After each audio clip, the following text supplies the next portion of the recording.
All right, the storms are beginning to ramp up as we speak. We have a tornado warning that is issued for the central parts of Kansas, just north of Interstate 70. Let's go to Ben McMillan because he is chasing this particular thunderstorm that from time to time shows a little funnel cloud. Ben, can you hear us? Hi, Vivian. We have a lot more than a funnel cloud right now. We have a large multiple vortex tornado on the ground here south of Lincoln, Kansas. If you are in Lincoln, Kansas, or on Highway 14, you need to take shelter immediately. It's a large tornado which is continuing to grow in size. Tell us a little bit more about exactly where you are and what you're seeing at this time. Again, we're south of Lincoln, Kansas on Highway 14. We've had this tornado start off as a smaller stovepipe tornado, but it's transitioning to a larger circulation here. I'm going to zoom out, and you can see the wall cloud there above it. This is a serious situation. Strong circulation that continues to intensify. We have lots of debris on the ground here. Try to zoom in and get a pretty shot there. In the shot at the bottom, you can see those multiple vortexes continuing to spin up. Yeah, definitely that lowered base of the wall cloud and then several of those multi-vortex suction vortices rolling around. Has this tornado moved over any structures, any houses, any barns in the area that you've seen yet? We have not seen any structural damage yet. That's why we're still tracking it at this point. If we see the damage, we'll stop immediately and enable it. But again, this large multi-vortex tornado is getting ready across Highway 14 in Kansas, south of Lincoln. South of Lincoln, Kansas, you need to take shelter immediately. Yeah, take shelter immediately. A multi-vortex where we're looking at with these different funnel clouds sticking down. Let's go to our severe weather expert, Dr. Greg Forbes, to talk more about what he's seeing. Dr. Forbes. Yeah, and I just wanted to reaffirm what our chaser just said. It's within 5 miles or 5 minutes or so of Lincoln, Kansas, so you definitely in the city need to be seeking shelter. And you can see that this is a wide tornado, so this may be about as wide as the community itself. Dr. Forbes, we look at this. This is not unusual to get multi-vortex, wrapping around apparent circulation here. We see this all the time, but those little small vortices that really can cause some of the most damage. Yeah, it really is. For our chaser there, it seems to us, looking at your video, that it's almost as if the whole wall cloud is down to the ground and it becomes a tornado. Is that your impression? Yes, Dr. Forbes, the whole wall cloud is coming to the ground. It hasn't fully condensated yet, but don't let that give you a false sense of security. There's lots of debris on the ground here. I don't know if on the zoom there, can pick it up for you with the stream. I know the quality can be low at times, but we're seeing lots of debris swirling around below this wall cloud.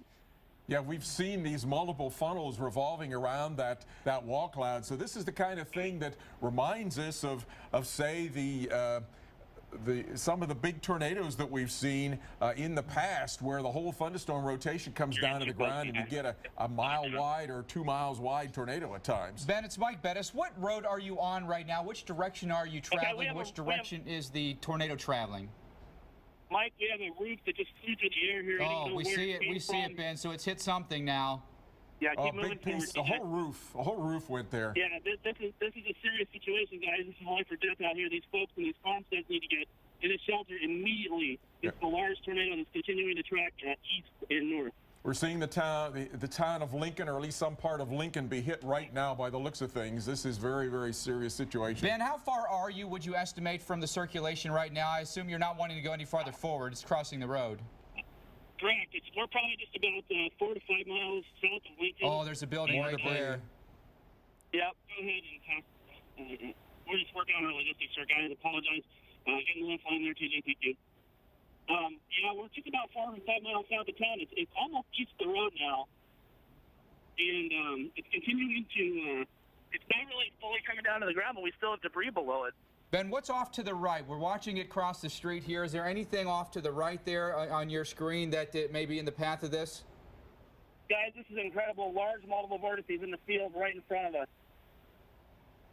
Looks as if it may have now passed just north.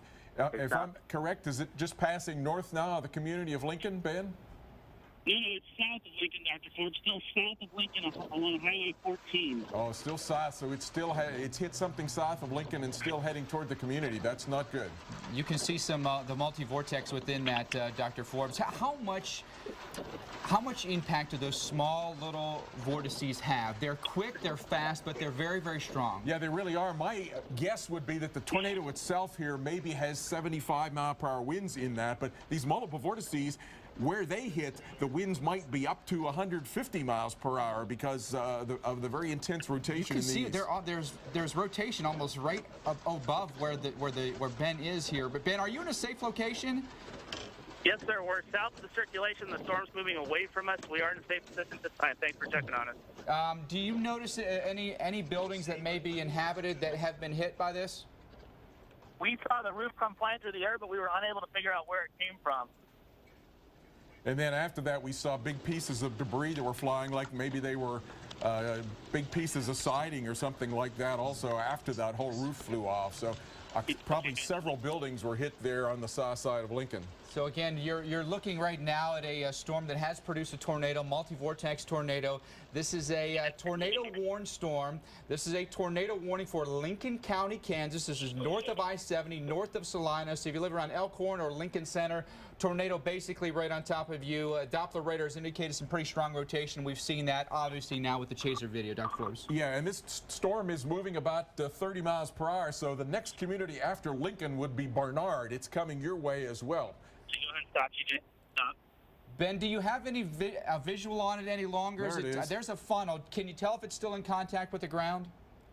Yeah, it's ripping up trees. I'm going to try to zoom in and show you that right now. Oh, yeah, there's dust. Large circulation. Okay. Dust and debris swirl right in I'm there. hand shooting this. I apologize for the shaky video. Oh, that's good. We can see the trees swaying in the winds of the tornado.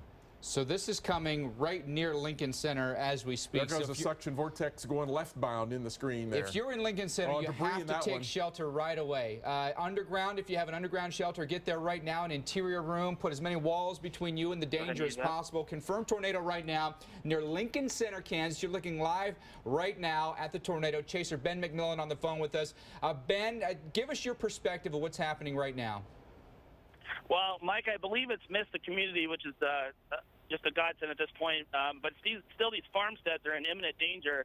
The circulation appears to be passing south of town. So now the new threat is going to be areas southeast of Lincoln and east of Lincoln.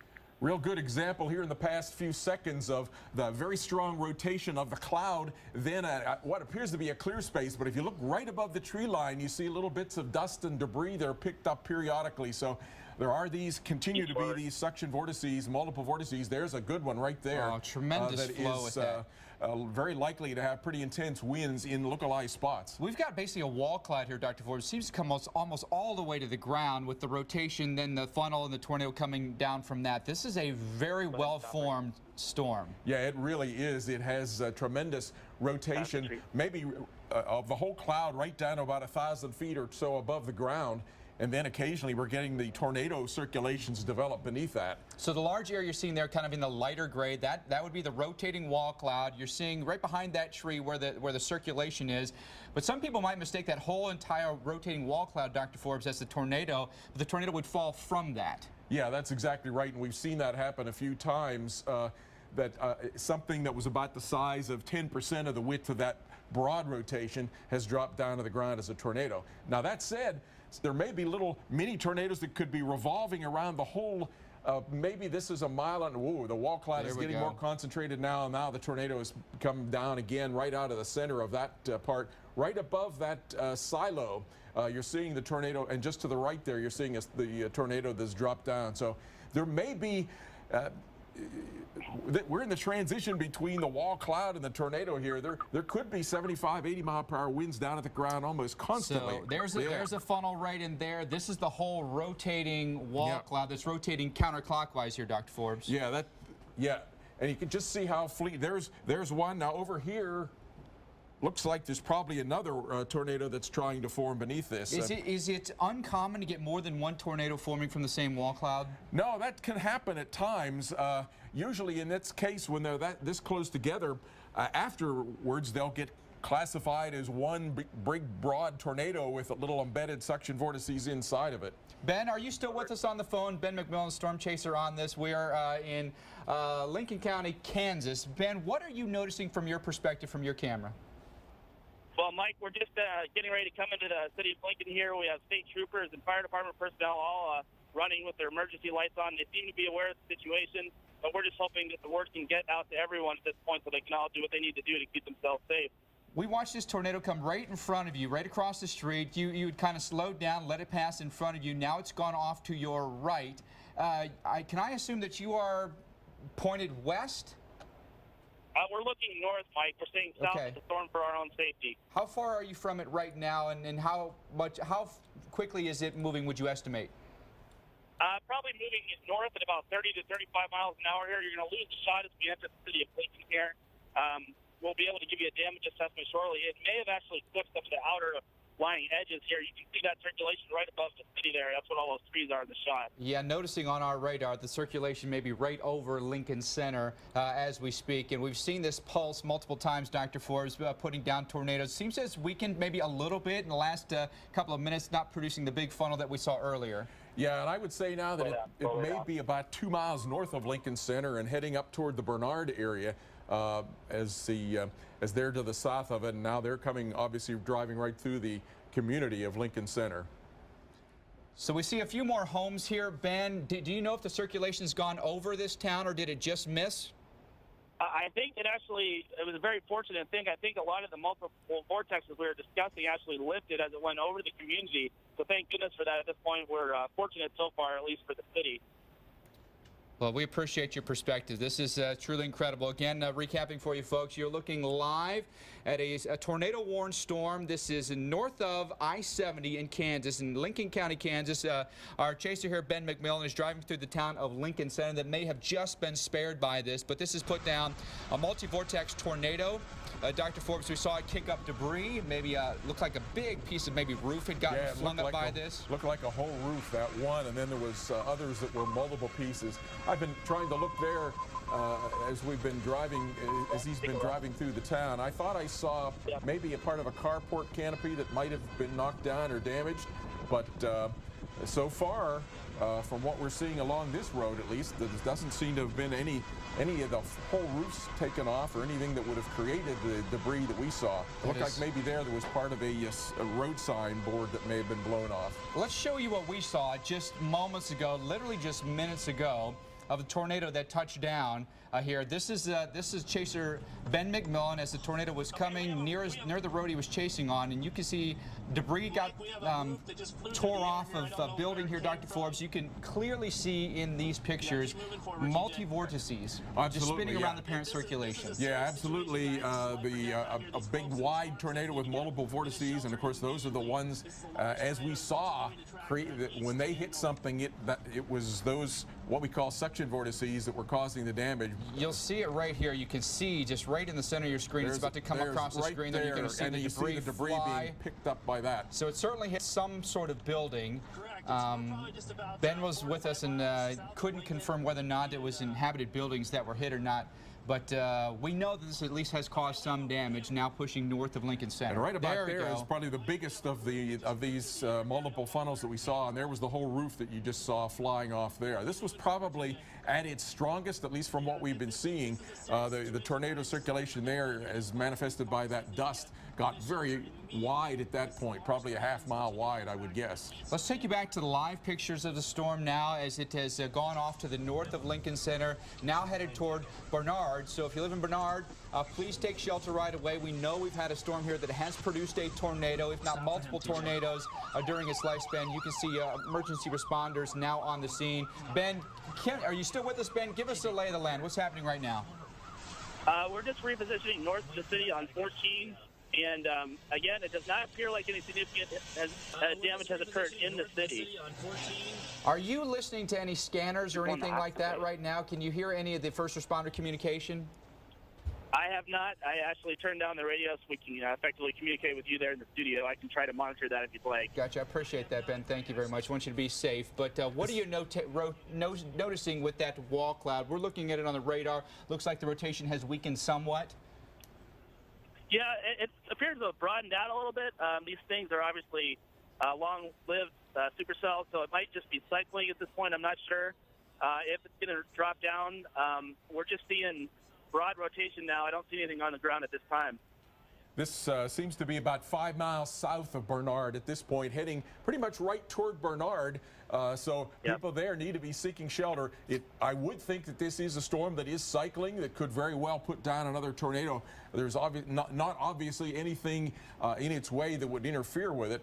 It is moving in such a direction, though, that is kind of moving into its own rain area, rather than moving along it, such that perhaps some of its own rain that is put down to the north might be interfering as this storm has not really made a dramatic turn to the right. It seems to be moving pretty much with the upper steering winds, and that means that its own anvil and its own shield of rain, the body of the storm, is right in the path of where the tornado is ultimately heading. Maybe that would help dissipate this somewhat. So We hope so. run into its own rain-cooled air, or it's. I haven't noticed a lot of hail with it. Ben, have you noticed any hail with this storm? We haven't seen a lot of that on the Doppler.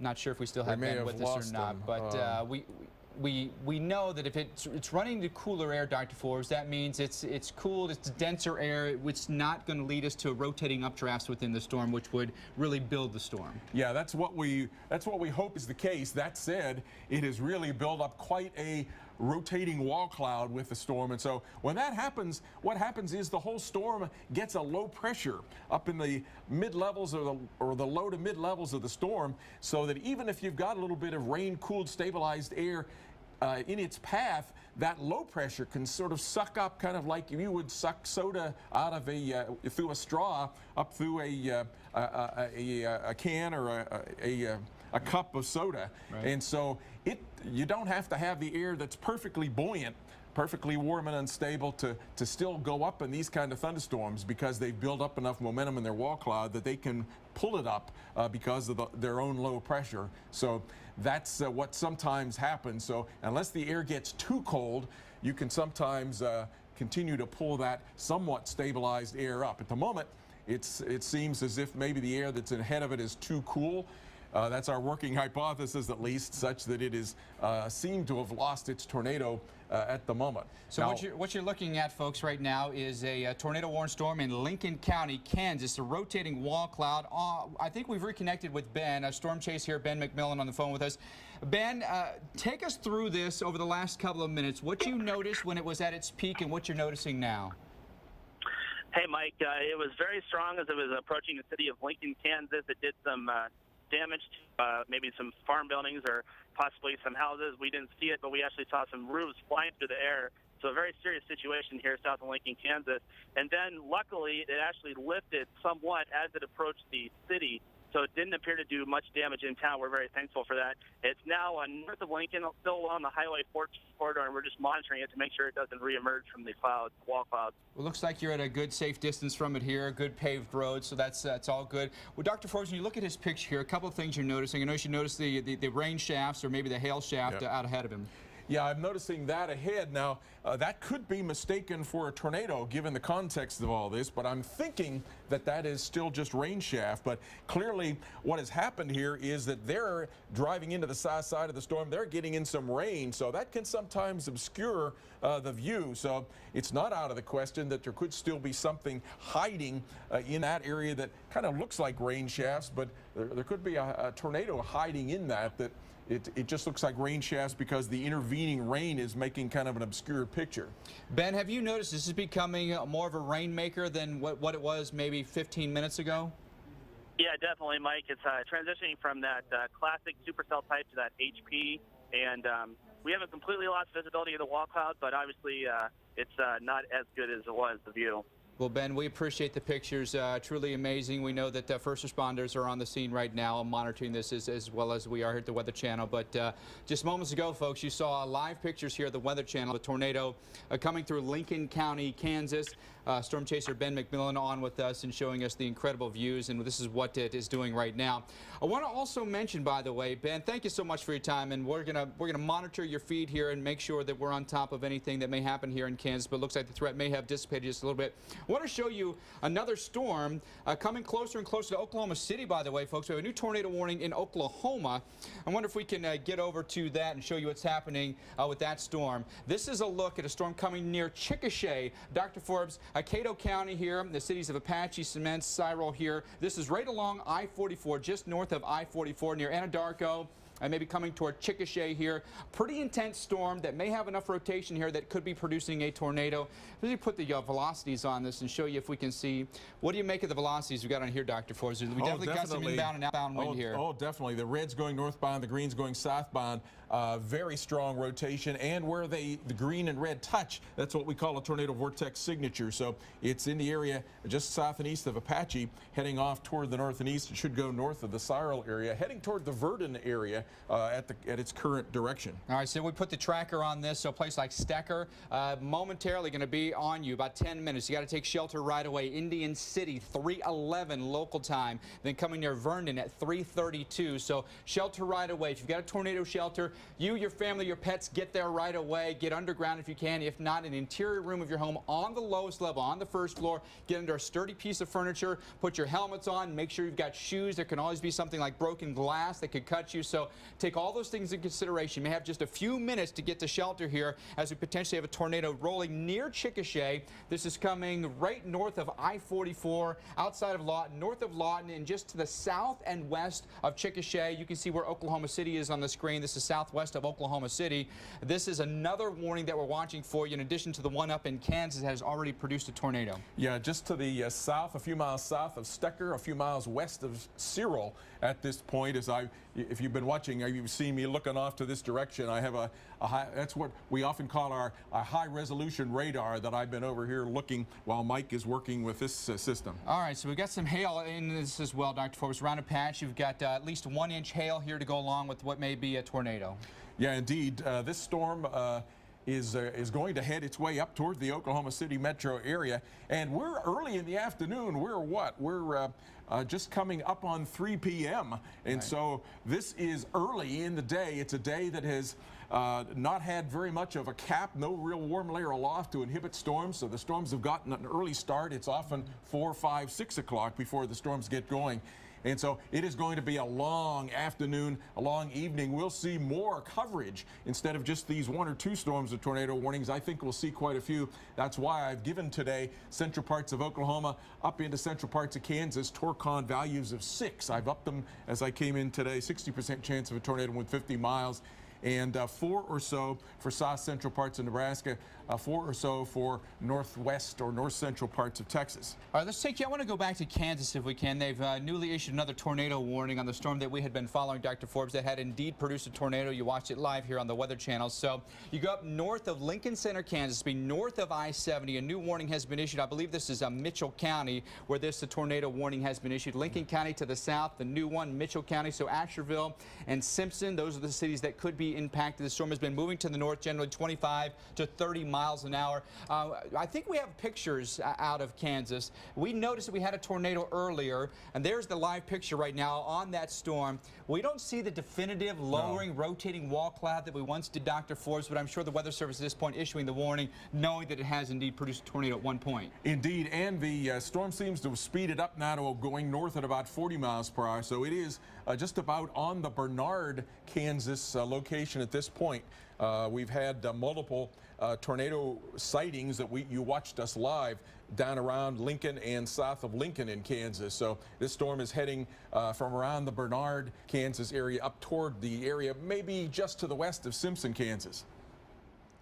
And I want to take you now back down to Oklahoma. We've got some new pictures coming out near the Chickasha area. This is a live chopper cam from K4 TV here. Oh, we may have something in contact with the ground here. We may actually have a tornado now. Dust swirl down at the ground there. They're confirming a tornado now with National Weather Service on Chad, and you can see it here on the camera. This is southwest of Oklahoma City.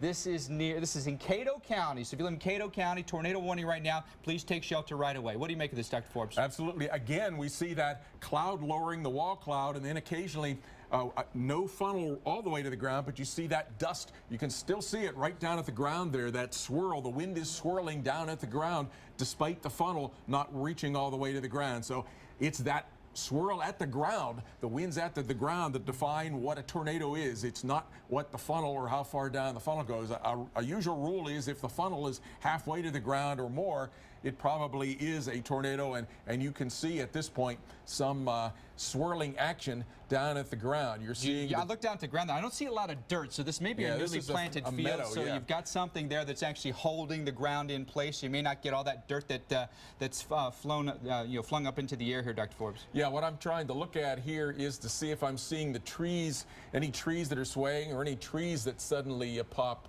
up out of the ground or break. This is awfully close to the ground, but it is over a meadow. The tornadoes. Oh, wow. Look at Very this. rarely. Do we have two funnels here, Well, I think that is a tail cloud. Okay. I think that's an Gotcha. inflow that's coming into the wall cloud. There may be something, though. They're taking a look at another storm there that is off in the distance and taking a look to see if it may have something on that as well. But the main storm, wow, look at that. That There is you go. That one's got to be having a circulation down to the ground.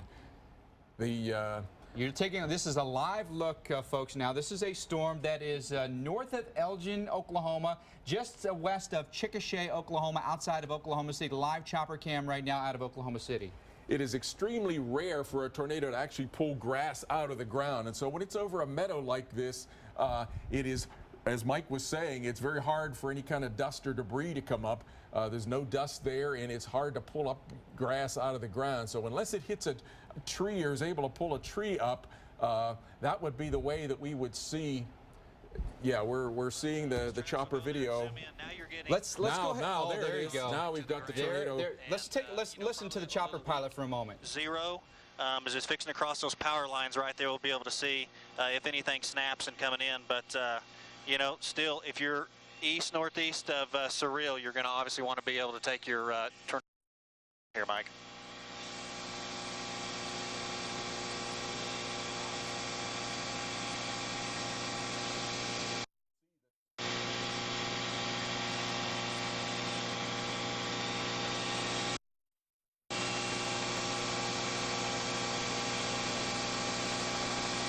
It's getting bigger now. Base-wise, strength-wise, I don't think it is.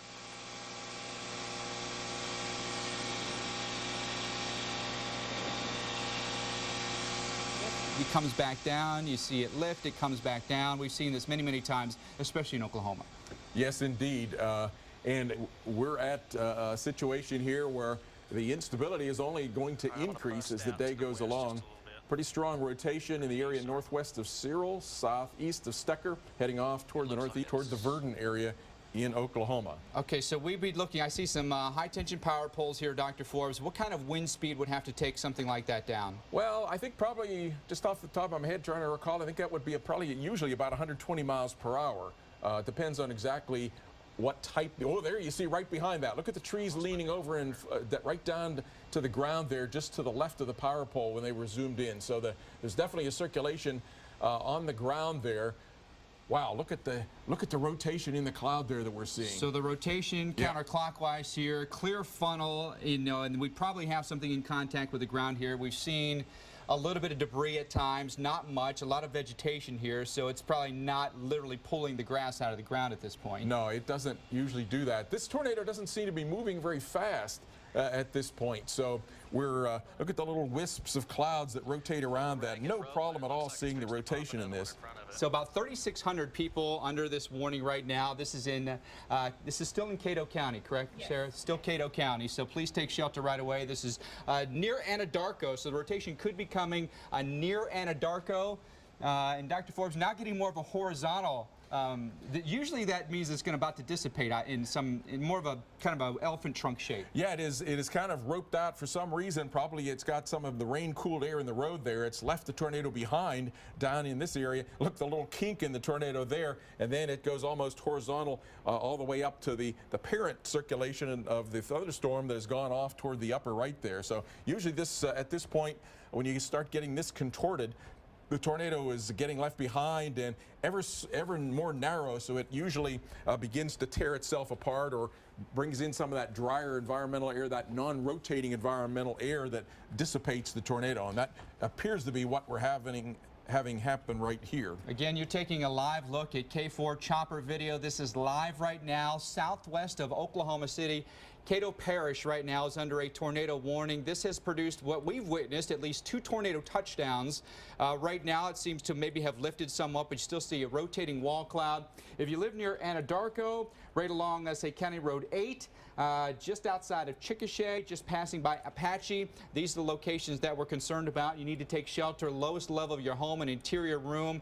Put as many things between you and the danger as possible. Think it almost the opposite of a fire in your home. You'd want to get out of the danger, which would be in your home, so you'd go outside. In a tornado, you'd actually be inside and put as many walls between you and the outside as possible. Stay away from windows. If you have bicycle helmets, get those for the kids. Put them on. Put your shoes on. Get to that interior room, whether that's a closet. Any room that doesn't have windows is great. If you have a tornado shelter, I know a lot of folks here in Oklahoma have tornado shelters. Now is the time to get to it and get to it as quickly as you can. Again, looking at live chopper cam now from K4 TV in Oklahoma City. This is a big storm, Mike. I was just checking on the radar, and it's 50,000 feet tall, so it's nearly 10 miles high. So this is a mature mid-afternoon, late afternoon type storm that has developed the rotation down in its lower part. In fact, the rotating updraft through much of the storm depth. Down at low levels, we see that rotating updraft manifested as this rotating, what we call a wall cloud. It's like a layer of a layer cake that hangs down. And when we've zoomed into that, you could really see how quickly it was rotating. Let's get some perspective here from the pilot and listening to K4 chopper pilot John Welsh. North 2680 Road. So if you are south of Cyril, at this point, you're going to be safe. Cyril. But as we kind of continue to show you this thing, it's going to be tracking probably 4 miles northeast of it. We still have that low rotating scud. We're not getting a lot of the rotation like we had earlier. But it looks like at this time it's still cycling and going to regenerate. There is a lot of heavy, heavy lightning and rain right behind us, right in front of this storm here, Mike. We're seeing on radar there had been a question about this storm, why it roped out and so on, and on radar I'm seeing the evidence that it has done what the storms usually do when they cycle. The original tornado, the original hook has made a left turn, and then we're getting a new hook formed to the right. So you may actually be seeing 1 and 2 here, the evidences of those multiple circulation centers in the storm. If it's fixing to drop another one, just go to your right just a little bit. I think right there. So that's got the most motion. These chopper pilots are so experienced, Dr. Forbes, and they have seen these over and over again, and he's even anticipating potential another drop. But you can see the rotation within that pretty definitively. They're trained very well, and that's certainly a good thing because their lives depend upon that. They don't want to certainly get caught in a new location where a new tornado would form. And boy, he called it, didn't he? Look at there's some lowering there right now. Not uncommon at all to see these things cycle and produce multiple tornadoes along the way. So far, it appears that they've been maybe relatively weak tornadoes, but this is not uncommon at all. No, this is pretty typical of the way that a storm has cycled. You, in fact, saw it beginning to get almost horizontal there as it roped out, ran into some of the rain-cooled air, and left that rain-cooled air, pushed it. Now it seems we have a brand new tornado trying to form. There you go. And what you're noticing here is that you've got this rotation in that, Dr. Forbes. You can see the upward spin to it as well. Yeah, you really can, and some tendency to have multiple funnels in that. Look at that. It's trying to have, just like we saw up in Kansas, it's trying to have, not as well intense in this case, but it's trying to have multiple funnels. Definitely a tornado spanning from right about there over to right about there at this point. Let's listen back in with the chopper pilot John Welsh from K4 TV here in Oklahoma City. Tornado warning for Cato Parish right now. Man, I moved like 2 miles away. I thought this would be perfect. There's another one.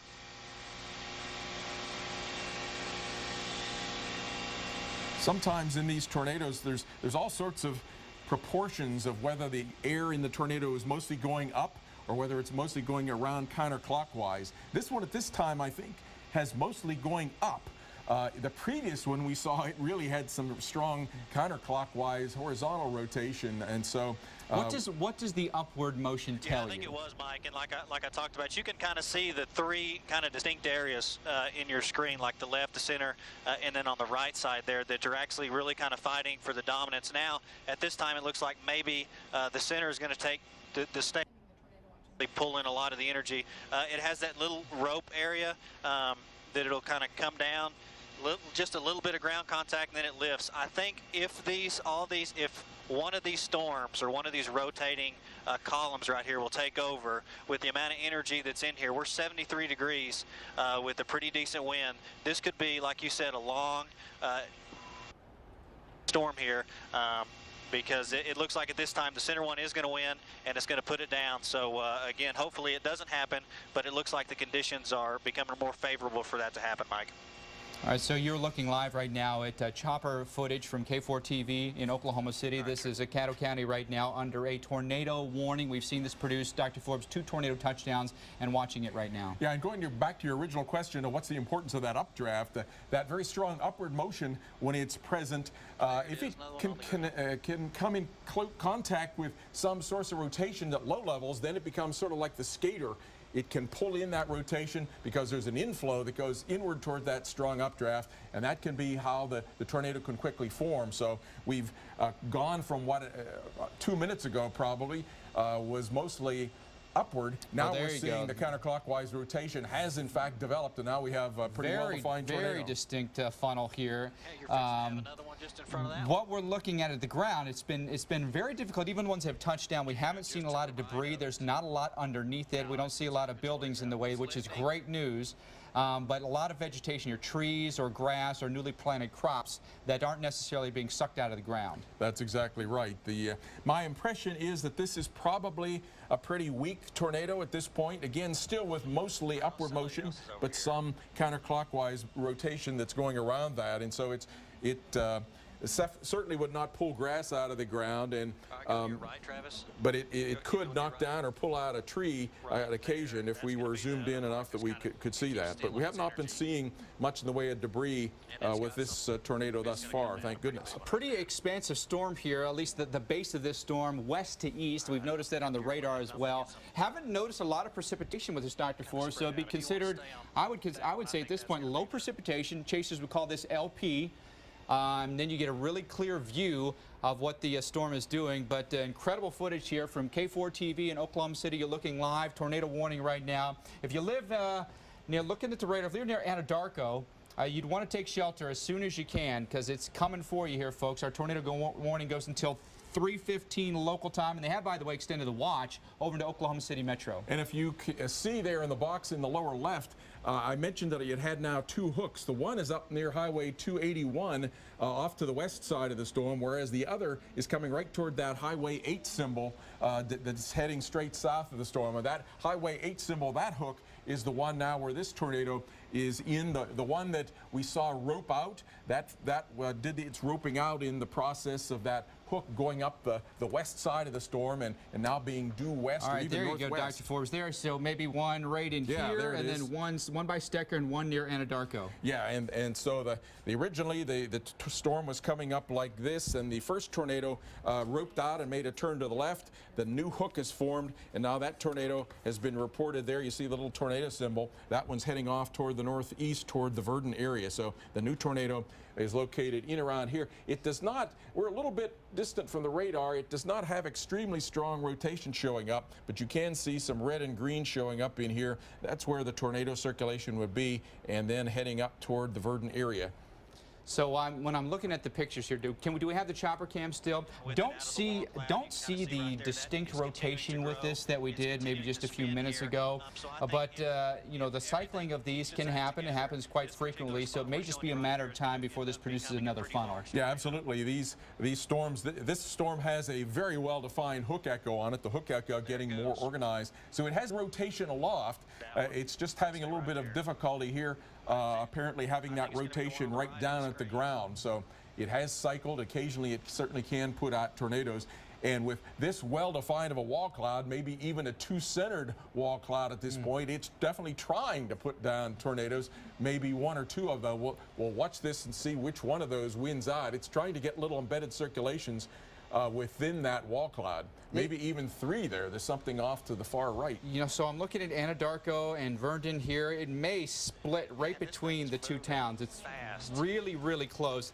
And by the way, we've got a new tornado warning. As we watch this one, we've got a new tornado warning up in Kansas. If we could get up to Kansas, Sarah, and we'll take a look at the radar up there, because we had a tornado that's a different that storm, touched down too. near Lincoln County, Kansas, about 45 minutes ago. You watch it live here on the Weather Channel, live chaser cam that showed that. But there's a look. It's Osborne and Smith counties now in Kansas under tornado warning. So in Bethany, Downs, and in Ross, take shelter right now. This would be very near Highway 281 and 24. Storm looks to be moving off to the northeast here fairly quickly. So please take shelter. New tornado warning for Osborne and Smith County.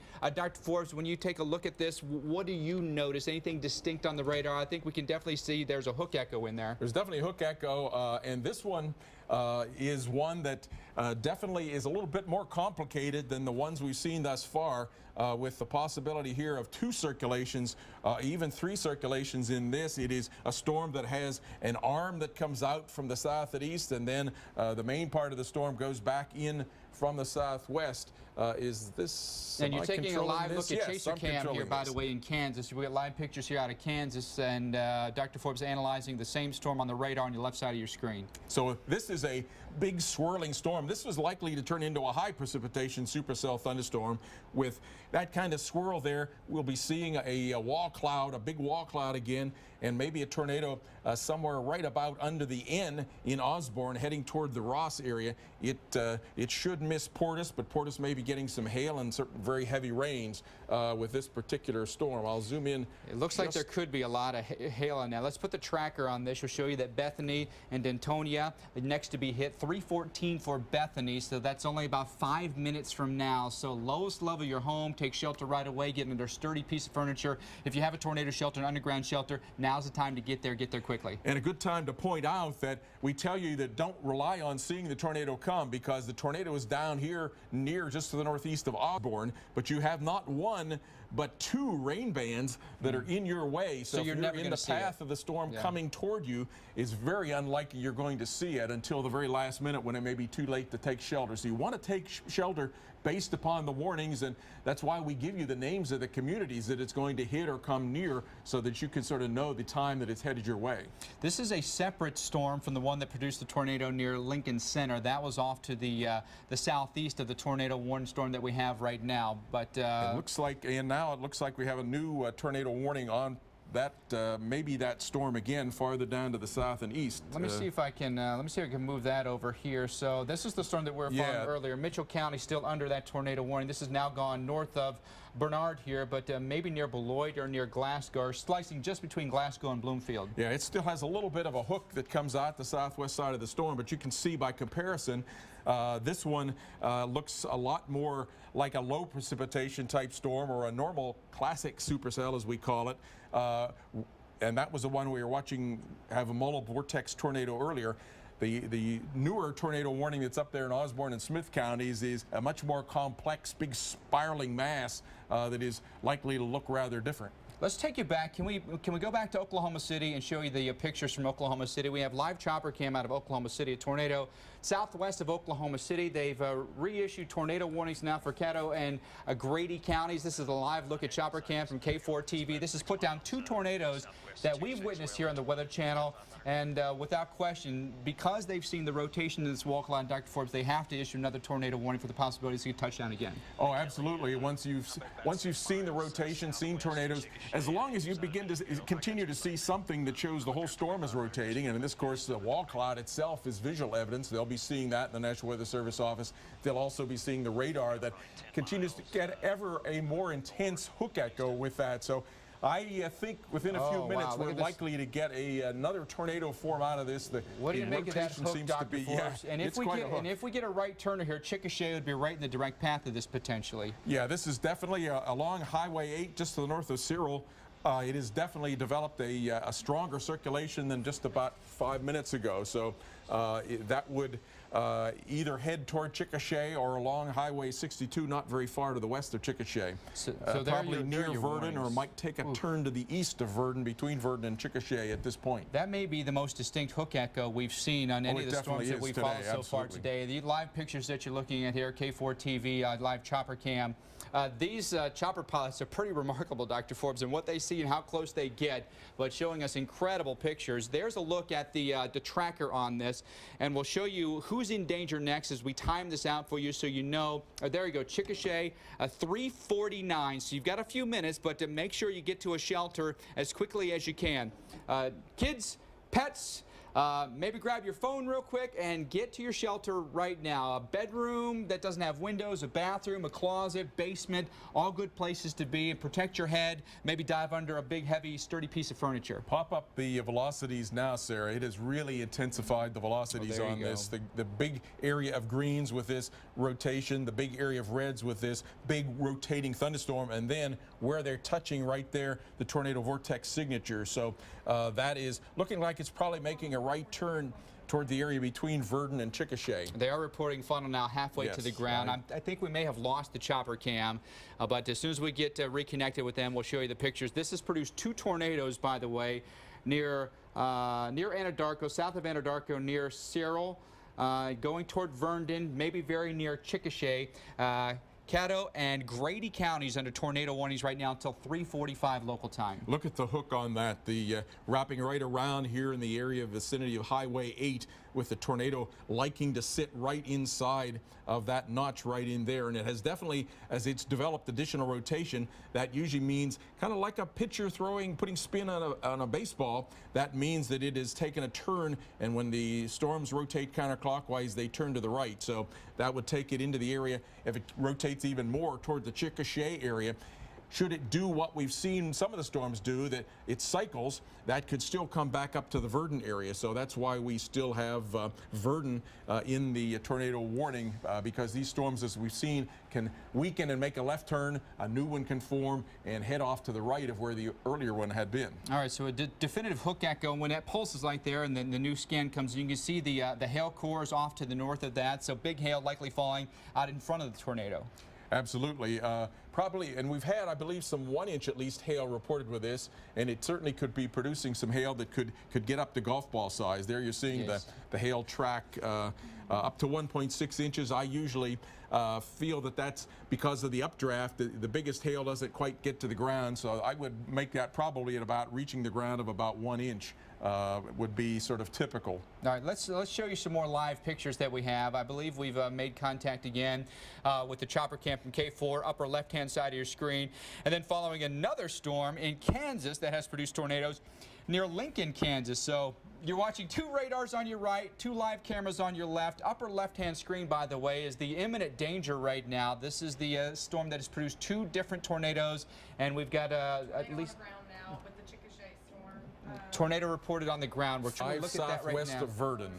All right, so that makes perfect sense from what we're seeing on the radar. There's a Wow, look live at the hook at now. it. Wow. The hook is very distinct on the radar. There's the live picture. It's hard to tell, Dr. Forbes, if there's actually a tornado within that right now or not. It Yeah, looks it really- like we may be increasing the precip in this too. Maybe starting There's to get some definitely rain all shafts those in this little too. fibers, filaments of precipitation. That grayish that you see there are precipitation. Sometimes that can be confused for, because that can rotate too. Those rain bands can actually rotate around the circulation right as above well, the and they right can be edge of our confusing. tornado alert symbol there's something that could conceivably be a tornado, but I think at this point it looks like mostly rain shafts. There's also something that over on the right side that is a pretty intense, probably rain or hail core there, that could be a narrow little tornado, but it's difficult to confirm at this point if these are tornadoes or just rain shafts. I wonder if the wall cloud here was, on the radar, there's definitely a very distinct inflow notch that's really wrapped into this now. And so we're really wrapping up a big hook echo here. The wall cloud may be. Let's listen into the pilot right now, John Welch, his description of what's happening here. If it stays together, because it's going to kind of go up the turnpike.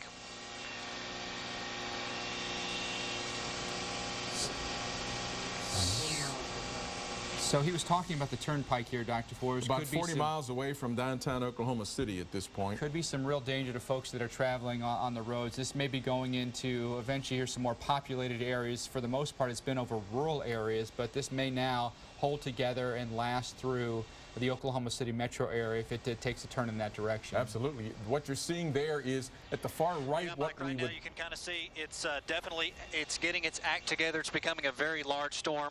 The right side of the storm, the head of it, is kind of going to continue to. There's definitely some suction spots like you talked about in the backside. It looks like this particular, the head of it's going to go ahead and touch down another tornado. Going to continue to track kind of up the H.E. Bailey. I'm about 4 miles southwest of the Chickasha Airport, just a couple miles southwest of Chickasha. You know, so if you're in that area, obviously be taking your tornado precautions, but it still hasn't got its act together. It seems like every time it'll kind of lift a little bit. It's kind of in the rain a little. all of that grayish, and we just lost the input there, but all of those grayish little wispy things just to the left half of the screen there are all rain shafts, maybe some hail embedded in that. It's that low-hanging portion of the cloud that's just slightly to the right of center. That is the wall cloud. That is where the tornado would drop down out of. So this that could be a tornado there, but all of that grayish to the left is not a huge tornado.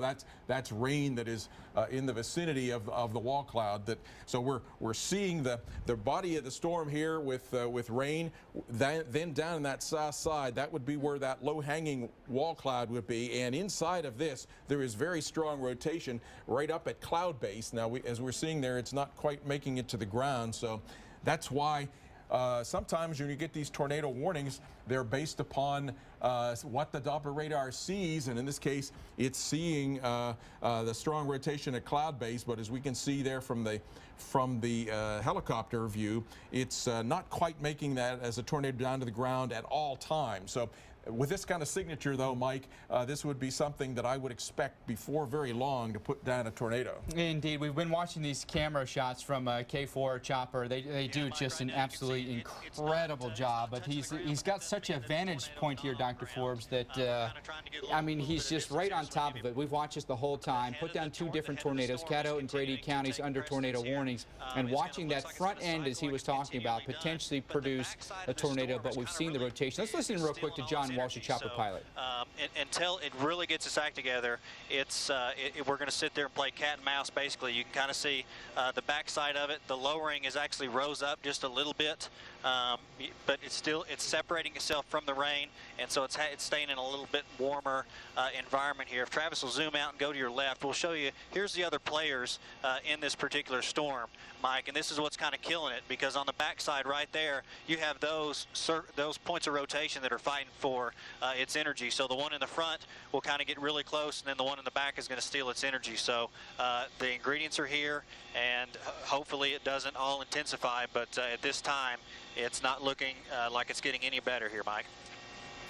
We're timing this out to see when this might be over I-44, and it looks like it could be there, well, let's see, maybe about 30 minutes or so. So Chickasha around 3:52 local time, and they're near Laverty around 3:33. So we're talking maybe another 12 minutes or so before it gets over toward Laverty, but Chickasha about just before the top of the hour.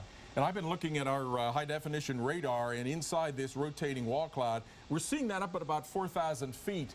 And I've been seeing about 60 to 70 mile-per-hour winds in that. So this area right in here, in fact, you see the little spot that I put. That little spot there was where I was seeing the tornado vortex signature, and just far right of it, I think that's seeing winds coming this way toward the radar up in the Oklahoma City area, this way on the other side, and this tornado vortex signature right where they touch.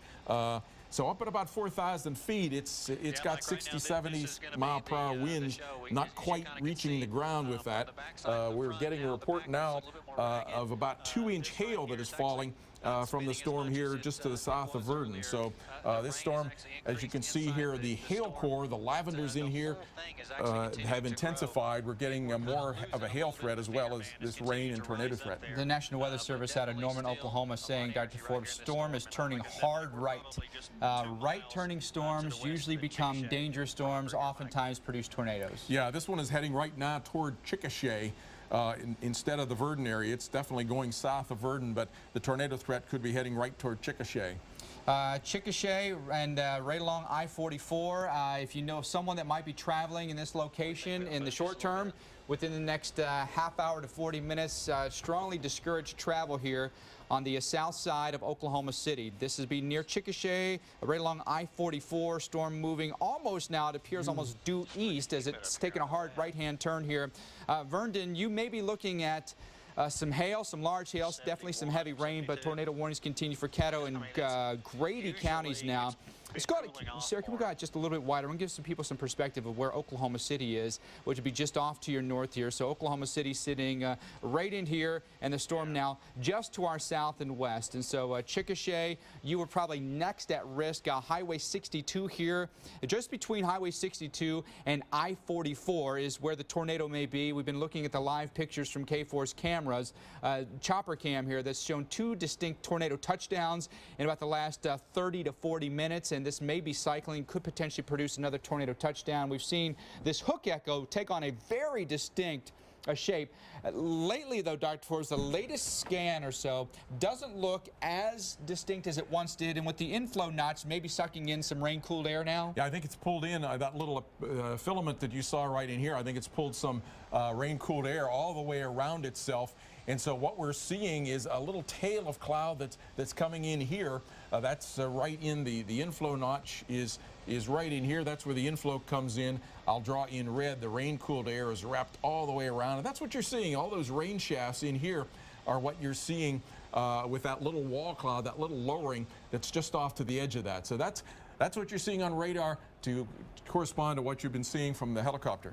Is there anything that you can see on radar, Dr. Forbes, that would indicate to you that this may indeed choke itself off and the danger may be subsiding? I think it will cycle. At the moment, the danger has subsided, but what will probably happen, given how strong this is rotating, is it will form a new hook, a new inflow area over here, and probably may actually go south of Chickasha over toward the Dibble area. That would be my prediction. You can't always get these details right. Well, weather isn't always an exact science, Dr. Forbes, so doing our best here. Hey, I-44 would be next in line to be hit. Again, we have tornado warnings right now in Oklahoma, in Caddo and Grady counties, and also up in Kansas, in Osborne and Smith counties. We're going to step away for just a moment. We'll be right back after this. Welcome back to Weather Center Live, where we have been following tornadoes developing this afternoon. This just earlier in Kansas, Lincoln County, Kansas, we have this multi-vortex tornado come across the road through that roof, and then this suction vortice came across, and look at this debris go flying. Very dangerous tornadic storms moving through the center of the country today. So this was one area that we're watching, but certainly not the only one. No, just south of Kansas in Oklahoma, we were dealing with another tornado as it formed. We watched it from its inception as well, and it was huge, and we're still watching this one as it moves north and east across the north central parts of Oklahoma, approaching just west of the Oklahoma City area. So we are continuing to follow both of these tornadoes that we've been following actually for the last hour. So right now, the storm that we were just looking at video from the helicopter from KFOR, that storm is generally headed towards the Chickasha area, where they are holding kids in school. They do not want parents coming to pick up their kids, warning people to stay off the roads. And speaking of the roads, around the Oklahoma City metro area, they're using digital billboards now to warn people of the dangerous storm chances through the rest of the evening. That is right. So you definitely don't want to be out and about if you're in your car, of course, and you see a tornado, then you want to quickly abandon your car and get to a sturdy building if you can now, because definitely you want to be on the lowest floor of that building and get away from all windows. We've been watching this. I mean, talk about reality TV. We've been following these two tornadoes for the last hour or so. This one, again, in central Oklahoma, west of Oklahoma City, near the Chickasha area. We still have a tornado warning for Caddo and Grady counties. So what you're looking at on the right side of your screen is the live view again from that helicopter from KFOR, looking at the lowered base, that lowered wall cloud, the kind of striations, that gray color, that is a rain shaft. That is rain coming down from the storm, and it does appear to become a little bit more rain polluted at times. Helicopter pilot is speaking. Let's listen in. This has been the strongest that it's looked for probably the last 15 or 20 minutes. I think what happened is the bottom kind of fell out, for lack of a better word, coming out of there, which really lost a lot of its intensity. Now the rain is lightened up, as you can see, and we're getting a little bit more rotation in there. So at this time, we have a pretty decent feeder band coming in there. The rain's lightening up, and it looks like within a little bit, this is probably going to put another tornado down, Mike. And that is a fairly common pattern. You see that rain, cooled air circle around, maybe cut off the circulation for a time before these storms cycle through again and that rotation gets stronger. So we're certainly keeping a close eye on this one. Yes, again, this is west of Oklahoma City and Norman, Oklahoma. It's about 3:30 Central Time, and many of the kids are holding, well, many of the students and schools are holding the kids in school because of this dangerous scenario. In fact, let's go back to the lab and bring in Mike Bettis to talk more about this tornado that you've been following for the last hour, Mike. We have, Vivian, that's put down two tornadoes that we witnessed live on the chopper cam here, and with our severe weather expert, Dr. Greg Forbes. You had mentioned, Dr. Forbes, that it could potentially cycle and may produce another hook echo and may threaten, locations due east of where that hook echo is. Yeah, and I think it is doing that. A couple minutes ago, I looked at the radar and I could see the old circulation had turned a little bit to the left. A new hook had formed, and it continues to get a little bit more intense over toward the area west of Norridge and heading toward the Chickasha area. So that is down. The old circulation seems to have gone up into here. The new hook forming in here. In fact, you could almost see a little arm coming in, so that all the swirl now is getting itself focused on this brand new reforming hook over toward Chickasha. If I turn on the storm relative velocities here, Dr. Forbes, what will we notice here? I mean, we had noticed some very distinct, Sarah, go ahead and turn those velocities on if we can. We noticed some very distinct inbound and outbound winds. That became a little bit polluted, and it looked like it kind of had gone away, more or less a rotating wall cloud, but maybe not that distinct rotation down at the ground. Yeah, it has gotten some new rotation that is down in this area. The old rotation has gotten left behind back in here, so that new hook is forming in this Highway 92 area, going to head toward the area north of Ninica and in between there and the Chickasha, as I'm seeing it. In that location where that potential TVS is forming, that tornado vortex signature, less rain-cooled air to pull into the inflow to choke it off, and may actually start to strengthen now. Absolutely, and that's what you're seeing there in the camera. Now he's panning left, and you don't see any of those rain shafts coming down in there. It's right at the south corner of the storm. And even getting some inflow from the south and east that is no longer rain cooled, and so it is gaining some of that warm, moist, unstable inflow again that could reinvigorate the rotation of the supercell of the mid-level circulation of the storm, and could allow a tornado to form once again. One thing we've noticed is the dew points, and we need this warm, moist, buoyant air, Dr. Forbes. Dew points have been mid to upper 60s, which is more than enough to fuel some storms. Very, very moist today, very unstable. And these storms, should note, have gone earlier in the day than they typically do out in this area, because there was none of this warm, dry air aloft that had that would inhibit and delay the storms. There had been a bit of a cold pocket aloft. An upper low had come out of the southwest, and it has actually already moved over this area. So the cold air is in place over top of that warm, moist air at low levels, and that's making it unstable earlier in the afternoon than typical. So that makes for rapid ascent of air, so thunderstorms can build tall and strong. We're worried about I-44. What are your concerns here about I-44, Dr. Forbes? Looks like maybe in the next 25 minutes or so could come right over the highway. Yeah, indeed, and probably somewhere in the vicinity of Chickasha, as it would be coming across I-44 with its movement.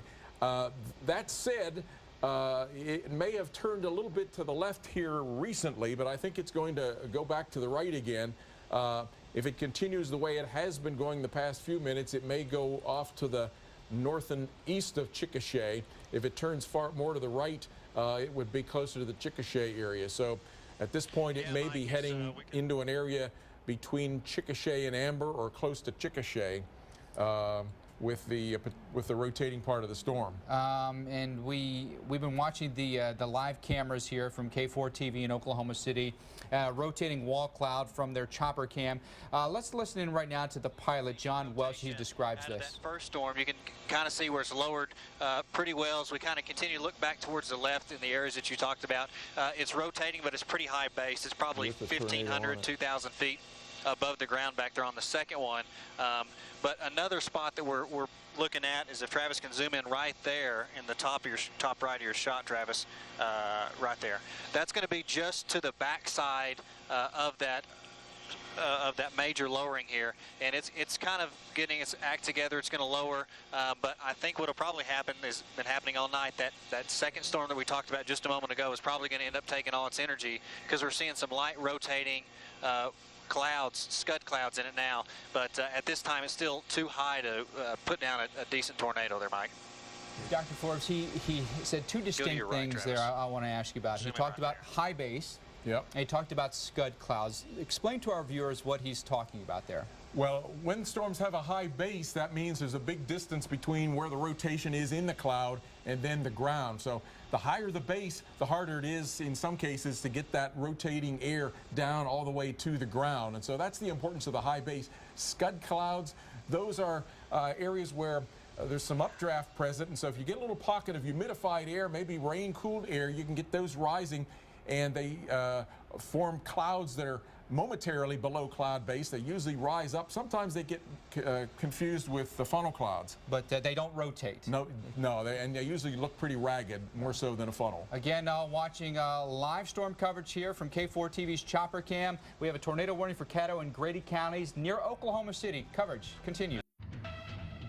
All right, you're watching the Weather Channel, and we have been watching radar very closely right in the heart of the country from Kansas into Oklahoma. We've been following thunderstorms that have produced tornadoes. We've watched them live from their inception all the way to a very mature tornado, even multiple vortices we've been watching. To the left, you're seeing the Oklahoma skies in the central part of the state, and to the right, we have the related radar, which does show a very intense area of storms just to the west of the Chickasha area, west of Oklahoma City and Norman, Oklahoma, by the way, and a tornado warning has been issued for Grady County. Then on this, the lower half of your screen, we're looking at Kansas. We have a new lowering west of Salina, Kansas, but a warning on the right side of your screen has a confirmed tornado with that. Jewell County, the National Weather Service employee in the area noticed a tornado on the ground. So this is a strongly worded tornado warning as well. Goes until 4 o'clock for Jewell County, and here's some of the timing for you. Limestone by around 4:02 and Mankato by 4:17 as this storm continues to slowly move its way on off towards the north and east. A powerful storm with a tornado in progress. Oh, very powerful. Let's go back to the lab with our expert, Dr. Greg Forbes and Mike Bettis, to talk more about these tornado warnings. Vivian and Mark, thank you very much. We have multiple tornado watches, by the way, that line up, Dr. Forbes, from Nebraska all the way down through Texas. So the atmosphere is really ripe right now. We've had multiple tornado touchdowns and tornado warnings right now. We'll take it back to Kansas, by the way. We're going to North Kansas. We're going to work our way down through Oklahoma. Two areas of concern in those different states. Well, this is Jewell County, Dr. Forbes, and you've seen a hook echo on here, and they reported the tornado about 8 miles west of Iona. Yeah, indeed. And so the rotation is right about here. That's going to head up toward Mankato, Kansas. It has pretty strong rotation on that. We'll show in just a moment. There you're seeing coming toward the Mankato area around 421. It's west of Iona and heading off toward the north and east at about 20 miles per hour. It has had a reported tornado with that. I can show that also, Sarah, on the Gibson Ridge radar. So large tornado was reported. Here's the Gibson Ridge, the high-resolution radar with the tornado report momentarily, or a few moments ago, I should say, where that circulation has now moved a little bit to the north and east. I'll show you the velocities here that show how we know that. And it's pretty strong velocities. Let's see, there I hit the button. So pretty strong velocities now. if anywhere it's gusting out maybe a little bit, anywhere the rotation probably strongest in here, but there's also some rotation right back along that area as well. So it is out along the leading edge of this hook echo heading up toward the Mankato area. And we've got some pretty big hail maybe north of that. You see that kind of in that purple magenta color there. So big hail off to the north of that storm. Yeah, just to the south of Esbon, heading off to the north and west of the Mankato area. All right, let's take you back down into Oklahoma. We've been following a storm down here outside of Oklahoma City near Chickasha. This is southwest of Oklahoma City and maybe coming over I-44 momentarily. And brand new tornado warning for Grady County now for the Amber and Chickasha areas. And this storm has cycled. It's put out a new hook such that the threat is very close to Chickasha, maybe just slightly west of Chickasha. Now there is where the hook echo is. And so that would be where the tornado would be, heading off just to the north of Chickasha, unless it turns to the right, and then just to the south of the Amber area. You're seeing there a tail cloud coming in from right to left toward right the center of the picture there where the wall cloud is. That's the rotating part of the storm. So we should not, what you're seeing there kind of to center, right center of your screen, we should not confuse that with a funnel, Dr. Forbes. No, if the funnel were to form, it'd probably be more to the left of your screen. More to the left of the screen and more straight up and down. That's inflow coming off. You see all that murky gray off to the right. That is rain-cooled forward flank of the storm. Humidified air is coming off of that, being drawn back southwest into the updraft of the storm, and that's what forms that tail cloud that you're seeing there that angles its way up toward the left, toward the middle of the screen. One thing that's a little concerning is that this storm, if it holds together, will be coming toward the Oklahoma City metro area right around rush hour. And so there'll be big concerns with heavy rain, maybe some hail, and the possibility of tornadoes with a lot of people on the roads. Yeah, indeed. And certainly the way this storm is heading, it's heading more toward the Norman area. So I would not advise heading south toward the Norman area at this point, unless you absolutely have to. All right, more analysis with the best in the business. Dr. Greg Forbes, we come back after this short break. Very active afternoon here at the Weather Channel as we've been following tornadoes for the last hour and a half. You're looking live at Cato County, Oklahoma there on the top left part of your screen, and we're correlating the radar with what you actually see from our Telecam, and you can pretty much see that the radar reflecting a very powerful thunderstorm that's moving just to the west of Oklahoma City and Norman, Oklahoma. Look how ominous looking it is on the radar, but rightfully so, because you could see that dark wall cloud that's overhead there in Cato County in Oklahoma. Meanwhile, on the lower half of your screen, we're looking at Kansas. You've had several big clusters of storms going on through. Right now, some new storms for the second time in as many hours in Salina, Kansas. That's the live picture you're seeing on the left side of your screen. Well, on the lower right, that is a tornado warning for Jewell County. At times, this storm has put down a tornado. Nothing in progress at the moment, but still being indicated by the Doppler radar system that a tornado could happen at any point. So this storm, generally headed north and east towards Mankato, now is the time to seek shelter. It even looks a little bit better organized on that last frame of the radar than it did even for the time before that. So that storm still getting organized and definitely something that we have to keep our eye on today. And we do want to point out that both of these areas are under tornado watches. So let's go back to the lab with our severe weather expert, Dr. Greg Forbes, and Mike Bettis to talk more. All right, I've been following those pictures out of Oklahoma. Pretty spectacular stuff there. Dr. Forbes, looks like maybe the storm there near Chickasha, Oklahoma, this would be just outside of Oklahoma City, may have formed a new hook echo. But this is a live look right now. What's happening? You can see a rotating wall cloud here. We're not seeing any distinct funnel right now, but it could potentially be cycling. Yeah, the area just to the left of that big water tank that you see there is the area that we're certainly, are the helicopter pilots, keeping an eye on. That would be where the tornado would drop down if there were to be such a thing happen. You can see the rotation in there. Yeah, it's very distinct. As you can see the counterclockwise spin there. What does it take, Dr. Forbes, to get this to tighten up and actually form a funnel? Well, typically what it would have to have would be just the right mix of a little bit of downdraft air that would spread out away from that rain that you see in behind in the background there to come charging forward and bring some of that rotation that's at mid-levels down to the ground. And then the updraft would have to pull that rotating air back in, concentrate it like a skater pulling, skating faster as arms are pulled inward. That's kind of the way that the tornado goes through a multi-stage with there you're seeing, these are what we were talking about earlier, scud clouds. And a big wall cloud. There's another little tail cloud that's coming in, so there may be multiple areas of rotation that are within this particular storm. The front of this storm is now moving over I-44, and if there is the rotational part of this may come in on the back end of the storm, but maybe over I-44 near Chickasha. We're getting a little bit of a broken signal here with the pilot, but we'll reestablish that as best we can. But we saw this produce 2 different tornadoes, Dr. Forbes, over the course of a couple of minutes. Do we have the video that we can show people what happened, about a half hour ago with the tornado that formed here? Yeah, there's maybe 45 minutes ago, the tornado that was down in the area near the Stucker, the Cyril area, and it had a very well-defined hook echo at that point. Since then, we've had that hook echo disappear. The storm has cycled. It's formed another hook echo. If we go to the radar, we can take a look at that. Cycling back to what we had.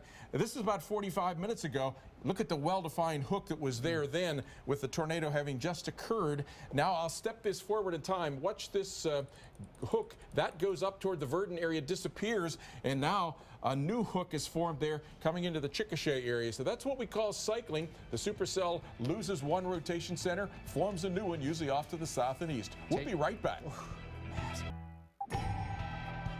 All right, we're continuing to keep you updated on the tornadoes we have been following for the last hour to an hour and a half. You can see on the top left part of your screen there, we're looking live through the helicopter camera lens at Caddo County, Oklahoma. Again, this is west of Oklahoma City, just west of Norman, Oklahoma, and we've correlated what we're seeing on satellite and through the helicopter to the radar. And you can see how nasty the storms are reflected on radar. Very dangerous situation. We're still under a tornado warning in Grady County there. Meanwhile, on the lower half of your screen, the newest tornado warning. That's for Jewell County, Kansas.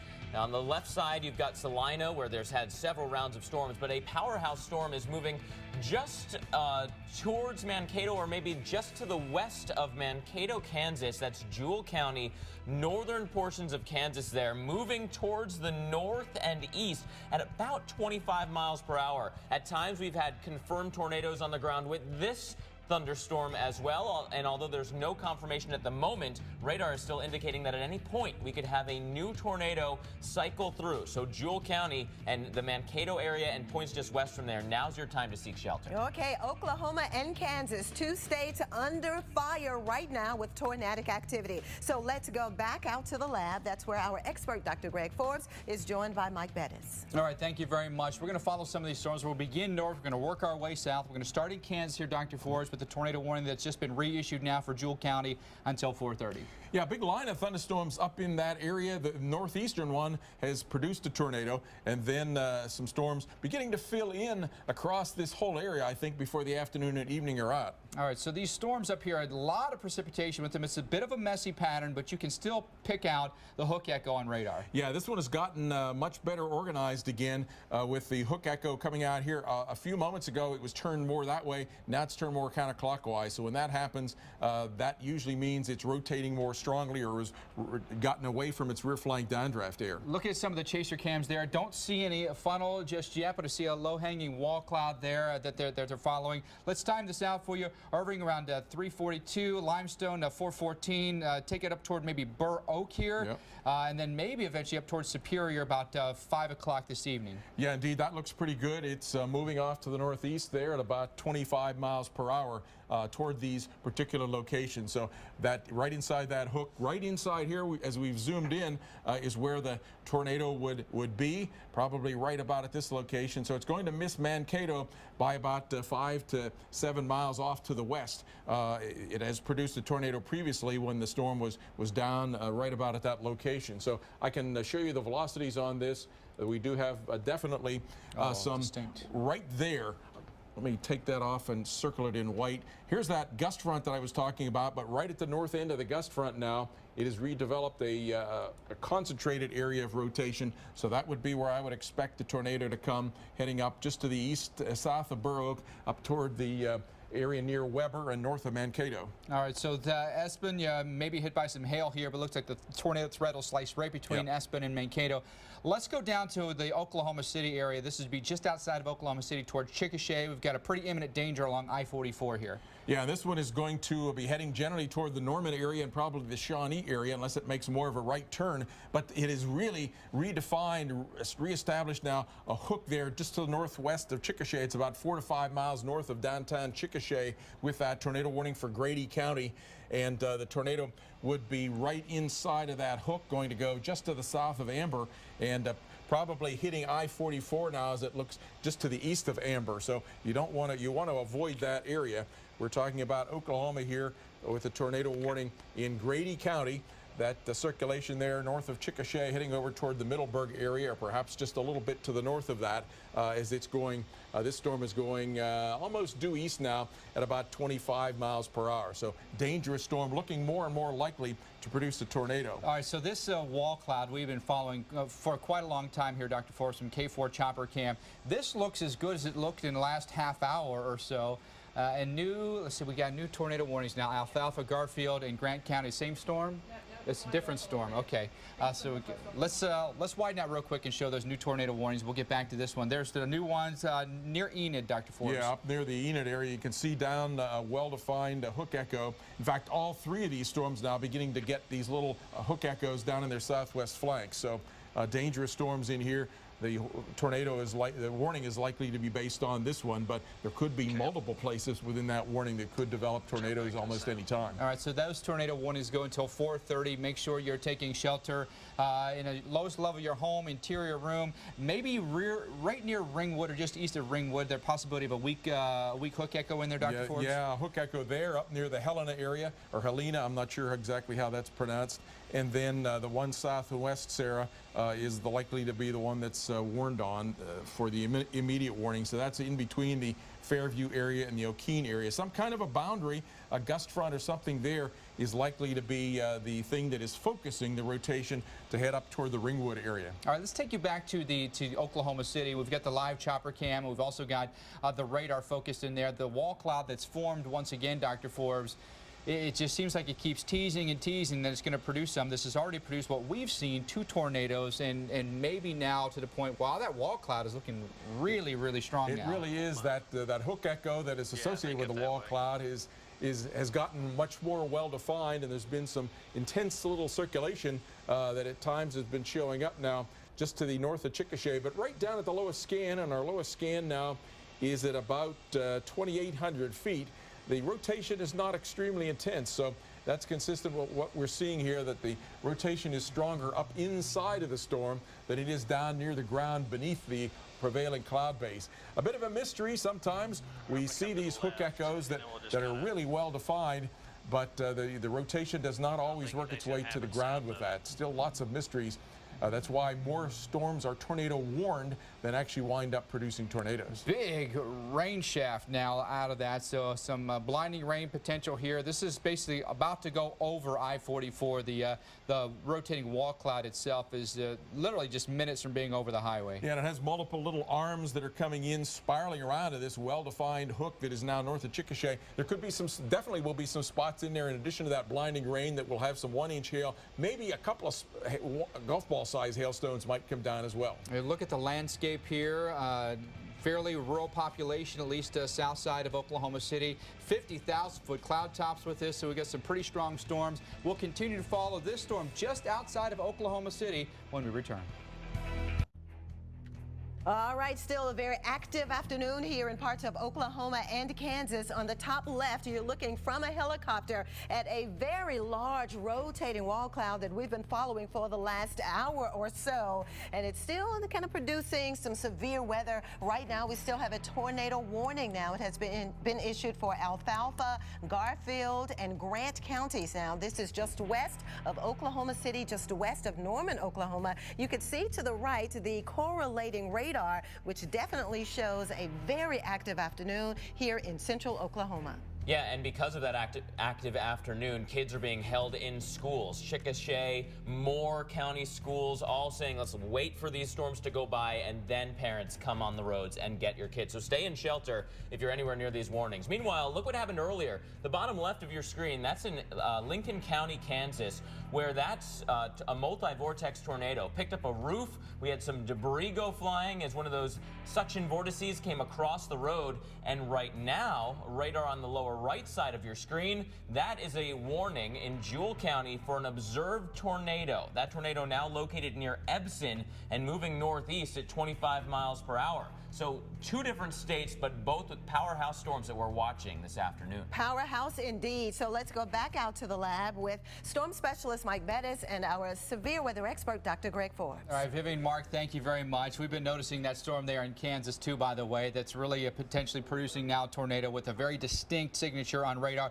Couple of areas, Dr. Forbes. It's central Oklahoma, almost right up the I-35 corridors where we've got a lot of these storms, and all the way up toward the Nebraska state line. Yeah, this is the main area that I've outlined today that would have the tornado threat from the south central parts of Nebraska all the way down across central Kansas and into central parts of Oklahoma. And it is really still only 4:15 out in this area, so we've got the worst times historically of the day yet to come. It may get worse before it gets better. You were talking about this earlier. There really wasn't much of a cap in the atmosphere to really hold these storms in check for a little while until they build up enough energy to bust through that cap. So they've just been exploding and going tornado right away. Yeah, the storms have gone several hours, 2-3 hours earlier today than typical. This would typically be the time that we would just begin to be seeing the storms right now. All right, let's get up to the storm in Kansas. This is in northern Kansas, very near the Nebraska state line, Jewell County.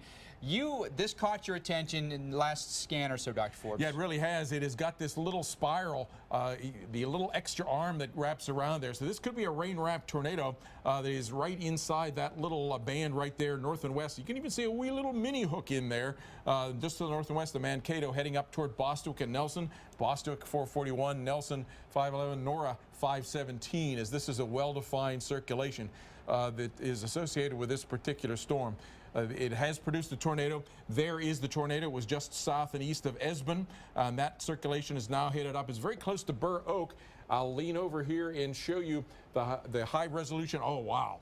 The reds and greens very strong. Greens going north, reds going south. What made me say, oh, wow, though, was that right in there, the 1 pixel or 2 pixels have caught the tornado. So on one side of the beam, within the beam, it's seeing both sides, north and south velocity, so it can't figure out what the average value is in there. That's why you're getting that gray dropout pixel. So let me circle this and see if we're getting any debris signature that goes along with that. Wow, yes, sir. Yep, there's debris signature showing. So it looks very, very likely that we have a damage-producing tornado in progress. That debris signature is, and it has a high enough return to indicate that. That in the dual pole is we oscillate horizontally and vertically. If you've got tumbling debris, it looks different from the horizontal scan versus the vertical scan. And that blue hole that you saw there is what we call the debris signature that indicates that tumbling debris. Let's take you quickly down to the Oklahoma area, because we've got a storm here south of Oklahoma City near Chickasha, coming almost right over I-44 right now. Yeah, and it's heading toward I-44 south of Amber, or south and east of Amber area, with a well-defined hook echo on that. We could have a tornado anytime. Live picture showing a giant rain shaft and a rotating wall cloud more. All right, we're looking live at the camera shot there, looking at this huge rotating wall cloud here over central Oklahoma, just to the west of Oklahoma City and Norman. And rightfully so, there is a tornado warning still in effect now in Oklahoma for Adams County. Well, actually, that's for Grady County and Alfalfa County. We've been watching this, and it has a little rotation with it, according to radar, and we've been looking at it live, and it has shown signs of serious rotation in the area. Yeah, the past couple of scans right near Amber. Got to take shelter right now. This could put down a tornado at any point. Of course, we are getting new tornado warnings as we speak. Let's head back to the lab. Severe weather expert Dr. Greg Forbes, as well as Mike Bettis, standing by, watching this storm for Adams County as well. That's from Kansas into Nebraska now. Yeah, so that storm's got our attention as well. This goes until 4:45 this afternoon. It's a bit of a messy pattern here, Dr. Forbes. Maybe not as distinct of a hook echo on this as some of the other tornado warnings we've been following. But on the other hand, I've been looking at it on radar, and it definitely has some strong rotation down at that southwest edge there, just to the left of B and Blue Hill. That would be pretty close to Roseland in Nebraska, where that circulation is. If you zoom in just a little bit, you can see that it does have a little bit of a hook that comes out there, and that's where the tornado signature is showing up. So that's heading up generally toward the Hastings area across Adams County there in Nebraska. So this is just south of I-80. We'll time it out for you here and put some cities on here so you know who's just as you were predicting there. Roseland about 4:25, and then on toward say Juniata and Doniphan 4:43 and 5:12. So you live in these areas, please be aware there could be a tornado forming here. You need to take shelter south of I-80. And if that turns just to the right, that would catch the Hastings area right about at the 4:45 time frame. So we're pretty close to the radar here, Yeah, we Dr. are. Forrest, so we should be seeing at least some fairly low-level rotation here, no? yeah, we are. Do we have? Yeah, in fact, there you can see it. Pretty strong rotation is showing up. The greens would be southbounds.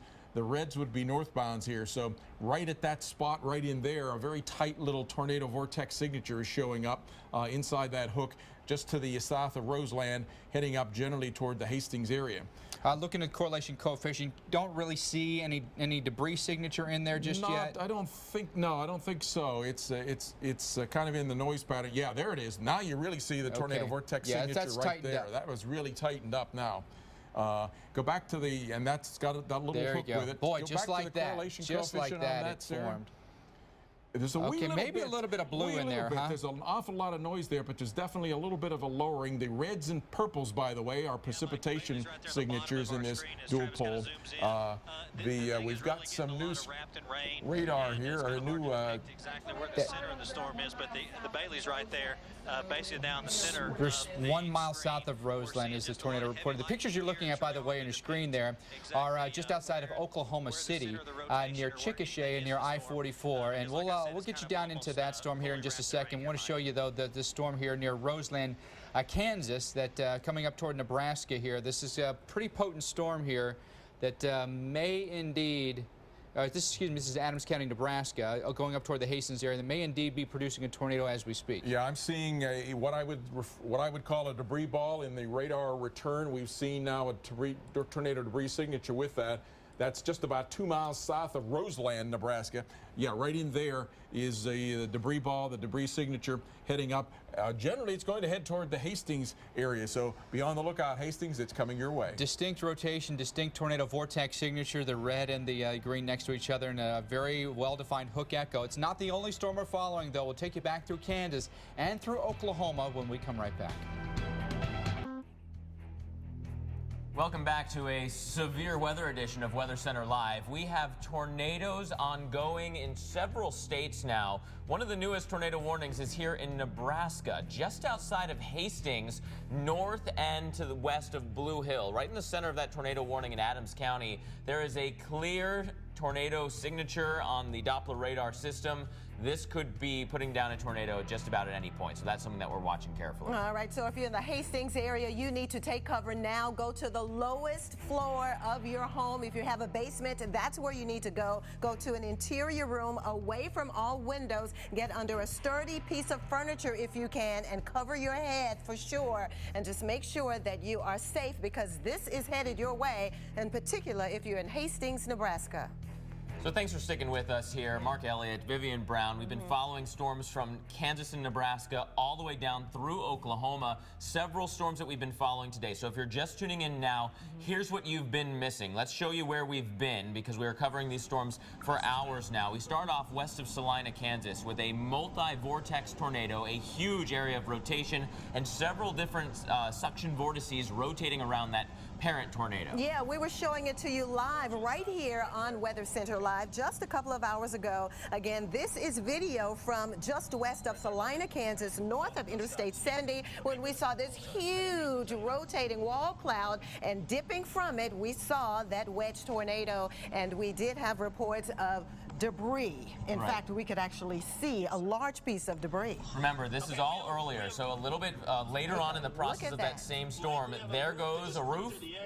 So that was a large piece of debris that was lifted into the air. We also had the suction vortices following in that same path, and then may have hit that same roof again after it was on the ground, or another building. Our Ben McMillan was on the storm, couldn't confirm what was hit as he was driving by. But look at this, all this debris starts kind of fluttering across your screen, picked up by one of those suction vortices. Okay, so to say the least, it has been very active for the last couple of hours. Again, Lincoln, Kansas, just west of Salina. All the while now, not too soon after, we had tornadoes developing in parts of Oklahoma. Yeah, this is from our affiliate KFOR. They're in a helicopter and they're following storms. So earlier today in Cato County, this tornado touched down, or I should say the funnel touched down. It was a tornado at this point. Even though you couldn't see the condensation, the cloud touching the ground, we saw that rotation on the ground as we saw some debris being picked up. All right, so from Kansas and Oklahoma, and now our latest tornado warning is there in Kansas around the Hastings area. I mean, Nebraska. Around Hastings. And there are still several tornado warnings in Oklahoma. So multiple states that we're watching with tornadoes potentially in progress for several of them. So let's go out to the lab. Storm specialist Mike Bettis, severe weather expert Dr. Greg Forbes. Guys, what has your attention right now? Well, we're going to follow these storms for you south, north. It's Tornado Alley, Dr. Forbes. Yep. I mean, this is the prime month for them. This storm that's been near Chickasha coming now almost right over I-44 and may go right near Norman. So Norman, you've got the National Weather Center there. You've got the University of Oklahoma there. It's heavily populated. What's your concern? And it's going to come across I-44. If there is a tornado, it's going to come across I-44 about 3 miles south of Amber. Oh, you can about see the 4 highway miles right west there. of Middleburg. Yeah, the helicopter is bottom left of the skid. showing You it. can Yep. see the highways right there, and that storm's impressive. It really is.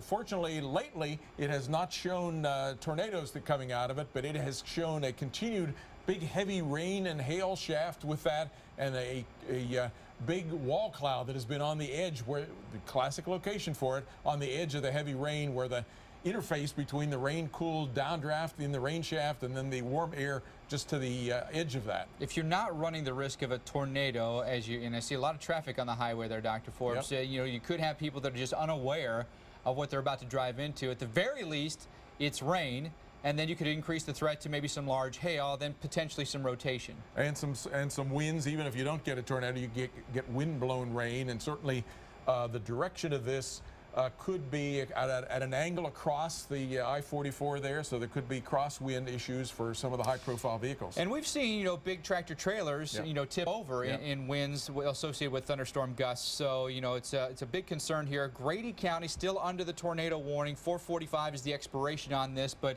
this is just, it seems like it has just put on the brakes as it's been coming toward I-44, now over Amber. Yeah, right now it's very close to Amber and heading off toward the east there, toward the area, toward Blanchard.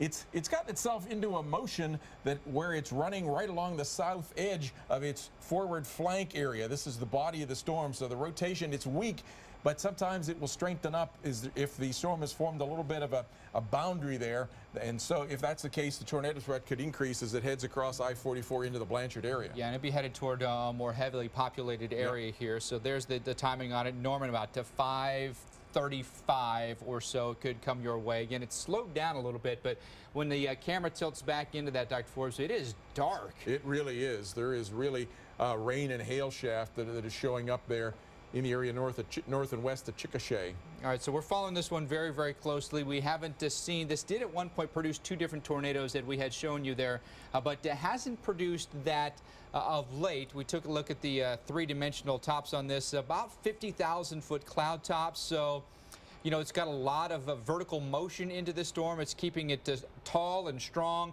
Some elevated hail within that storm as well, so you're likely going to get some lightning within that as well. The other danger that we don't often talk about associated with these storms. When you look at this on the high-resolution radar, what do you see, Dr. Forbes? Well, we've had a little bit of a band of rain that has come into that from the south. Let me back this up just a little bit.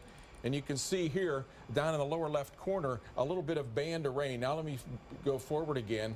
And that has come in and interacted with that. Sometimes you get these interactions. Now we're getting reports of a tornado. On my scan, it's turned purple. So we're getting reports of a tornado 3 miles east of Amber. moving northeast at 20 miles per hour. You get this inflow here, and that may end up then wrapping around the entire thing and tightening up the circulation. Looking at the live pictures now, boy, if we had one in there, could it potentially be rain wrapped? From the pictures from the helicopter, I don't see much right now. There's the circulation. That's where the tornado would be.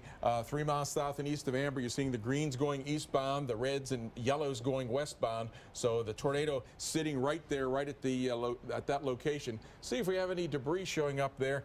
No, we are getting lots of clear air return that sometimes has those odd blue colors, but no debris signature at this point. But there is a feature here, this little ball that sticks out that makes me wonder if that is indeed some of the rotation that's around the tornado there that is showing up, a rain-wrapped tornado. So tornado east-southeast of Amber by a few miles. That's going to head over toward the area just to the north of Blanchard. And in the meantime, about 2 or 3 miles east of Amber, it's about ready with a tornado on it to cross I-44. So this is a dangerous situation that is evolving right now. We're looking at the live pictures from K4 helicopter here out of Oklahoma City. They're probably off to the east of the storm, I would suspect, Dr. Forbes, I think shooting they're back, east or northeast. shooting back kind of to the west here. We've noticed their picture break up a little bit. What they're probably trying to do is transmit through the storm, and so their microwave signal may be actually being disturbed by the storm itself. But from this vantage point, they're a bit of a ways away from it. We don't really, if there's something in there, it could potentially be rain wrapped, or it's back in behind the rain shafts we see there. I agree there. It's very hard to see, and there could even be a little narrow corridor of a rain, shaft of rain that's wrapping around the tornado itself at this point. So, but right in that area, we've had a report of a tornado, and that is now reporting a multi-vortex tornado on the ground north and east of Amber, and heading up toward the area north of Blanchard toward the Newcastle area, maybe just south of Bridge Creek. There's a look at the storm. It is intense, to say the least. Another tornado reported on the ground near Drummond. This up near Enid, Oklahoma. More on both of these storms after this.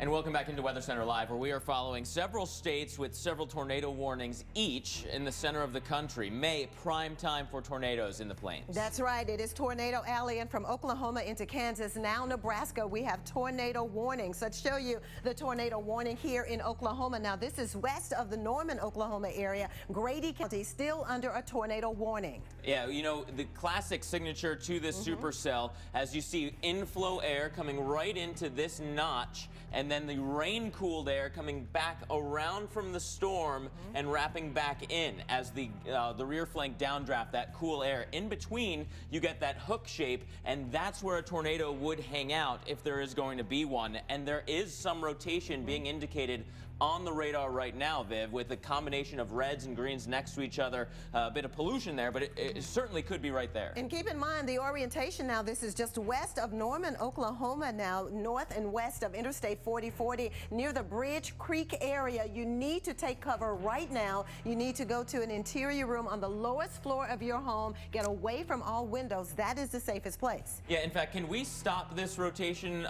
this movement on the radar for just a sec? Because it is getting more and more organized as we're looking at it. If we could just look at the most recent frame on this radar, check this out. Right in here, a real distinct hook has formed. Absolutely. And I know our severe weather expert, Dr. Greg Forbes, wants to weigh in on this one. All right, so let's go back to the lab and check in with him to give us more details. Yeah, we continue to have the storm that's heading toward the Norman area. It's had a report of a tornado on that. It continues to have large-scale rotation with that. And we have several tornadoes that are up in the area here of southern parts of Nebraska, right on the Nebraska-Kansas border, and just to the south of that. Several of these have had tornado reports, and then a storm up near the Enid area that's had a tornado with that. So let's go to the start with, we'll go south to north. We're seeing, what are we seeing here in the box? Which storm is that?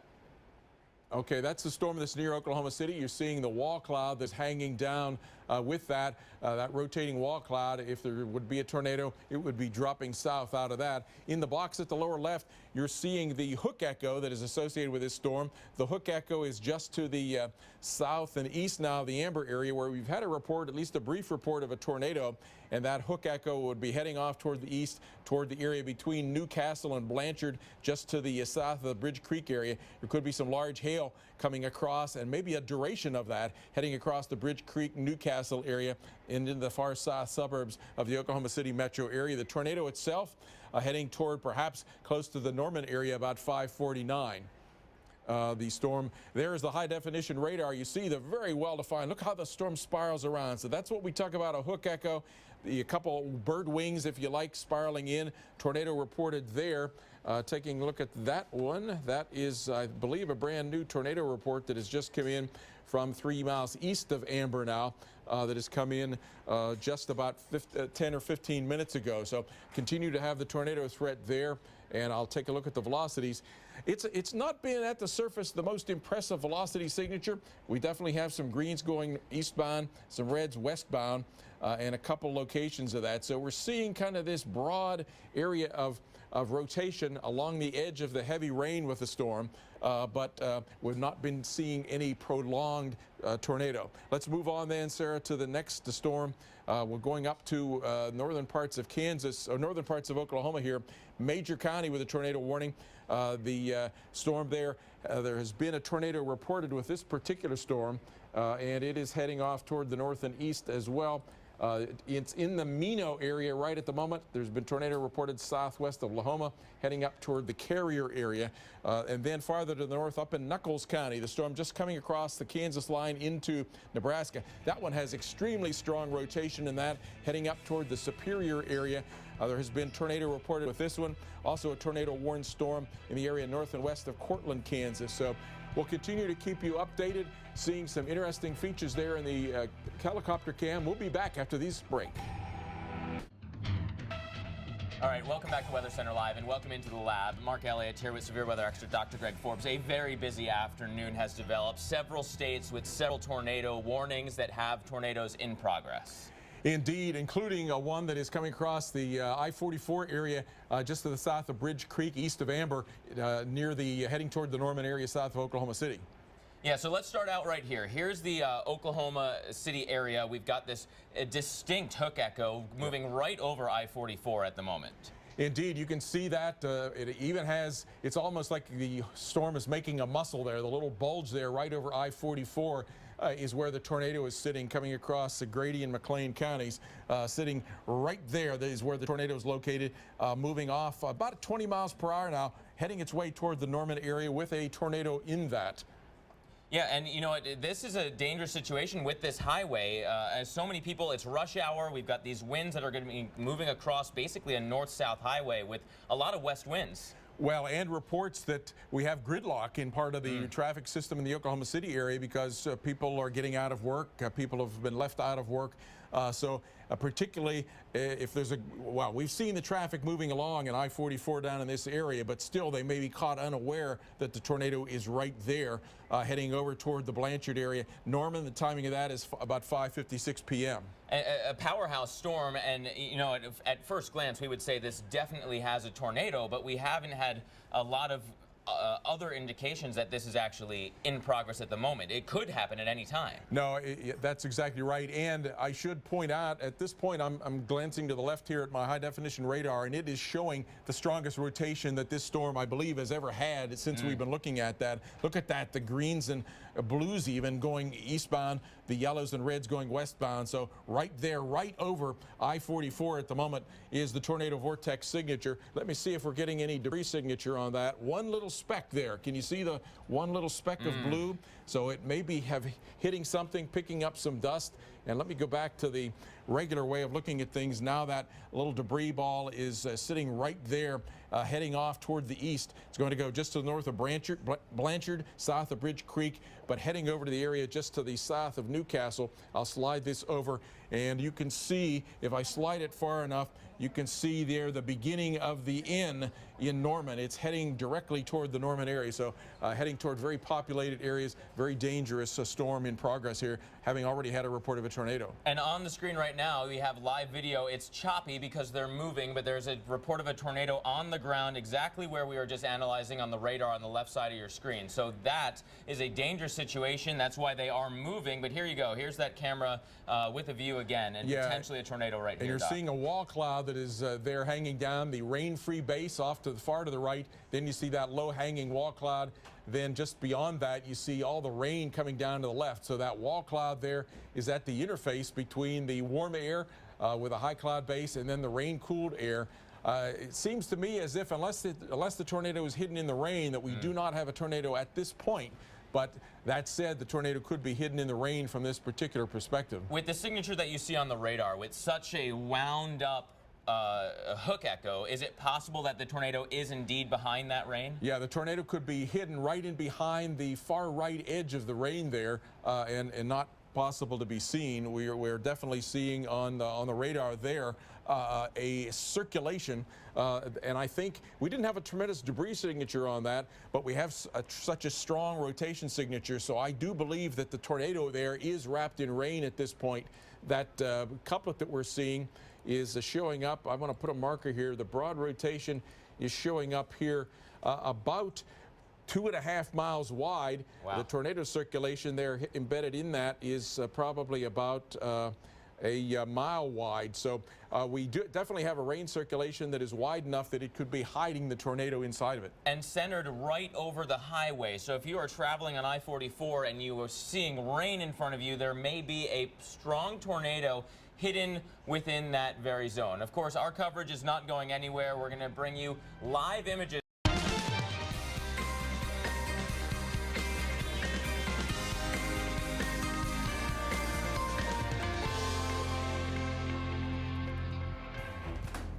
Severe weather continues in the plains.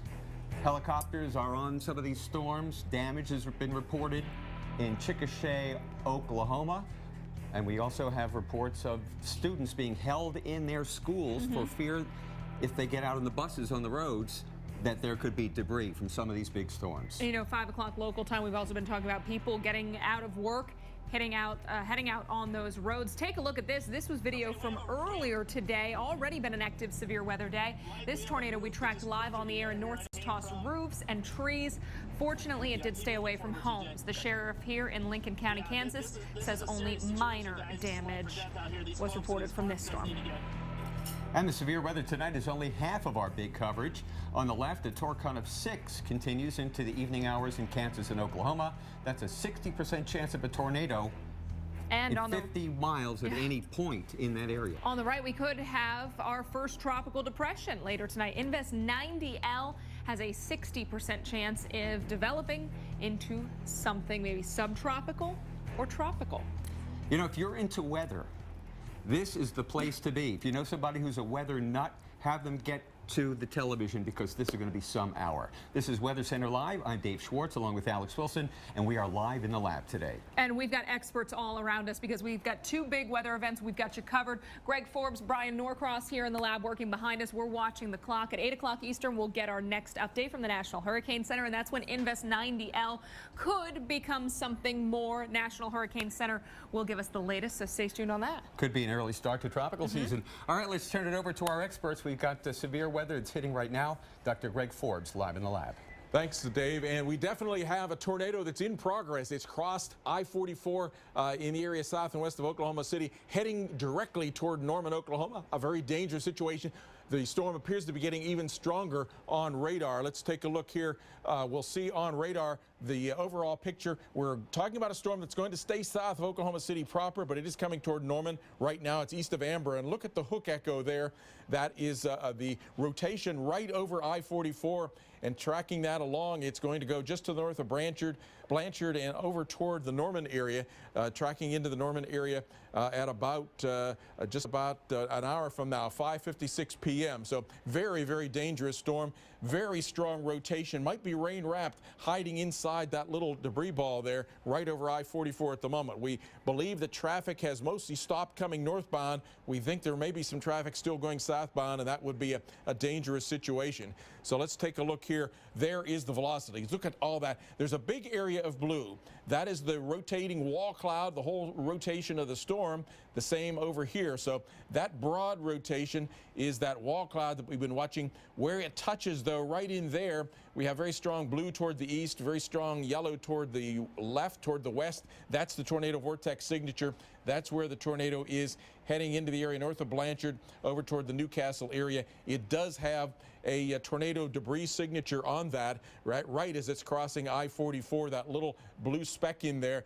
surrounded by red. The red and lavender colors are rain. This is what debris looks like. We have dual pole radar that oscillates vertically, oscillates horizontally. When you get tumbling debris in that, it shows up with a low return, lower than the precipitation, low correlation, and that is what we're seeing as a debris signature. We have a tornado emergency coming for Newcastle right now. It's coming out from the Weather Service. Yeah, the National Weather Brian, I'm Service, on we're mic watching 7. the chat here. A tornado emergency is being issued for the Newcastle area as this storm is getting very close to the Newcastle area. Can we go to the high definition radar, or is that what we're on, Sarah? I think there we go. All right, so here is Newcastle. You're seeing Newcastle right there. That rotation that we've been talking about is in there. It may be rain wrap. Look how it is pushed a little gust front out along that yellow arm there. I'll pull up the velocities here and show you that the intense rotation with the very intense tornado right there, surrounded by a very intense rotating thunderstorm, and that is all going to be heading into the area, moving just slightly to the north of east into the area near or maybe within a mile south of Newcastle. Let me see what the distances can be here. I'm going to place a little marker. Looks to me like that would move into an area about 1 to 2 miles south of Newcastle would be where the rotation would go. Correlation coefficient, you see right there, the blue circle. There's debris being picked up. I'm hoping that's not vehicles that is being tossed about as the storm with this well-defined rotation is crossing I-44. So extremely dangerous storm in progress. You're seeing a camera there to the left. We're not seeing, as far as I can see, a tornado in progress at this point in there. The camera that I'm looking at is pretty far away from me, however. But certainly a dangerous storm capable of producing a tornado rolling across the area near Newcastle in Oklahoma. Let's us go, and again, timing that out about 5:16 p.m., heading toward the Newcastle area. Tornadoes warning, this is southwest of Oklahoma City. This storm is not headed into Oklahoma City. It is headed toward the Norman area. Shall we go along, Sarah, and take a look at some of the other storms? We have additional storms with tornado warnings farther to the north in Oklahoma, Alfalfa, Garfield, and Major counties with tornado warning on that. That would be east of Ringwood, heading up toward the Kremlin area. The Hillsdale area, push it a little farther to the south and east. Hillsdale there about 5:33 p.m.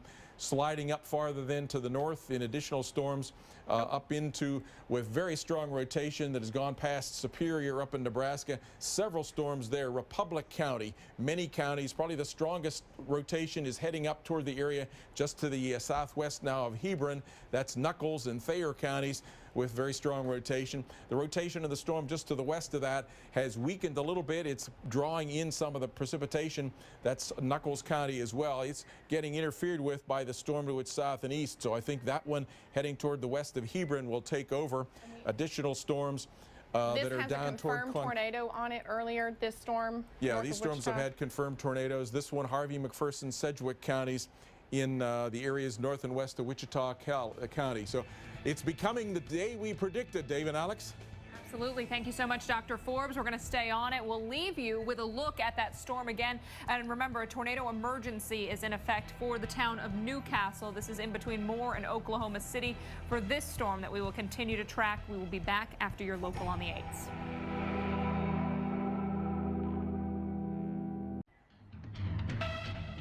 Tornado Alley is lighting up this afternoon. A tornado watch in effect from Nebraska to Texas. And the city of Newcastle, Oklahoma, on the southwest side of the Oklahoma City metropolitan area, is under a tornado emergency.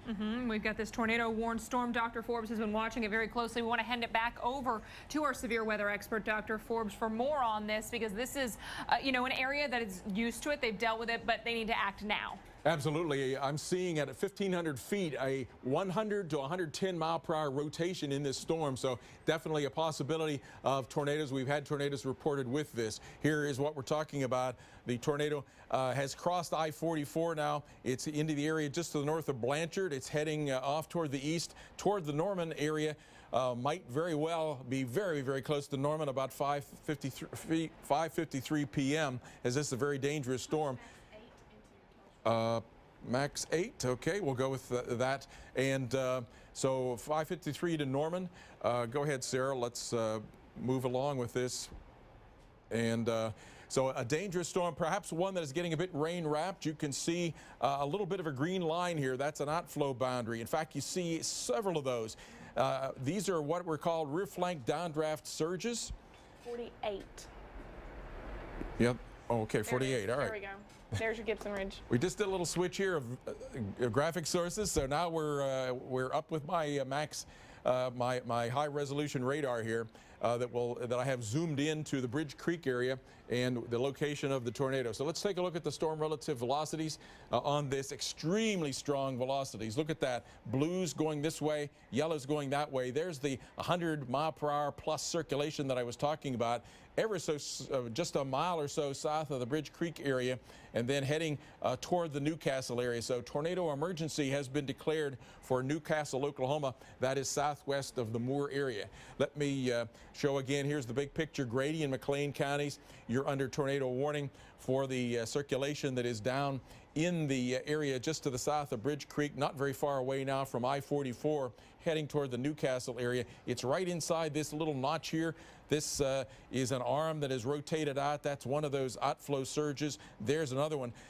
One of the things that researchers have found using the mobile Doppler radars is that sometimes these multiple surges will trigger in tornado intensifications. If the tornado is lifted, will trigger new tornado formations. So we're continuing to see there on the left helicopters out of the KFOR showing monitoring this area. Not seeing on the moment a tornado that's showing up in that, but certainly something that at cloud base is rotating as strong today as we've ever seen it rotate. And showing up here, we have a debris signature that's showing up. So the tornado has been creating some debris, picking up stuff right under where the strong velocity is that is making it capable, that's showing up as debris. So it may be totally rain wrapped that we're not able to see it there. It may be hiding in behind the rain. A very dangerous situation. You need to be seeking shelter in Newcastle just because of what we're seeing on radar. I'm just checking the chat here at the moment. I'm not seeing any new anything new coming out on this particular storm at this point.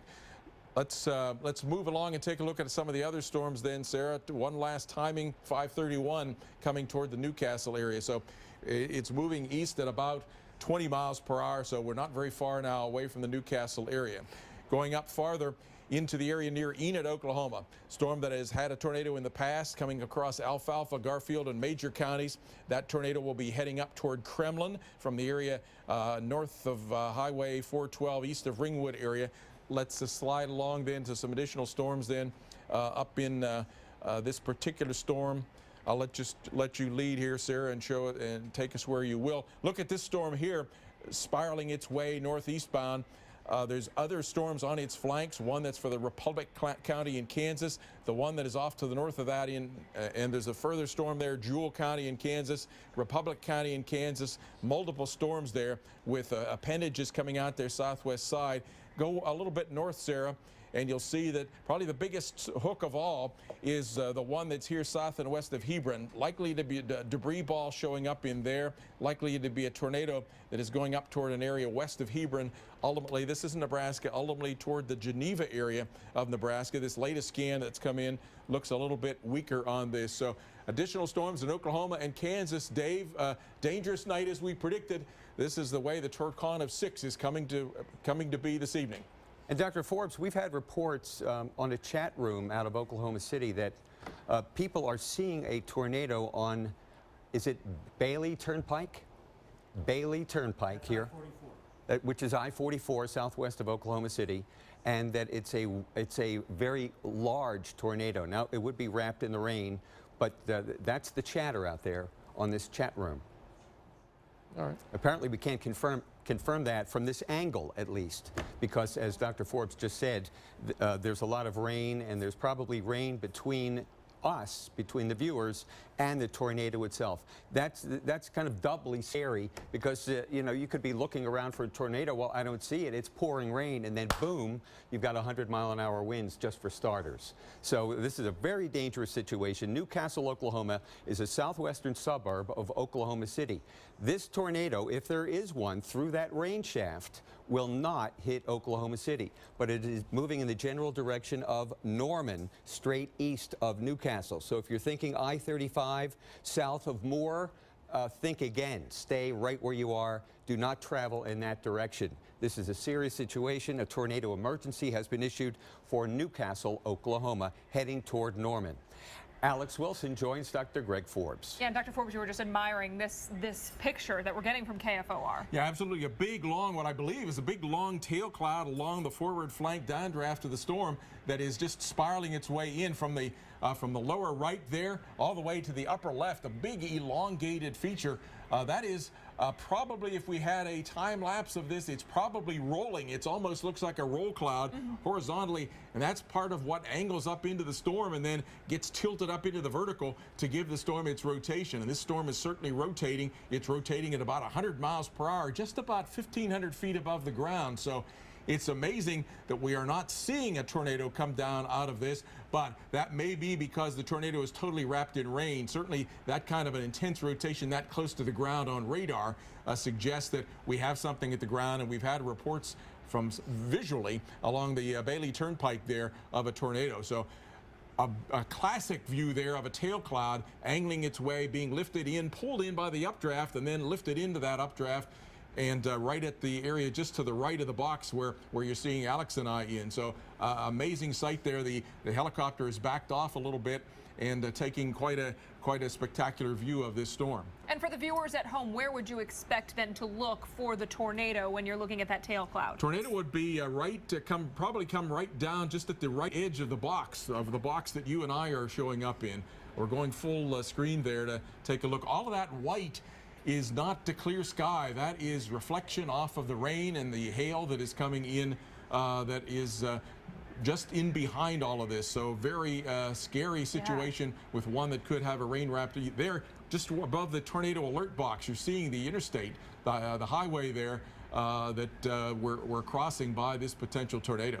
And very interesting because when they zoomed out, you could really see, you said it looks like clear sky, but when you pull out, very obvious that it's not. Let's listen into this chopper pilot. Well, we're going to try to listen back in with him because he's been providing some commentary as well from our friends at KFOR TV. But you said this would be that rain, that hail, so that's why if there is a tornado, it would be very difficult to see if you were out looking for it. Yeah, absolutely, and they've backed off away so that they're not in that. That would be a hazard for their helicopter. Very smart. Now, if we talk about what's on the radar compared to what we had a few minutes ago, we still have if the tornado, if there is one, is hidden inside of that big isolated shaft of rain and hail right there. It's in there. If the tornado is present, it's in that. And it's hard to tell because what we could be seeing is the hail, the rain also, but we do see some darker colors. Yeah, there's another part, the little part of the tail another tail going up into the wall cloud area. So this is the more immediate area of where the tornado would be. That other one really was coming in from a long distance away, spiraling into this thunderstorm. Okay, while we're doing that, I'll pop in here. I'll pop in the radar if we can. I don't think I have control of doing that. There we go. And earlier we saw a really good hook. Now at this point we can still see that area that we would be paying attention to and looking for that tornado. Yeah, we had a real well-defined hook. Some of the rain has wrapped around that, and now the circulation is probably right up in there in the area just there it is. Very strong rotation now has spiraled up. May have made even a bit of a left turn. The rotation is in there now east of Bridge Creek and seems to have made a bit of a left turn. It may actually go now, unless it goes straight east, it may go north of Newcastle. So getting to be a very complex situation that's hard to see visually and changing very rapidly on the, there we go. So step that forward now, Sarah, if you could. It's almost coming right up the interstate now, whereas before, and it's turned just back to the left. It had been going across heading across the interstate. It has made a left turn now and is going off now to the north and west side of the interstate east of Bridge Creek. So that puts new areas, the areas north and west of Newcastle, in jeopardy from this tornado. And we could get a situation where it will cycle once again and have a new rotation that could come into the area, maybe down in here and head south of Newcastle. So we're at this, all of this feature here with the tornado hiding in the rain up in here, but all this wall cloud, that's probably the roll that we saw coming in from the south. There could certainly be tornadoes that could form out in that area as well and go south of Newcastle. So getting to be very, very complex and very, the more complex when these storms reorient like this, rearrange themselves, new places become vulnerable. It becomes a very, very dangerous situation. Which is why we tell you to seek shelter if you're in the county, as you know, warned, because anywhere close to that storm, because it can make a change in path. These can be unpredictable. Yeah, this path of where the strongest circulation is right now is definitely made a left turn, not heading right toward Norman. Oh my goodness. 558 though, if it keeps going like this, it's heading toward Moore. So we always give a big sigh when we see something like that happen, Dave. We sure do. You know, scenes like this are just happening all over in Kansas and Nebraska. There are also eyewitness reports of large tornadoes on the ground. I wonder if we could go to some of those warnings there. This is north central Kansas and south central Nebraska, an area that has been highlighted by the Storm Prediction Center. Look at all of those warnings that are in effect right now. That's Cloud and Republic County. So on the left, you're looking at Newcastle, Oklahoma, which is just on the south side of the Oklahoma City metropolitan area at a storm that apparently has produced a large tornado. We can't see it through the rain, but we're looking over at KFOR TV. Helicopter camera is searching the skies for it. And here in Kansas, we've got another storm. These storms are moving northward. Take a look at that. So in north central Kansas, Cortland, you could be in for a tornado, and a tornado has been sighted. You see the hook. It just moved to the west of Jamestown, and it's moving northward.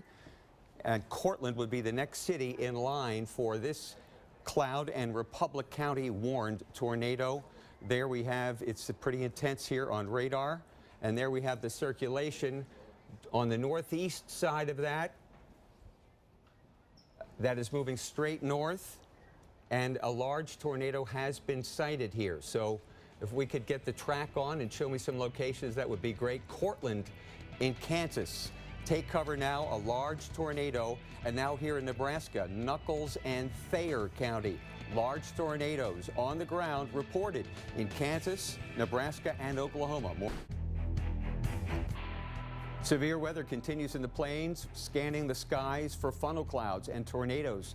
This is just south of Oklahoma City, near Newcastle, Oklahoma. This cell seems to be kind of resetting itself. A couple of circulation centers, no confirmed tornadoes, at least that we've been able to see right now. But a tornado warning remains in effect for the south and southwest sides of Oklahoma City. Newcastle under a tornado emergency right now, and the tornado threat continues all the way up into Kansas and Nebraska. Tornado watches from Texas all the way to Nebraska till 9 o'clock Central Time at least. Alex Wilson and Dr. Forbes are right here in the lab following the severe weather. Guys? And Dr. Forbes, you've been talking about this new circulation, and Sarah just told us that they are going to warn on this one. Yeah, this has become a very complicated situation. The existing tornado circulation is up in this area west of Newcastle here. The new circulation is forming down in this area, and that one would be the one that would go toward the Norman area. So let's go to the okay, so I'm going to time this out really brand new warning that's coming to get the Norman area. Sarah will time this out for us, but circulation developing in right out near the edge of that hook. You can see it right in there, that very strong circulation, and so that would be coming toward the area around Norman. Slide a little bit to the south, Sarah, so that we get the Norman time frame. If it takes enough of a right turn, it would be coming toward the take a little farther south yet, Sarah. Let's just We're try. doing this live. So there we go. So it'll be coming in Norman about 5:54. So that's pretty much the time we've been saying all along. It's just the storm has evolved in somewhat of a different way than what we've been seeing. Go ahead and give me the Gibson Ridge, the high definition radar. And here is that new circulation. The old circulation, you'd have a rough time finding it. It's hidden, it's wrapped in the rain, it has made a bit of a left turn. And let's see if I can find my mouse. There we go.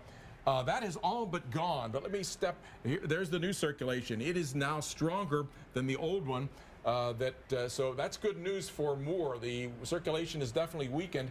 Stepping back a couple of steps, there is the old circulation, and we'll go back with that one. I'll step it back in time and show you. Well, let me show you what it looked like on radar at that time. It was hiding in the rain. We were talking about rain wrapped, so it was up in there north and east of Bridge Creek. It had made a left turn. So let me go back to that, and I'll show you where it came from. We'll go back a few more steps in time. We'll go back. There we go. Look how strong it was at this point. Very strong. So it made a left turn and has weakened. That is typical of what happens at this point.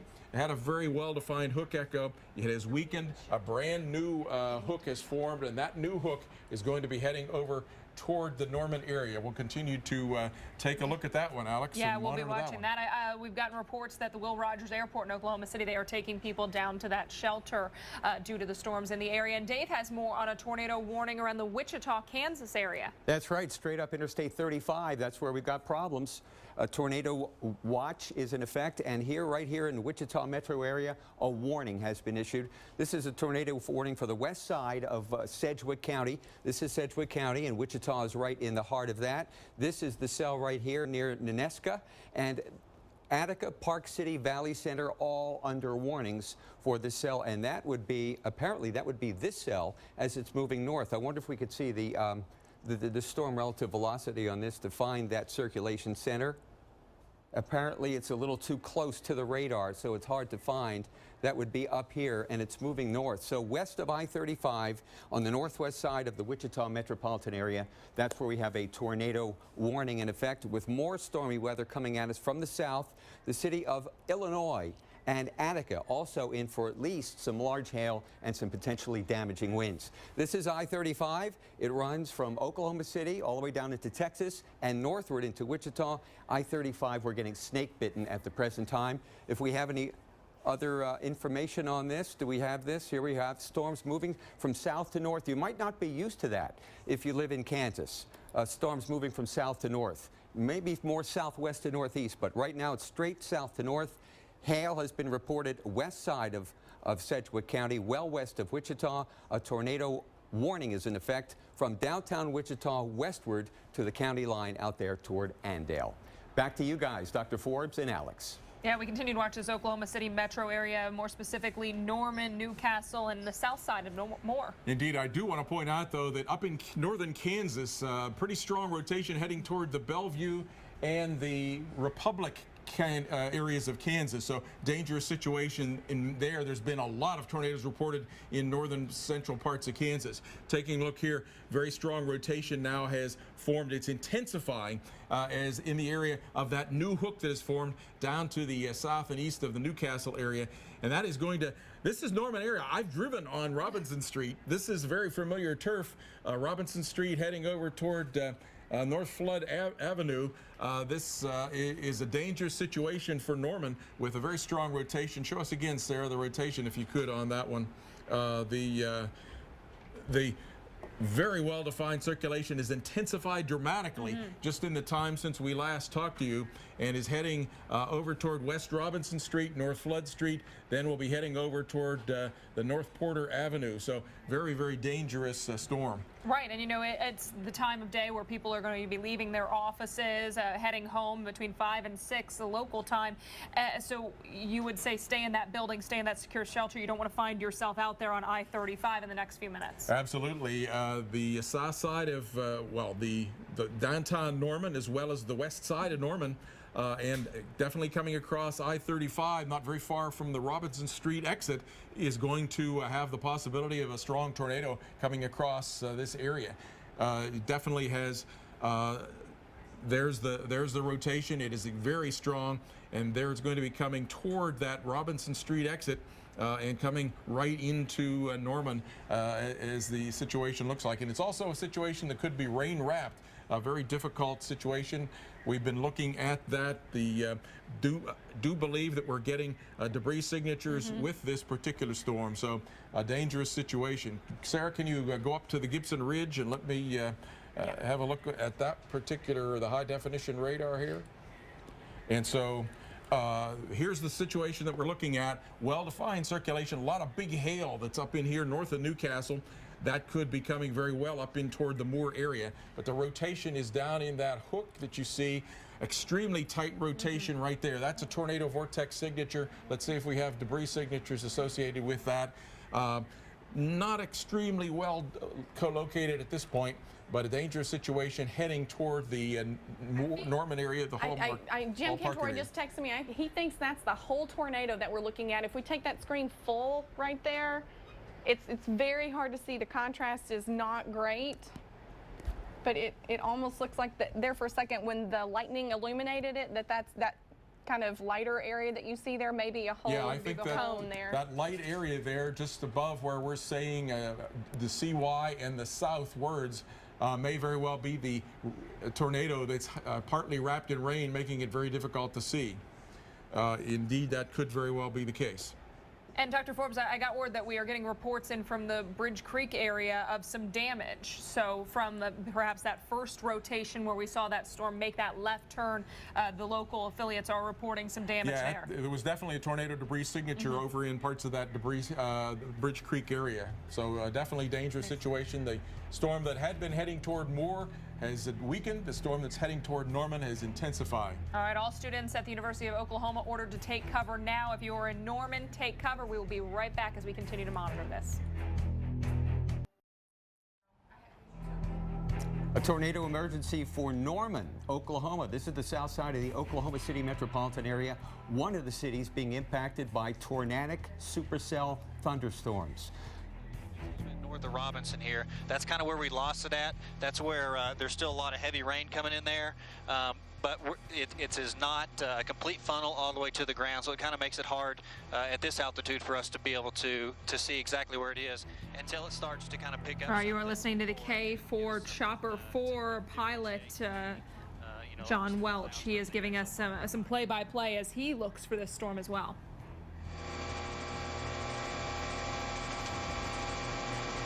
All right, well, we're not hearing from him right now. He started to talk there, but got to let you know, if you have students at OU, Norman, Oklahoma, home of University of Oklahoma or Oklahoma University, those students have been ordered to seek shelter, get to that safe spot. If you know someone there who might not be in the dorm, might not be getting the alerts, give them a buzz and let them know that very dangerous situation in play for them. Although I'm sure anybody at that campus is well versed in staying up to date with what's going on in the weather. Absolutely. We're one of the places that the weather information gets out. You can get us on your cell phone also. Any kind of communication device, we're available. Check out weather.com for our app. And this is the kind of situation where it really comes in handy. Let's take you to the University of Oklahoma right now. You are looking at the campus, and luckily no students out there walking around, which is exactly what you want to see. You hope that everybody is already in their safe spot. I know the dorms there have safe places for the students to go, the dining halls I'm sure as well, as it is dinner time, local time, 5:45 Central Time. Now, this is a cell that had a tornado on it, apparently, and then rain-cooled air from the storm itself apparently squeezed that one off, or it didn't allow that to continue. It cut off the inflow. But now there's a new area just to the south of that. So this storm has recycled. This may be its second life. It may not be done yet. Let's go to our experts here in the lab. Dr. Greg Forbes and Mike Bettis. All right, thanks guys very much. You look at this incredibly distinct hook echo on this Dr. Forbes that is coming right past Newcastle, almost making a beeline for Norman now. Yeah, it really is. And in fact, there's been amateur radio a spotter has reported a tornado crossing the South Canadian River near West Robinson Street. So that is coming into the Norman area, the northwest side of Norman. You can see here on the right the well-defined hook echo that is redeveloped. The old hook has gone. That was the one that was headed toward Moore. This is the circulation now that's heading toward Norman. It will stay south of Moore. Moore getting probably some hail coming toward you from the body of this well-defined supercell thunderstorm now that spirals all the way down to the southwest flank here. There's the Canadian River, so it just crossed the Canadian River coming right toward Norman inside that little hook appendage that we see on radar. Okay, we got a different vantage point here, Dr. Forbes, from the ground, from K4. Oh, we might have some damage here. This is Bridge Creek. Oh, okay. So I see. Yeah, earlier we had the tornado came across the Bridge Creek area. There was rotation in the storm about 100 miles per hour I was seeing on the radar when we were in the Bridge Creek area. All right, so we know that we've had some damage with the storm, and what do you tell the folks that live in Norman right now? Well, you need to be seeking shelter, lowest innermost portion of a sturdy building, and try to protect your head. Put a helmet on if you have it. Put your shoes on in case you have damage that you need to come out into the rubble. You don't cut your feet all up. That's the best I can say. At this point, now I was mentioning when it was back near the Bridge Creek area, I was seeing 100-mile-per-hour rotation. At this point, I'm seeing a lot less rotation. I'm seeing rotation here that is showing up. Well, it's increased a little bit. I'm seeing up now to about 70 miles per hour. Just 5 minutes ago, it was down to about 30. So we've seen in the last 5 minutes some strengthening of this circulation as it works its way across from the Canadian River now into the west side of Norman. So you can see on the left-hand side of your screen there, distinctive rotating wall cloud base, and then underneath that we're getting, you know, likely huge rain shaft and hail shaft potentially in there, Dr. Forbes. So we, you know, the tornado may be obscured by that rain. We can't get a visual from this vantage point. Yeah, I'm feeling pretty sure that it is wrapped in rain because we're seeing the tornado circulation that's about that wide from about here to here on my pointer, but the rain ball that's with this is several miles wide. So it's hiding in there at times, at least, the tornado that is hiding within that. So this is likely going to come right across I-35. We've seen this time and time again, Dr. Forbes, between the Norman and Moore areas. You know, when we had the storm that came through, Moore came right over I-35. But as we time this out, Norman, 6:04. So we're talking about 20 minutes or less, and that storm is on top of you, so you need to be taking this storm very seriously. It's had a history of producing some damage, and you've got to get to the lowest level. If you've got a tornado shelter, go to it right now. I know a lot of folks that have them here, sometimes a little leery going in there, Dr. Forbes. They've got issues with spiders and black widow spiders, and the kids don't often like to go down in there, but it could save your life in this instance. Yeah, if you've been watching us, you might notice now that time is later than what we had earlier projected. The storm at one point was moving about 25 miles per hour. It's slowed down now to only about 10 miles per hour. So as a consequence, the time of arrival for downtown Norman is delayed by about 10 or 15 minutes prior to what we had said maybe a half hour, 40 minutes ago. And when we think about, you know, when I think about Norman, I think about the communities they have there. A lot of concentration of homes, and you know, you've got a campus there, so you've got dorms, so a lot of people there, tens of thousands of people at the campus, and if this goes somewhere near OU campus, this is going to be tough. Yeah, really tough, and of course, that is where the Storm Prediction Center, the local office of the National Weather Service, and other research laboratories are there right on the University of Oklahoma campus. There's also research Doppler radars that are there, and so they are going to get a look very firsthand at the details of this very complicated rain-wrapped tornado or rain-wrapped type circulation with a potential tornado that's working its way now right toward Robinson Drive. That will come toward I-35, probably close to and maybe just slightly north of the Robinson Street exit, and then across Norman at the direction that it's going. So there you're seeing some of the continues to look as if it will be coming up toward I-35 just near Robinson Street, West Robinson Street, and then head up toward the Flood Avenue area. So we're looking at the live chopper cam video right now. It's still very hard to figure out if there is a tornado within that or not. It looks like they're pointing in the exact direction they need to be, but the tornado could actually be back in behind that rain curtain. John Welch is at the stick here on the chopper. Let's take a listen to what he has to say. Yeah, he may be in communication with K4 station right now, but when he comes back on, we'll dip in and hear what he has to say. He's also got some excellent analysis. He's been on it all day long, Dr. Forbes, even predicting when the storm would cycle and where it would produce a tornado. So they've got a lot of experience here. You have to when you're actually up there flying around a tornadic storm. We've got a brief touchdown reported now by a storm chaser at the intersection of 48th and Robinson in Norman. 48th and Robinson. So this may come actually very close to campus, maybe just slightly north of campus. We're going to label it for you. Jenkins Avenue, by the way, is where if we can show our radar here. Jenkins Avenue, by the way, is where the the National Weather Center is, and that's right at the south edge of campus of the University of Oklahoma. So this may indeed come very, very close to campus. Yeah, indeed, it's going to go, looks as if it's going to go north of there. I've been on Robinson Street. There is, I believe there's the Norman Airport, I believe, is on Robinson Street or out in this area. So I've been on this Robinson Street many times myself. Of course, we make many trips to Norman because of all the meteorologists and researchers that are there. I look at the picture there on the left, Dr. Forbes. I see a lot of, it looks like that's I-35 potentially there right down the middle of your screen there. I see a lot of lights on that street. It looks like there are a lot of cars out this evening. And we seem and to I see have there's lost, some flashing from this lights. perspective, we seem to have lost the rain wrapping. So we're able to see a little bit better. There seems to be just to the right of center there some kind of a lowering wall cloud that perhaps is putting down occasionally tornadoes within that. Or there seems to be right at the edge of that. You can see a white line there. Right. There's a very sharp edge to the rain with closer to us you know, that is not raining. Let's dip in and listen to the chopper pilot, John Welsh. You know, they built all those stores there, the Academy and other stores there just on the east side of I-35. It appears it's going to track just right along there. And behind the storm, or behind the area we're talking about, what I can see is still lights that are turned on. So we haven't seen any complete blackout. So, you know, sometimes you might miss the power flash, but you wouldn't miss the block of lights behind it. And all the lights have been coming on as it's getting dark. All right, so you've been listening to John Welsh, the chopper pilot here for K4 as the storm is coming near Norman, Oklahoma. We want to take you up to Kansas, by the way, because we have a report now of a large tornado on the ground near Republic, Kansas. This would be near the Nebraska state line, Dr. Forbes, north of Belleville, north of Concordia. Yeah, this is, I pointed this out maybe 10 minutes ago or so, the storm that looked to be rotating most strongly among a number of storms that were up in that area. You can see a well-defined hook echo there. At times there's been a debris ball associated with this. It's heading up toward an area that would be taking it toward Chester. I believe Chester would be Nebraska. This is very close to the Nebraska border.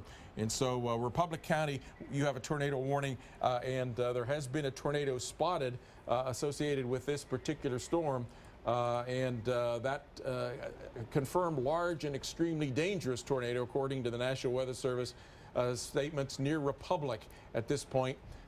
These spotters spotted a tornado 5 miles east of the Republic just about 9 minutes ago. So a dangerous storm south and east, now almost due east of Republic, heading toward Chester. And that warning does extend up into Nebraska. We put the tracker on this for you, and we can show you exactly where this is going. Yes, Hebron is going to be next in line to potentially be hit by this, coming right between Big Bend and Rose Creek, as you were mentioning, Dr. Forbes, near Chester. I just want to let you know that we're following storms in Kansas on the right-hand side of your screen. A large tornado being reported here on the left-hand side of your screen. Chopper footage here out of the Oklahoma City metro area. This is south of town near Norman, where we also have reports of a tornado that has actually done some damage. So watching two different areas at the same time for you here. Zooming down in on this one, Dr. Forbes, when you see this one in Kansas, you see some pretty distinct tornado vortex signature. Yeah, absolutely. The blue's going northwest bound, the red's going southbound, so the tornado would be sitting right about there, heading up toward I'll have to, Fur Road is very close to Fur Road, and in this case, of course, there's always a few minutes delay, so it is probably just past Fur Road, heading off very close to the Nebraska border there. It's going to pass east of Byron and to the west of Huntley, I believe that is, as it heads off toward the north and east. So very dangerous storm there that has produced a tornado. And okay, we're taking a live look here now. Looks like we may have flying debris here in Norman. This is a live look right. They may go. Oh, there went a tree. Looks like they have. They may have a tornado right on top of their storm chaser right there. Yeah, there was a tree, looked like a tree flew. They switched cameras there briefly, but this, folks, is coming right through Norman, Oklahoma. We're seeing power flashes with this. This is live chopper out of Norman, Oklahoma. Tornado warning right now. This is going to come very close to the OU campus. And so if you live, near Robinson Drive, Tecumseh Road, right along I-35, by the way, you can see now the right-hand side of the chaser cam on the ground. We may indeed have a tornado right there. Yeah, power flashes. Power flashes. I thought I saw a tree fall down. I think they just were able to drive away from it. On the north side of Max Wertheimer, and it is a maelstrom out here, Mike. Whoa, hang on, it's back. Mike, it is trying to move the car on me here. It is bad news. Yeah, it's really you're definitely out of the in it. ground, Mike. It's going to cross I-35 at Tecumseh Road, and it's going to do so in about 15 to 20 seconds. Mark Dillard, let's just hope he's safe here, because he's actually in here about an F1, maybe a weak F2. Inside of it, this is in North Norman. It's gone through the neighborhoods in North Norman. Obviously, there is damage, and he is actually in the tornado here itself in his storm tracking vehicle. You're looking at it live here from on the west side of I-35 at Tecumseh Road is where that vortex in about 15, 20, 30 seconds is going to cross Interstate 35 on the northern edge of Max Westheimer Airport, not too far south of the old York plant. So a little way south of Southmore. It's going through North Norman. Go, Mark Dillard. So you are listening to our affiliate KFOR out of Oklahoma City. Dr. Forbes saying coming over I-35 right now near Tecumseh, exactly what you're seeing on the radar, and the images are pretty dramatic here as the storm chaser follows this. He may actually be in the rotation of the tornado. Yeah, and I think what we're seeing here is very likely to be some combination of tornado, but maybe just this big broad rotation of the storm that we've seen, this big rotating storm cloud. Trying to get over to Rock Creek, rather, trying to get over to I-35. We had power flashes, and we've got debris in the air, Mike. This is wrapping up in rain very rapidly as well. Back to you. Okay, let's go to Emily Sutton here. Let's take Mark Dillard's stream. Keep Mark Dillard's stream. Let's go to Emily. Emily, what do you have? Hey, Mike, we're at the spur and I-35. We are looking to the north, and we have noted about 3 power flashes. It's challenging to see the tornado, but I can kind of make out the condensation funnel at times. So it's getting ready to cross I-35. Yeah, probably 3 power flashes. So we're watching it from a distance. We're high up, so we have a pretty good view of it, although I will say, folks, don't try and go out to look at it because it's going to be very challenging to see. But yeah, definitely some defined power flashes. Gearing up to cross I-35, so probably want to stay off. Emily, appreciate that. Hank Baker is at Robinson and I-35 looking at it as well. Hank, what do you have? Hey, Mike, I'm at I-35 in Robinson, and it looks like a really broad, wide circulation. I've got some vortices that have hit the ground and blowing shingles off of apartments, etc., in having debris in the air. It's very visible right now. The back side of the circulation looks like it's still just to the west and fixing to cross I-35, even though I've had vortices already go across I-35. I'm at mile marker 111, and it's rapidly rotating. It looks to me like it's moving almost due east. Mike, back to you. Hank, appreciate that. Here's Mark Dillard's stream live. Again, tornado continues in Norman.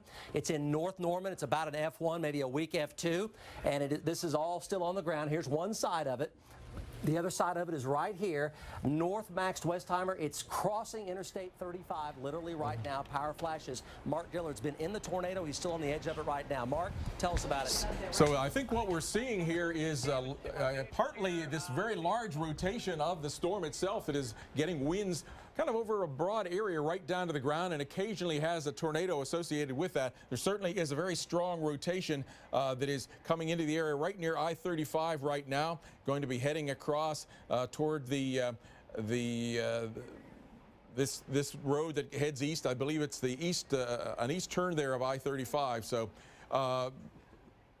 let's go to the Gibson Ridge, Sarah, if we could. We'll take a look at some of the details on this. Here's the high-definition radar showing this big, broad hook that is wrapping around, and I'll show you the velocities on this. Someone has taken control of it. I grab it back.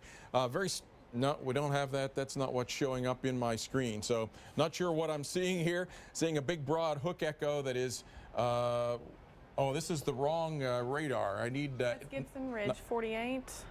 I need 49. Okay, I need the other one. Dr. Forbes, where I see this possible rotation going over, if you're familiar, this is the OU airport is right there, just on the east side of I-35. There's the big Target shopping center right in there, just north of Robinson. So this is, where a lot of people are probably familiar with this area. We've got a lot of apartments here. We've got a lot of traffic on I-35 in this particular area. And what we're seeing here is very broad rotation, not something that is totally tornadic, but there's down on the south side of this rotation center, there's a big area of west winds that are coming eastbound. So I think some of the damage that we're getting is associated with that. There's a big wide rotation right in this spot right in here would be where the tornado, an individual tornado, would be located. So it's hard. Sometimes there's a fine distinction between what's a tornado and what's the rotating storm. But in this case, I think we're getting a big wide area, maybe a couple miles wide of damage that's associated with a broad rotation that occasionally has small tornadoes embedded within that. And you can see the live images there on the left-hand side of your screen from K4 Chopper. You mentioned this earlier, Dr. Forbes. You know, the width of the tornado doesn't always equate to strength. You can have very intense, tiny, narrow tornadoes, but you can also have big, large, weak tornadoes. Yeah, that's certainly the case. And you can have wind damage that's associated not necessarily with the tornado, but just with the thunderstorm's rotation, what we call the mesocyclone, or with this thunderstorm's rear flank downdraft that wraps around that mesocyclone on the south side. I think today we're getting damage possibly from that mesocyclone as well as from that rear flank downdraft. I sort of see two surges of winds on my Doppler radar. I'm not sure which direction the camera's actually pointed here. If he's actually looking back to the south and west here, and the I-35 would be kind of down to the lower left of your screen there, and it's not come across I-35 yet, or it's actually already crossed I-35. It's hard to tell because I'm not exactly sure which way this camera's pointed. Radar image maybe a couple minutes so it's old. probably we're looking across we're maybe looking off to the northeast here, and the storm is already past I-35, coming maybe very near the airport there at OU, Max Westheimer Airport. Well, the issue is that with this storm possibly wrapped in rain, the rain, I believe, for sure has passed I-35. But there's some possibility that the tornado itself, hidden inside that rain, may still be back just a little bit to the west of I-35. So there's some danger here in this whole situation because I believe it has rain out ahead of where the tornado would be. So we're getting this big broad wind out in the leading edge of the rain, but then there could be a tornado that could still be hiding back in there, and that still could cross I-35. You know, I look down at the ground of this, Dr. Forbes, it looks like we've got some rain down at the ground, but maybe a lot of just rotating wind at the ground that's translated down from the base of that wall cloud. Absolutely, and that's what the latest spotter report is saying, a rotating wall cloud observed. That was about 10 minutes ago with the winds there that they estimated 5 miles northwest of Norman at about 70 miles per hour. So they were not reporting that as a tornado. They were just reporting that as strong winds. So I think we are occasionally getting brief tornadoes. We've had a brief tornado touchdown reported at 48th and Robinson, but we're also getting this wider scale wind damage. It's a pretty scary picture if you look at that picture right now. Let's see what we're seeing here. Cleveland County still under tornado warning. This goes until 6:30 local time. You're taking a live look as we dip into our affiliate coverage from KFOR. There's again the chopper view, Dr. Forbes. We're getting both views from the chopper as well as storm chasers on the ground. And what do you see here? Well, right above where our tornado alert symbol comes up, there's some kind of an edge of something that goes from lower right to upper left there. That could be a tornado that's embedded in the rain there. It's a little bit hard to see, but there's some kind of an edge there. Do you see that? What I'm talking about? More of a white edge there. If it, it could be a leaning hail shaft. It could also be a tornado. Hard to see from this vantage point, but we know that we have had a tornado at some point with this. We actually even think we saw it with the storm chaser who was in the circulation. The other thing that I'm seeing something right about in here that's caught my eye. It's very hard to tell, but I'm wondering if that's a big, wide tornado.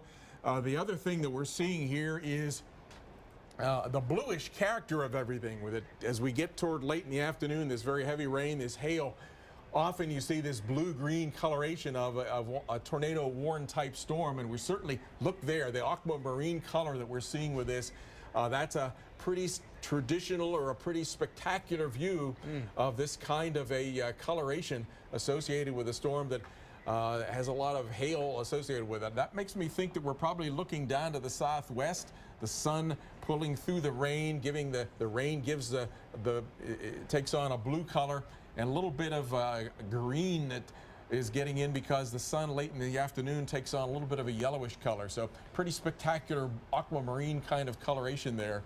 Yeah, maybe a tornado hiding in that. It's definitely hard to see, so we're going to keep our eyes trained on this. You're looking at live chopper cam out of Norman, Oklahoma. Cleveland County is under a tornado warning until 6:30 local time. The storm has just passed over potentially I-35, and we're watching it go very near the OU campus, University of Oklahoma campus, maybe just slightly to the north of campus, somewhere near maybe the airport there, the airport into OU.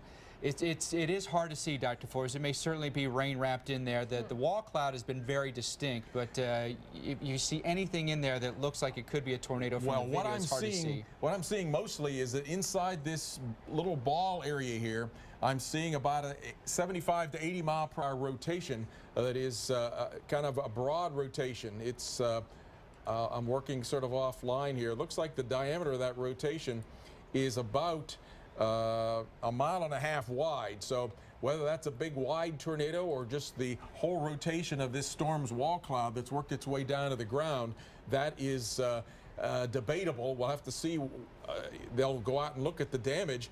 But to me, the mesocyclone, the wall cloud rotation and the winds at the ground from that are stronger than any kind of tornado circulation I'm seeing at this moment. There have been some times when those two velocities toward and away were touching each other, but now they're separated apart. Okay, they've zoomed down here a little bit to the road and a little bit brighter white, so there might actually end up being a little bit of a hail in that, or it's being illuminated from the southwest side by the sun just a little bit, and it's making it a little bit brighter. But you know, could there potentially be something hidden in there? Absolutely. You know, we've had the reports of that, and there might be something just back to the left-hand side of your screen.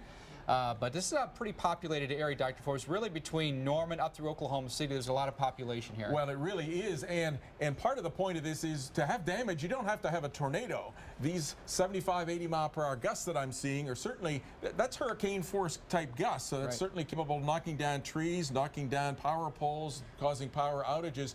And maybe, by the measurements I'm taking, could be in a 1.5 mile wide swath that's coming across this area. So there could be quite a bit of damage. There could be that 75 mile or 80 mile per hour wind gust will cause some roofing damage, knock down awnings, knock down billboards. And so there could be quite an extensive amount of damage with this. Probably not the kind of damage, unless it gets to be a concentrated tornado, not the kind of damage that's going to destroy a home.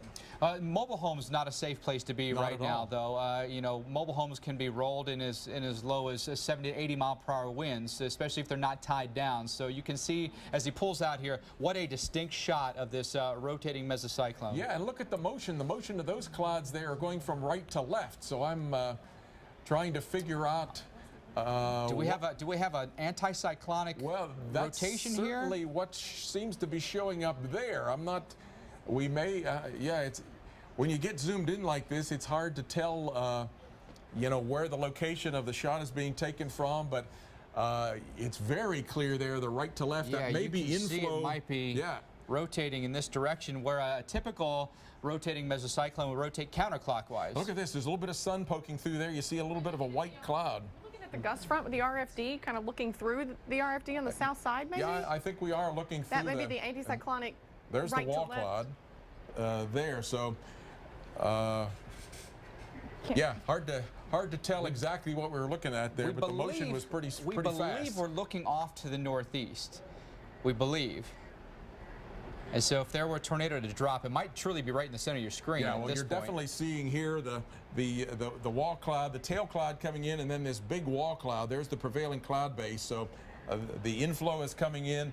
This cloud is rotating, and I believe at times some of the wind from that is coming down to the ground and could be causing damage across a 1.5 mile wide swath there. Scary sight. On the left-hand side of your screen, you've got ground perspective here from the storm chasers here from K4. We know it's done some damage. We've already seen that in some communities back on the west side of I-35 as this storm has really held together since around Anadarko and Chickasha all the way across I-35 now through Norman. It's done a little bit of cycling of its rotation centers. One made a left turn and Of course, the tornado warning that scared the people of Moore, but now the new circulation is definitely coming across the area south of Moore. It's coming into the area on the north side of Norman, possibly with some pretty widespread wind gusts that could exceed 70, 75 miles per hour. We're getting a really good look at this, Dr. Forbes, at least visually and also on radar. It's pretty close to the radar site there. It is. At Norman, so we get good look at the low-level rotation on it, but it may come almost right over the radar.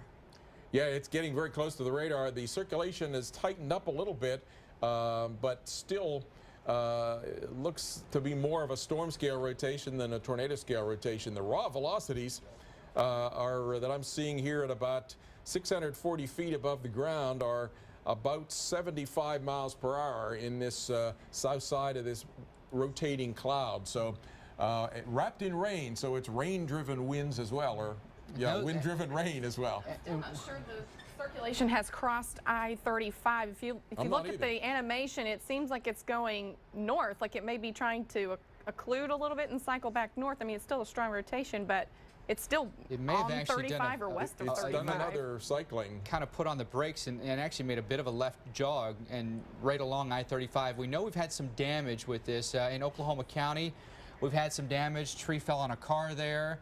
We've had some damage in multiple areas west of I-35. But on the radar, Dr. Forbes, do you see much of a concern for campus? For say, there's a look at the damage, by the way, Oklahoma County. Campus looks like it's going to go north of the OU campus. It is definitely, when we started 20 minutes ago or so, this was definitely headed for Norman, right toward Robinson Street. It has definitely taken a left turn and is now going north. So maybe I was a little bit premature of talking about Moore, because this storm, the first storm was cycling and headed toward Moore. This next rotation is cycling and at least heading toward the southeast side of Moore. So dangerous, again, becoming a bit unpredictable. There's the rotation that we're seeing right now. It is has gone like this and now is heading more north toward the north-northeast. There you can see it right there. And step it forward again, Sarah. There it comes along here. I got it pretty close from memory. It is definitely made a left turn. Instead of going right toward Norman, it is coming off to the southeast side of Moore. And it probably would head toward southeast 149th Street there, south and east of Moore. All right, so we're watching the live pictures here on the left-hand side of your screen. Dr. Forbes' radar analysis on the right-hand side of your screen. When you look at some of these hail shafts, Dr. Forbes, some of these rain shafts even, you know, we're talking even maybe some strong downward motion out of the storm, and then it translates into kind of a horizontal. Once it hits the ground, it can't go through the ground, so then it has to spread out horizontally, and that can be damaging in itself. That's exactly right, and at times that's what I've been talking about of having probably a 75, maybe 80 mile per hour gust. So what looks like right in the middle of your screen, what to the conventional eye may look like a tornado is not likely a tornado. That's likely just a rain shaft right there. That looks like a rain shaft, yeah. That's, I do not believe in that, especially in that kind of a location where you've got this flat cloud, a gust front shelf cloud look to it, going from lower left to upper right. That would not be the place where you would typically be seeing the tornado come down. So that seems to be a rain shaft. There may be a little flanking storm that is formed there that is giving the hail and rain that is coming down preferably at that location, with sort of rain-free areas farther to the left and right. When you analyze this on the radar, we had that distinct arm sticking down, that appendage on the south side of the storm. It looks like that's wrapped up more into the meat of the storm itself, and so could we be looking at another cycling here where it's kind of waning just a bit now? There may be an opportunity for it to wrap back up again and produce another tornado, which it's done through its history. Yeah, that certainly looks like it could be the case, and that would take the new tornado right toward the radar, and then perhaps off toward the area north of Bethel Acres, where you and I witnessed the tornado back on May 10th, 2010. Right, and they had another tornado there in 2013. That was the day before the infamous El Reno tornado. This is not the only thing we're following, though. There are actually multiple tornado warnings across Kansas as well. We've had large tornadoes reported around Republic, so this is not just central Oklahoma. It's all up and down Tornado Alley, by the way. We've got multiple tornado watches from Nebraska back down through Texas, but this is the one that we're focused on because it's infecting a pretty large metropolitan area just south of Oklahoma City. We got some damage. Say that again for me. Hotel heavily damaged. Where's that? Is that in Norman? We're getting reports now. Okay, there we go. There's a look at a hotel. Where is this? This is, gosh, this might be right along I-35. I think so. This, gosh, this looks like it might be the old Holiday Inn. The Norman Hotel, okay. But you can see it's sustained some damage there. Part of the facade there on the one side has come off. Dr. Forbes might have some insulation, maybe some broken windows. Probably some broken windows. There's a bunch of debris that's laying in the field or the parking lot closer to us. So that's probably debris. There's probably been some roof damage as well. You see that the left side, some facade, some of the wall is cut. I-35 and Robinson is where that is. So if you're familiar with the area, that makes sense. It's exactly what we saw on the radar, that exact location where the stronger rotation was coming through. There could have even been maybe just some strong winds laid down by the storm, and maybe not even a tornado, but you know, multiple people on the ground have reported at least at some point at least a condensation funnel. Right there. That was it. This location here on the radar, that's about where we're looking with that damage. And so here was where the circulation was coming.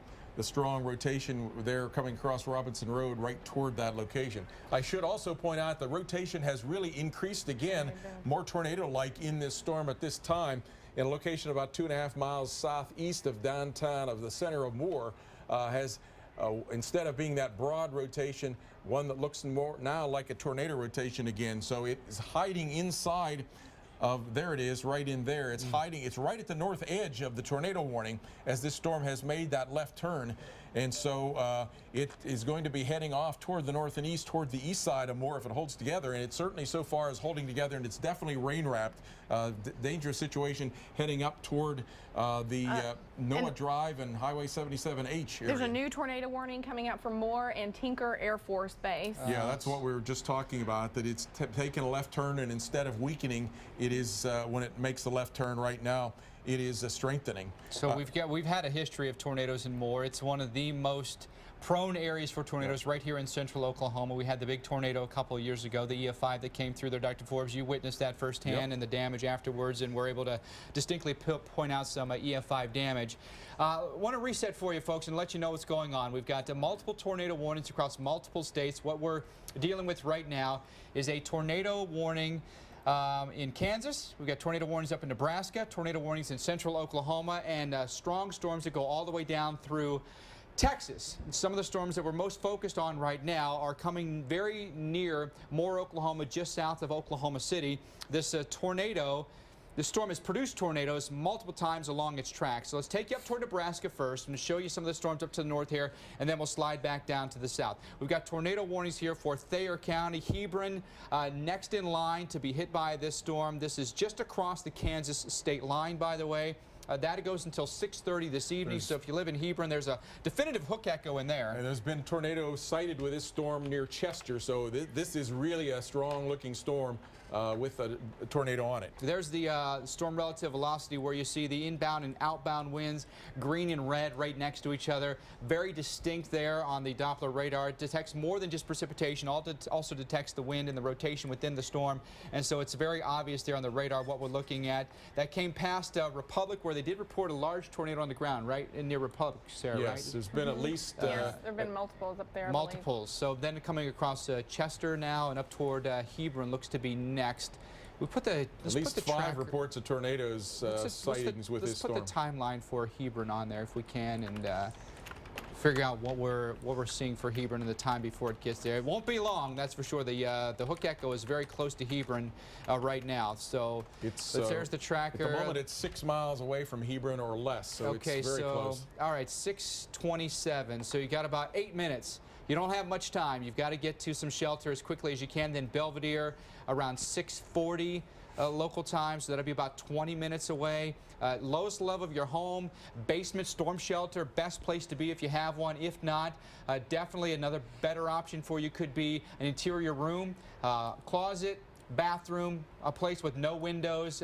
Find something to cover your head with. If you have a bike helmet or something like that, get in there, put the kids in there, put them in the bathtub, cover your head, and just ride this one out until the danger passes. But it won't be long before a Hebron may be hit by this, Dr. Forbes. Absolutely, and that is a very strong rotation and a very open area. Unlike the storm that's coming toward Oklahoma City that has a lot of rain around it, it looks like the storm that is coming up toward Hebron, Nebraska there has a lot of uninterrupted inflow coming in from the south and east to that storm that will allow it to continue. All right, let's take you down to Jewell and Mitchell counties here. This is also in Kansas now. This is near the town of Jewell. We've had strong storms that had come past Mankato earlier today, and now this one could be headed over toward the Cortland area. There's the Doppler velocities on this. There is some rotation within this as well, maybe coming near Buffalo and Vicksburg. That tornado warning goes until 6:45 local time. Jewell and Mitchell County. This is in Kansas. There's the timeline for you. Cortland about 6:43 and Formosa about 6:38. So get into your safe place, your shelter. Get into your interior rooms. Don't be out there looking for these. Sometimes you just may not be able to see them. You don't want visual confirmation before you take a shelter because that may be too late. And this one to me is looking like another one of these storms that could be rain wrapped around the Randall area, heading back up toward the Republic area, almost following on the path of this previous storm that now is up in Nebraska. So a dangerous situation there. All right, so let's follow those a little bit farther south. We go outside of Beatrice, Nebraska, down toward Concordia. Those are those storms. Then back towards Salina, Hutchinson, north of Wichita. The storm west side of Wichita had a report of a tornado on that as well. And the pictures on the left-hand side of your screen are live chopper cam from Norman, Oklahoma. So let's follow them back down into central Oklahoma and show you what's happening down here around Moore, Oklahoma, and Oklahoma City. Moore, as we all know, has been hit multiple times by very large, violent EF5 tornadoes. We got 2 circulations down there on that, and this, take a look at my radar if you want to do max 8 again. Let's go over to max 8. We got 2 circulations and there. Show you what we've got going on there. Yeah, the storm, this is the storm that's coming into the Norman area. It has also begun to do one of these cyclings. We've shown you this one that's been turning farther to the north and now leapfrogging it out farther to the east, out around southeast 149th Street there, and east of Highway 77H has been a new circulation has formed. So this storm also is cycling with some leapfrogging. The storm to the west, there's the original storm circulation. It is wrapped in rain. The new circulation is forming out in this area where the rain-cooled air has wrapped around. We have the warm air that is coming in here, and that's the way that new rotations form in these storms. Once rain wraps around and chokes off the original, it out on the leading edge of where the rain is interacting with the warm air, it often reforms a new circulation. This will be number 3 of the cycling supercell that's coming toward the Norman area. We've seen that happen before. The exact same thing that you're talking about before is coming very close to the radar now. Cleveland and Oklahoma counties, they've extended that warning off to the east now. That goes until 6:45, that tornado warning. And now it looks like it's sliding just to the east of the town of Moore. Yeah, the circulation, the tornado is right in there. And so that is going up toward Highway 240 and may even turn a little bit more toward the north and east than that, Sarah. So we might want to make it go due northeast. Dr. Forbes, the one thing that's a little concerning right now is that we've probably got a lot of people on the roads. This is happening kind of the tail end of rush hour here, but a lot of businesses will let their employees out early. And then next thing you know, you've got a big traffic jam on the roads at a time when you don't need the people on the roads. So there's a lot of danger out there, blinding rain, some hail, and we could have some rotation in this storm that could be popping down some brief tornadoes. Yeah, this is going to very well, the old circulation that's now about 2.5 miles south and east of downtown Moore could very well head up toward, if it holds together, I think it'll weaken, but could head up to the area just south and east of Midwest City, whereas it definitely has a new circulation that's farther off to the east, and that one is probably going to head toward the McLeod area. You can distinctly see the 2 rotations on the screen there. We'll circle them for you. So we could have twin rotations coming basically east-northeast through the east side of Moore, and could be coming very near I-240 and maybe near I-40 as well. Yeah, very dangerous, very complicated situation. Look how the arm spirals around this one. So at times we saw this line of clouds wrapping around. That may be what this looks like at this point. We're again looking at the situation there with, again, this big wall of rain with clouds that are out closer to us and above, up at the top of the screen there, that are out on the edge of this. So predominantly seems to be sort of shelf cloud along the outflow rather than rotation. But hiding inside that, once again, there could be a tornado inside of this particular circulation that we just cannot see. All right, Dr. Forbes, check this out. Now we're looking west side of Wichita. This is in the town of Sedgwick, Kansas, getting these new images in now live of damage here. What do you make of this? Definitely, this was a tornado storm that went through there. It's hit apparently a mobile home type structure. That one there's been that flattened. one is flattened. They'll probably. This will probably rate an EF2 type of rating, I would guess. They'll have to assess how sturdy the structure was. There's a reporter live. Let's take a listen right now to our affiliate KSNW. A quick question. I was wondering, is there any other homes in that area, or is it just those couple of homes? Is it pretty isolated out there? Just wonder if that storm might have done some damage to some other homes in that area. Yeah, you know, guys, when I was driving in, I didn't see a whole lot of damage at all, just a little bit of farm equipment, some trees blowing over. It seems like this is a pretty isolated incident and seems to be the only home that is damaged in this nearby kind of circumference here. Okay, it still looks fairly windy out there. I feel for those folks coming home to that. KSNW TV, our NBC affiliate there in Wichita. Dr. Forbes, you look at some of that damage, these trees that are uprooted, mobile homes that have been flattened. But what we saw with earlier tornadoes in Kansas is they had multiple vortices in them. And as the reporter was mentioning, it's the only home that he's witnessed as damaged. You could have a large circulation, but you could also have, is this live? This is from earlier. Around a tornado, you can have small vortices within that actually are stronger and can do very pinpointed damage like what that reporter was seeing. Pretty well-defined tornado there, a big cylindrical type stovepipe type tornado. All right, so we've got multiple threats that we're watching for you this evening, from Nebraska to Kansas, down through Oklahoma. We've really been focused on this storm in central Oklahoma, near Moore, south of Oklahoma City.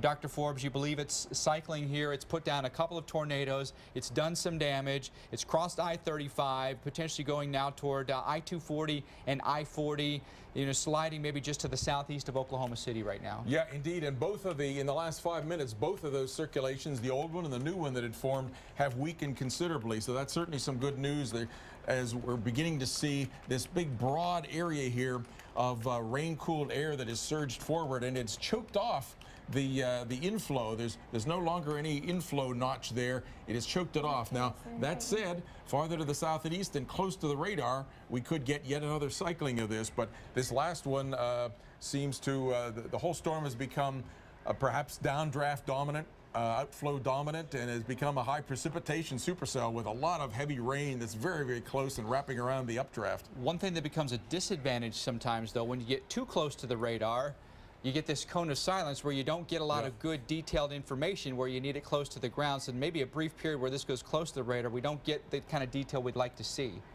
Yeah, this looks like it's going to get to a location here that's probably going to come within 2 miles of the Twin Lakes radar, the National Weather Service radar for the Norman, Oklahoma City metro area. All right, so this is the storm that we're following for you, with tornado warnings in Cleveland and Oklahoma counties until 6:45. Been trained on this chopper video for a while now. You can see we've got a big rain shaft coming out of that storm. We have multiple other threats, though, and can we take them up to Kansas? Or can we take them up to Hebron?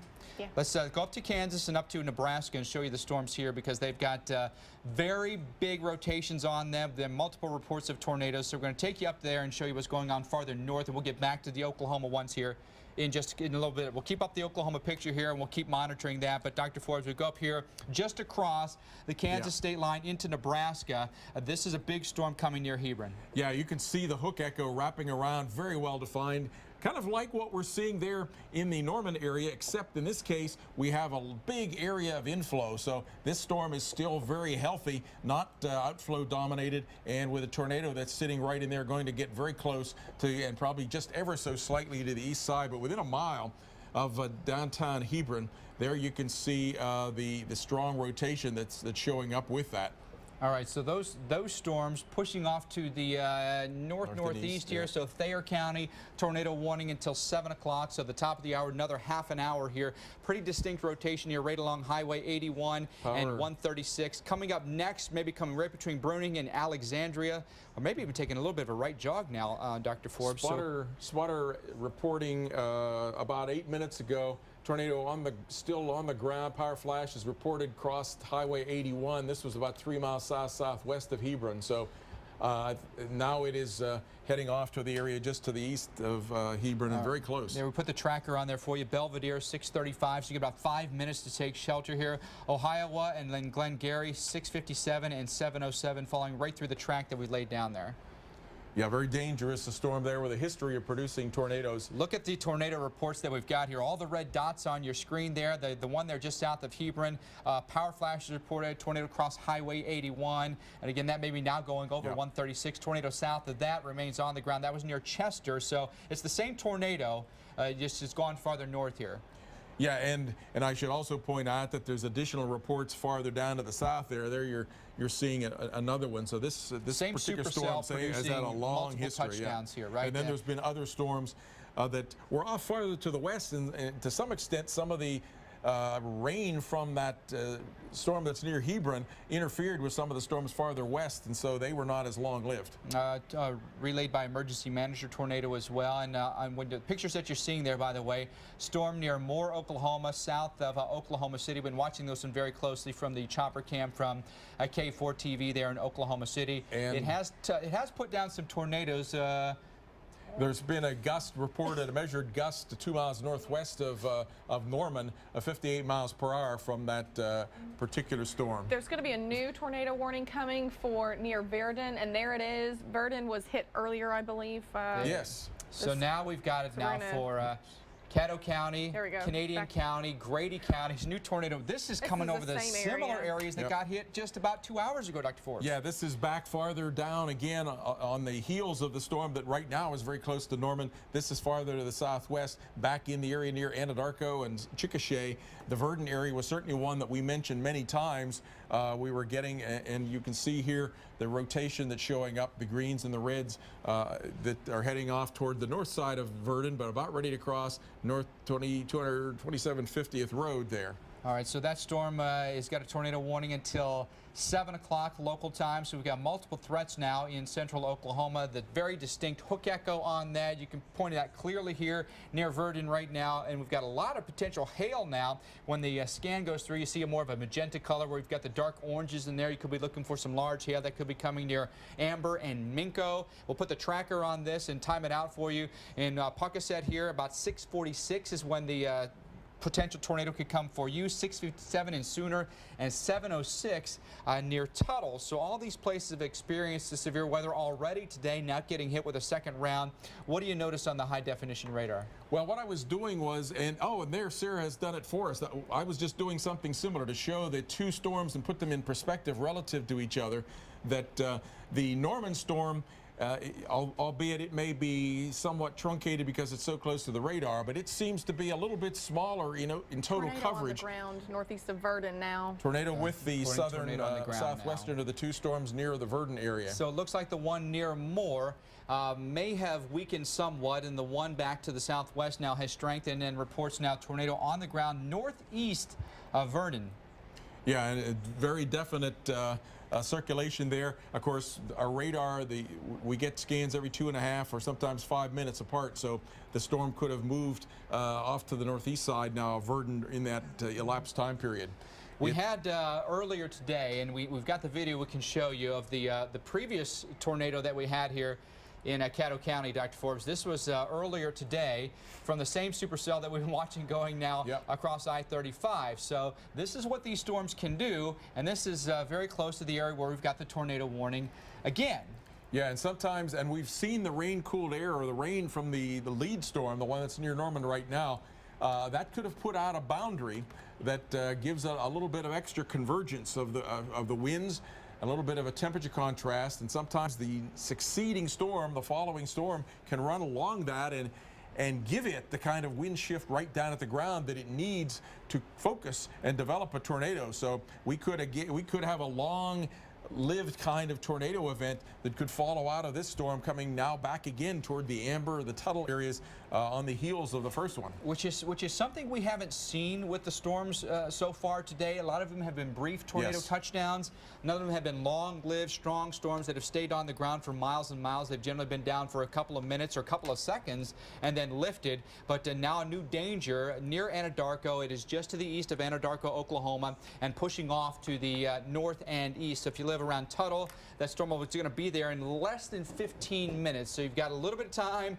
If you're watching us right now, grab the kids, grab the pets, get into your safe room, protect your head, dive under a big sturdy piece of furniture, take your cell phone with you, and monitor the conditions until all is clear is given. But watching right now, multiple threats, and we'll take you back over toward the Moore area. Let's go back over to the Moore storm if we can and see what the latest on that is. The storm, the chopper here, I believe, is still fixed on the Moore storm, unless it's actually gone back to the western storm. Do we actually know the location of the chopper now?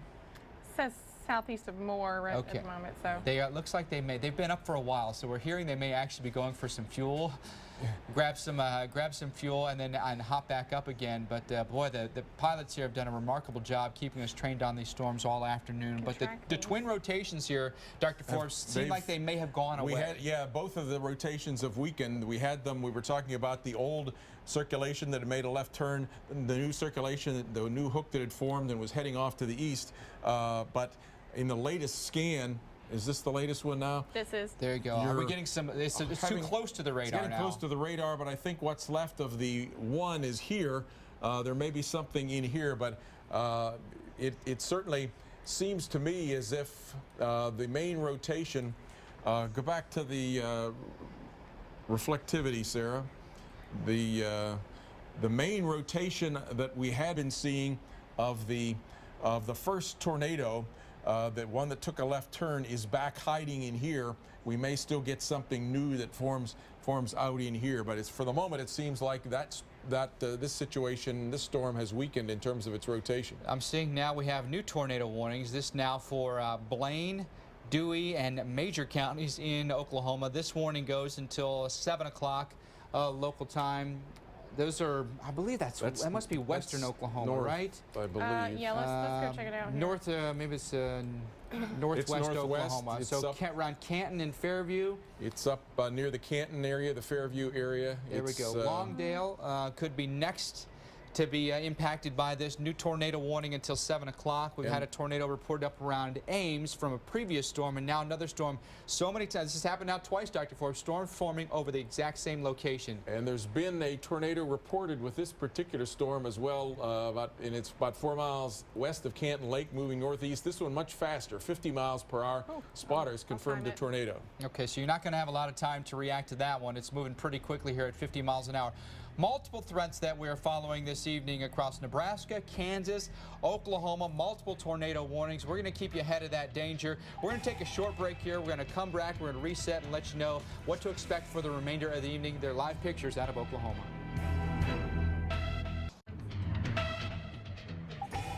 We are back with video from earlier. This was near Newcastle, Oklahoma, and Jim Cantore had actually texted weather producer Sarah Dillingham and said that, I think you can see that funnel.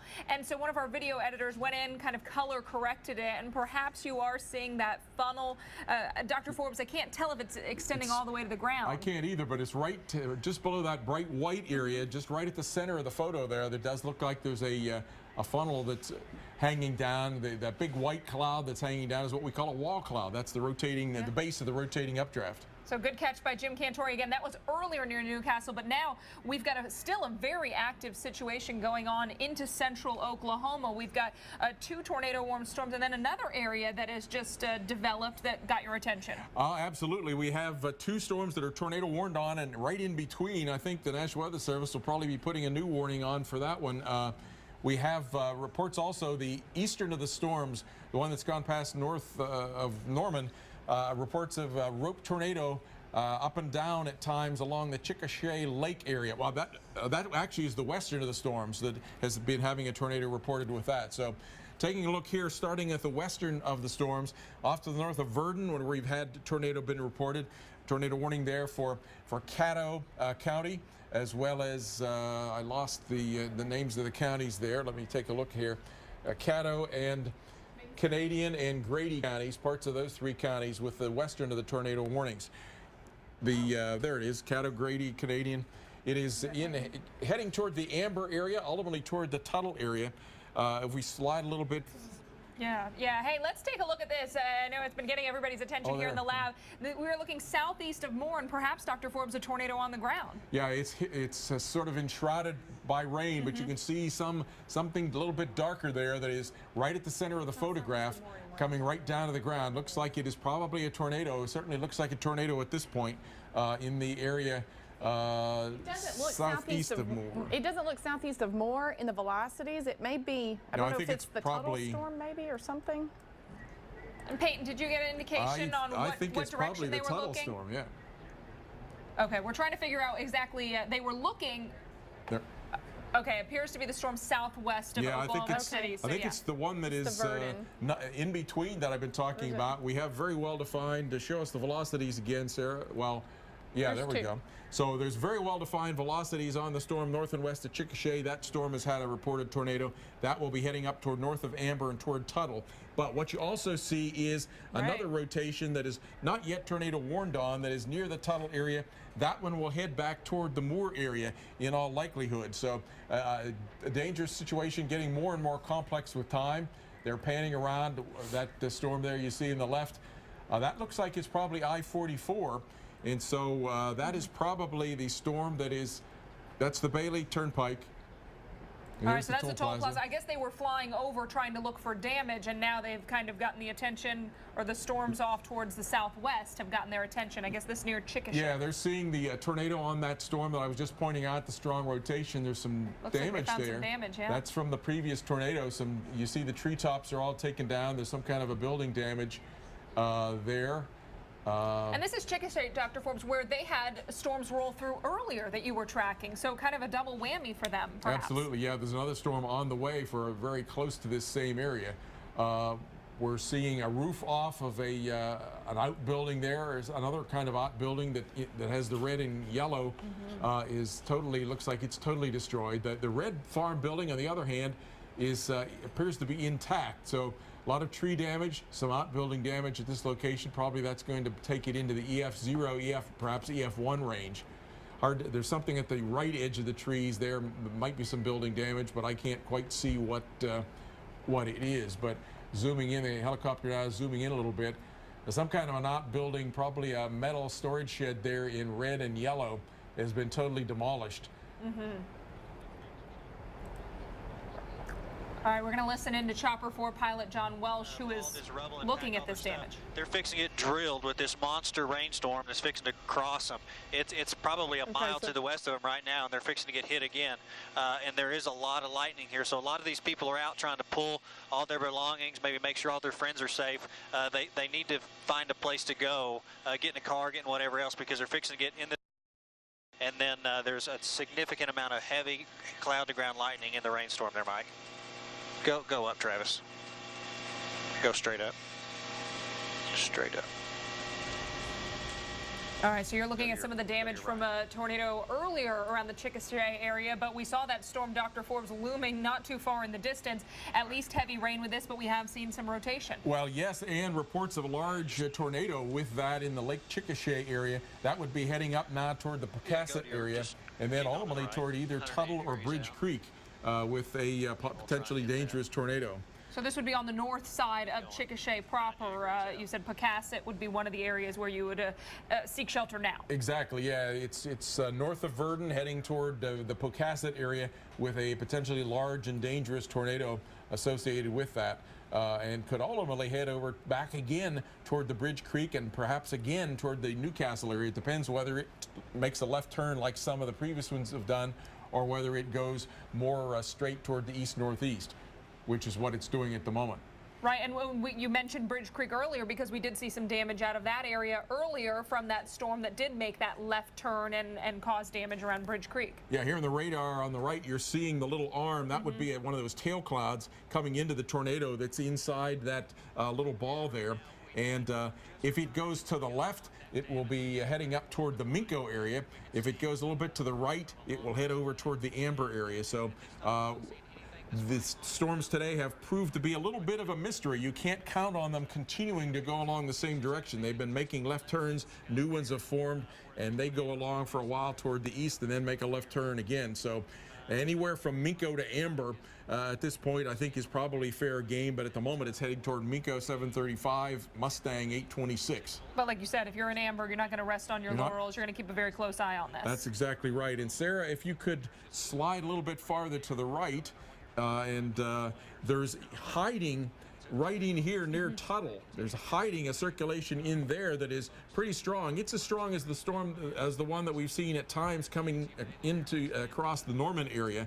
So we'll continue to keep an eye on this one because you could see that would come back toward the Newcastle Moore area. So it is severe thunderstorm warned, but again, coming right there is a potential to come into that Newcastle Moore area, more perhaps about 7:52 p.m. So dangerous storms, very, very complex. With this one forming out on the flanks of the leading storm there, the one that is back near the Pocasset area, the north of Verdon.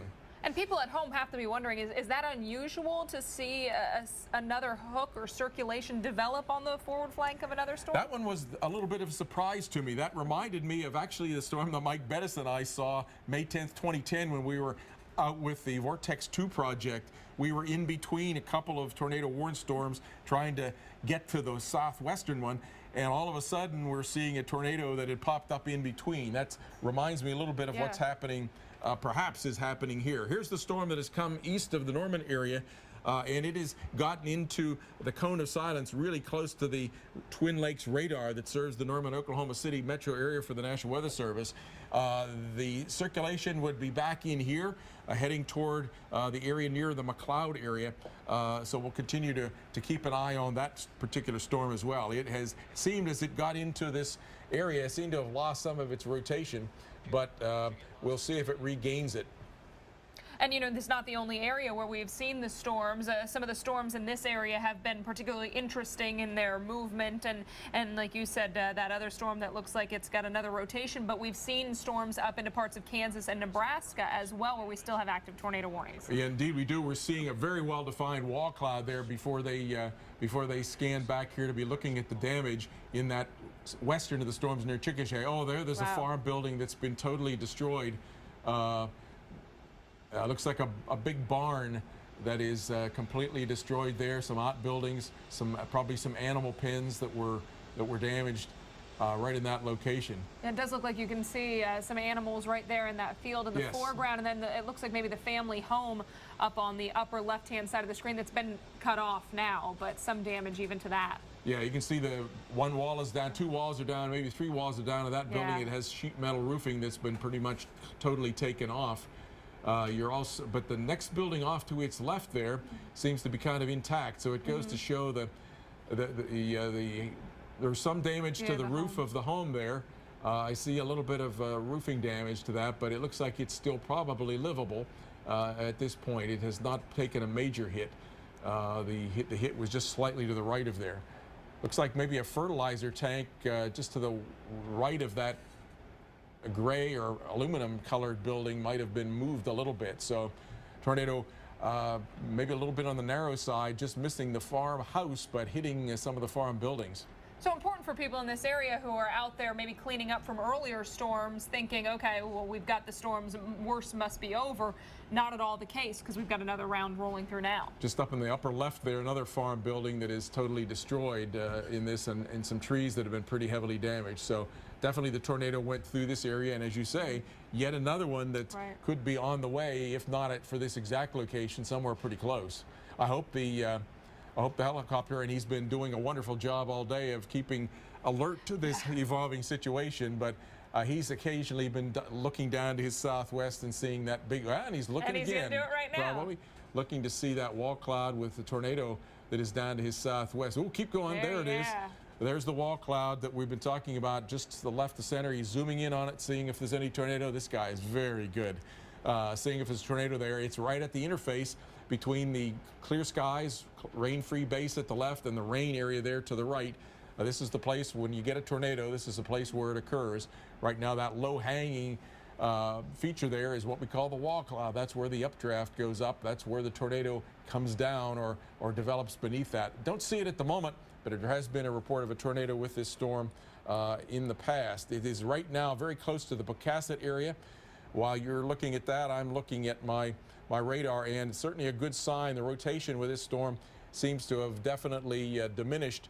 It may have, again, got some rain-cooled air that is wrapped around it. But there was a report of a tornado 5 miles north of Verdon at 6:45, so that was about 10 minutes ago by a trained spotter.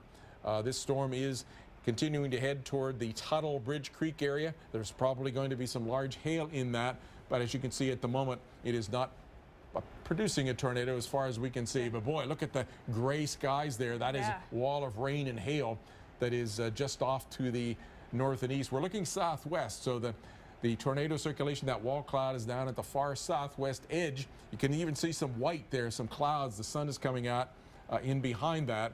And then off to the right is where that wall of rain and hail is. So this is pretty much a traditional location. If we were to get a tornado, it would come down here. But at the moment, maybe a little bit of rain-cooled air is wrapped around this and making it not to get a tornado. The rotation there in the wall cloud, we've seen some today that was very strong. This one, I'm not seeing such a strong rotation with it. It's hanging down there, but as a result of the low pressure that had formed in the storm, but does not seem to be counterclockwise rotating very strong. Nothing so strong that I can see it without any kind of a time lapse. Right, and you know, when we looked at the velocities, it did look like those had weakened, as you said, in some of the latest scans with this one. But as you mentioned, with this pilot up in the air out looking for damage, wanted to keep a very close eye on storms that are right in his vicinity. Absolutely. While we're doing this, I'm scanning the other storms in the train of storms, and does not look like extremely strong rotation with the storm that is tornado warned up now heading toward the McLeod area. But we do have Oklahoma, Lincoln, Potawatomi, and Cleveland counties for tornado warning for the storm that earlier had come across the Norman area. And then we have the storm that we're looking at here that is tornado warned for parts of Caddo, Canadian, and Grady counties down near the Pocasset area, and there's been a tornado reported near the Lake Chickasha area a little while back. There's still the one storm that's in between in the Tuttle Bridge Creek area. The rotation on that, pleased to say, seems to have weakened.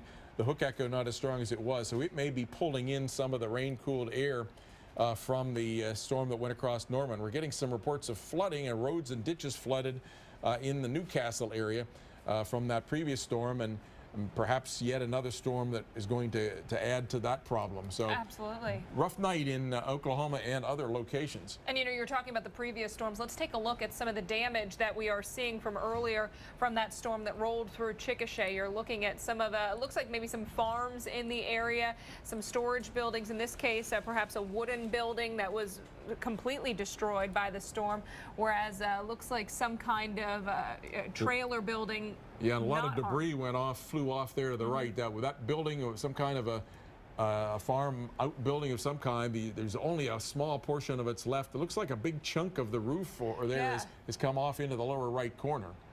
But fortunately, the double-wide mobile home there that's off in the upper right corner seems to have come pretty well. Maybe the trees saved it. Sometimes the trees fall on the mobile home. Sometimes the trees protect the mobile home by breaking the wind. Sometimes trees are windbreakers out in this area. Yeah, and another look at the video that we just saw just a few moments ago, if you were with us, as Dr. Forbes said, maybe a farm outbuilding, some kind of storage building destroyed by that storm earlier in Chickasha. All right, I want to take you back live west of Oklahoma City, and we are getting a look, Dr. Forbes, at, well, before we lost it, but we were looking at that storm, perhaps that wall cloud. Now we're back to that storm in Chickasha from KFOR, as that helicopter pilot had been out looking for damage, now found himself near some new tornado-warned storms off towards the west of the Oklahoma City area. So at this point, as Dr. Forbes has been saying, it does look like the rotation with this one is weakening. Still, though, Chickasha saw damage earlier today, so I would assume a lot of people have been out and about kind of scanning what happened with that one, need to seek shelter again. New report in now, confirmed tornado, spotters confirming a tornado near Pocasset. That's the area we've been talking about. So we're looking at that area. We're not seeing it in the helicopter view, but spotters are reporting a tornado near Pocasset. That's the area we've been watching on the Doppler radar with a rotation, which seems to have weakened, but you know, what we're seeing on radar in this area is up at about 2,800 feet. So. And it looks like we are looking at a live shot, Dr. Forbes, from Pocasset, from KFOR, one of their folks down on the ground. Again, very difficult to make out what we'd be looking at. Yeah, what we're seeing there looks to me as if they're probably underneath an area that's been... Okay, appreciate that. Let's go back to the storm tracker. So that's that storm there near New Walla. All right, so they've got folks out there tracking, but you were saying it looks like... Looked like at that ground location that they were probably under an area that had some rain. They were stabilized a little bit, kind of like stable clouds, or sometimes what we call the whale's mouth, a little undulated cloud look. I didn't think that probably the tornado was going to come there, but this is certainly the area we're looking at now from the helicopter. Pretty flat cloud base, no real well-defined area that is hanging down in a real well-defined wall cloud. So that's certainly good news. Maybe that means that the tornado near Pocasset was a brief one, but we still continue to have a tornado warning that's in effect for northern Grady County. In particular, the areas around Pocasset heading over toward the Bridge Creek area are still in danger. And brief update, they have dropped the tornado warnings to the east, so this is currently the only tornado warning near the Oklahoma City area. Yes. All right, so that storm that moved through the Norman area, then was on the northeast side of Moore, that's no longer tornado warned. So at this point, as Sarah was saying, the only active warning that we've got is for this storm that is currently located right around Pocasset. Grady County is the county under this tornado warning. This goes until 7:30 Central Time. And, you know, we saw the report of a tornado earlier. We saw some decent rotation earlier. And at this point, it does appear to be weakened, but that doesn't mean to let your guard down. That's correct. And we do have still a tornado warning in northern Oklahoma, Grant County. That's new. Still with a tornado warning. Some good news for up around the Hebron, Nebraska area. The storm that up there that was rotating so strongly seems to have gusted out. We no longer have tornado warning up there in that area, but near the Fairbury area of and Alexandria area of Nebraska, looks like pretty strong winds could come through and maybe still a possibility of a tornado. You know, you mentioned Nebraska. Let's take a look. Let's give folks a wide view, and you can see that area that we're watching all the way from Nebraska down into Texas, even eastern Colorado getting in on some of the action. But really that main corridor has been through parts of Nebraska, Kansas, Oklahoma, and Texas with the tornado warned storms. Yeah, the whole area here and there, it's not solid storms, but the whole area that we had predicted today to have severe weather in it is happening, and we had given central Kansas and central Oklahoma torque-on values of 6. Right. As of when I came back here and sat down again, there had been 27 reports of tornadoes thus far today. Of course, we don't know how many individual tornadoes that is, but certainly we're in the midst of a tornado outbreak with, at the moment, a little bit fewer number of tornado warned storms than we had, say, an hour and a half ago, but still some very dangerous storms out there. And still a handful of warnings out there right now. You are looking at, I believe this is Grady County in Oklahoma under that, or no, Major County this one is. Major County under a tornado warning until 7:30 Central Time. So that storm is moving off towards the northeast. Orienta at 7:35 and Cleo Springs will get in on this storm around 7:45 Central Time. So this storm will be affecting those areas. You're looking at an area just off to the southwest or west-southwest of Enid. Then Grant County under a tornado warning. This includes the city of Waukeeta until 7:30 Central Time. So this is another area where the National Weather Service has picked up on the possibility of a tornado. This is an area where if you're traveling through there, if you live in there, you need to seek that lowest level, most interior room. If I mention your town, Metcalf, it's going to be in your area in about a half an hour. And Waukeeta, you've got a matter of minutes before this is over you. So now is the time to act. And notice Metcalf over the state line into Kansas. So we're talking about northern Oklahoma, southern Kansas with this storm. And that is the Grant County storm, not warned into the state of Kansas, but if it does continue at its current strength, it could be warned as we head over that state line. Then into eastern Colorado, Dr. Forbes, we've got another tornado warning. This is for Bent and Prowers County, heading towards the Lamar area, kind of straddling right along 50.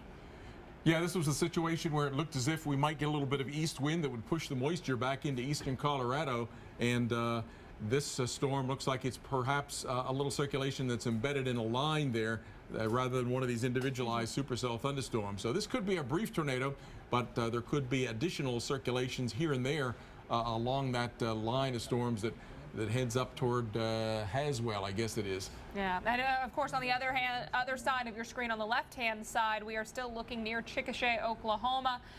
KFOR TV has been out there looking for damage from storms earlier, and they've got a tornado warned storm in the area of Pecasset at this point. And Dr. Forbes, perhaps a little lowering, but as you were saying, not earlier, it was much flatter.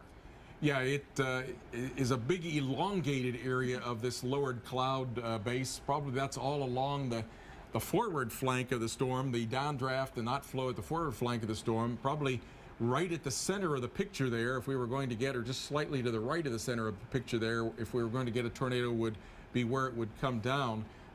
That said, there has been at least a report of a brief tornado in the Pecasset area with this.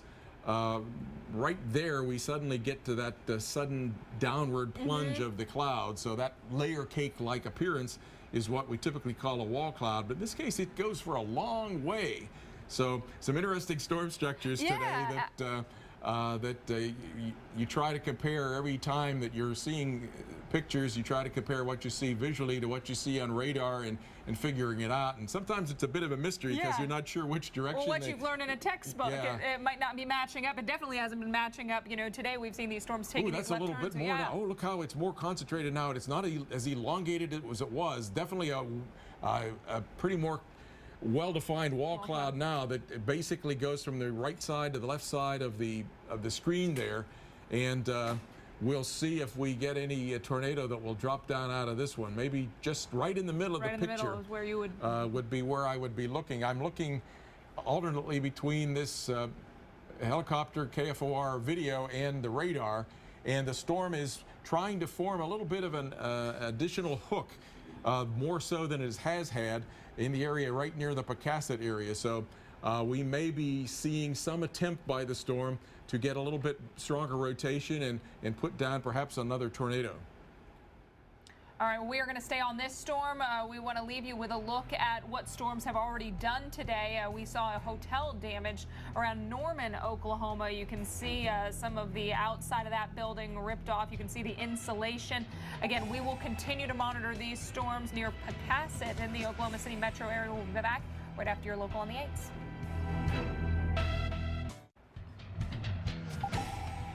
We are back with this video from Chickasha, Oklahoma. This is live video coming from KFOR TV's Chopper. They've been out throughout the day watching storms and also at this point surveying some damage in the Oklahoma City metro area. Storms earlier did produce damage. We still have one active warning. You're getting a look, though, at some of that damage live.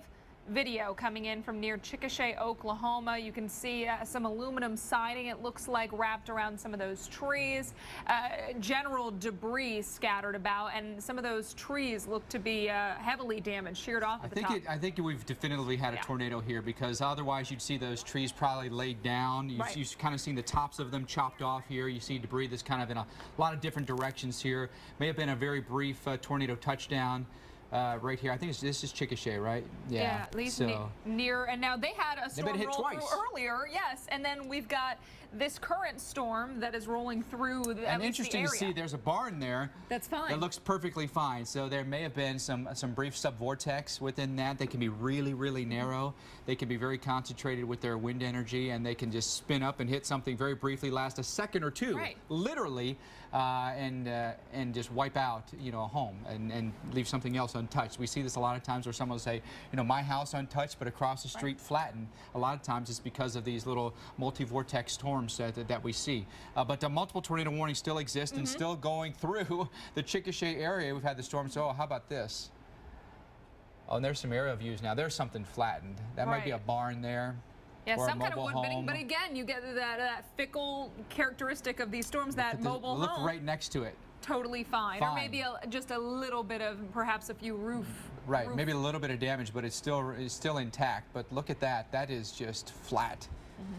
This is why we tell you, lowest level, get into a sturdy part of your home, the interior part of your home, or get underground if you can. In these instances, a lot of people that live here in this part of the country have underground shelters, which is rightfully great, so. rightfully so. And when you look sure. at this video, you understand why they put the effort and the time and the money into building those. It'll save your life. It'll Right. save your life for sure. But the chopper pilot's been doing a great job of getting us some amazing views here of the storms through central Oklahoma. They're refueling now, from what I hear, and so Yeah. they'll get back up there again. I mean, But they've been out there hours. Hours doing great work. We'll take you back down into that storm that is at Grady County here. That's this tornado warning. You can still see that we've got this little appendage that hangs down here near Amber, so we could be looking at a potential tornado, or at least a rotation coming near Amber. We'll get down real close to this. The hail is off to the north here, so you could be looking for some hail coming towards you near Minco or Tuttle. But put the velocities on there. You'll look for the inbound and outbound winds here.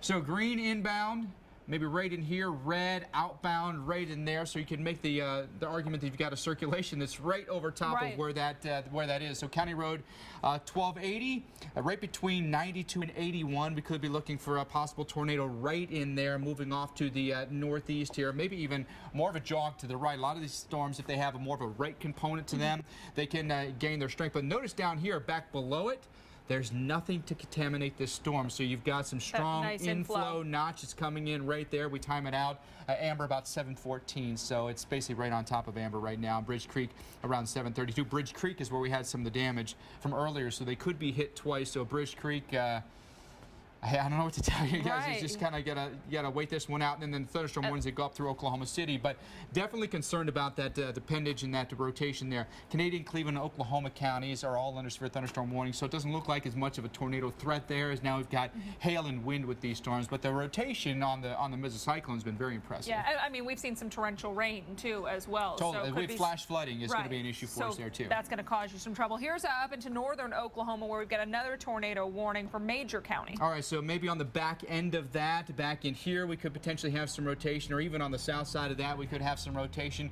We'll analyze all these, but it looks like a threat that's going to go well past dark tonight. All right, we'll be right back with much more.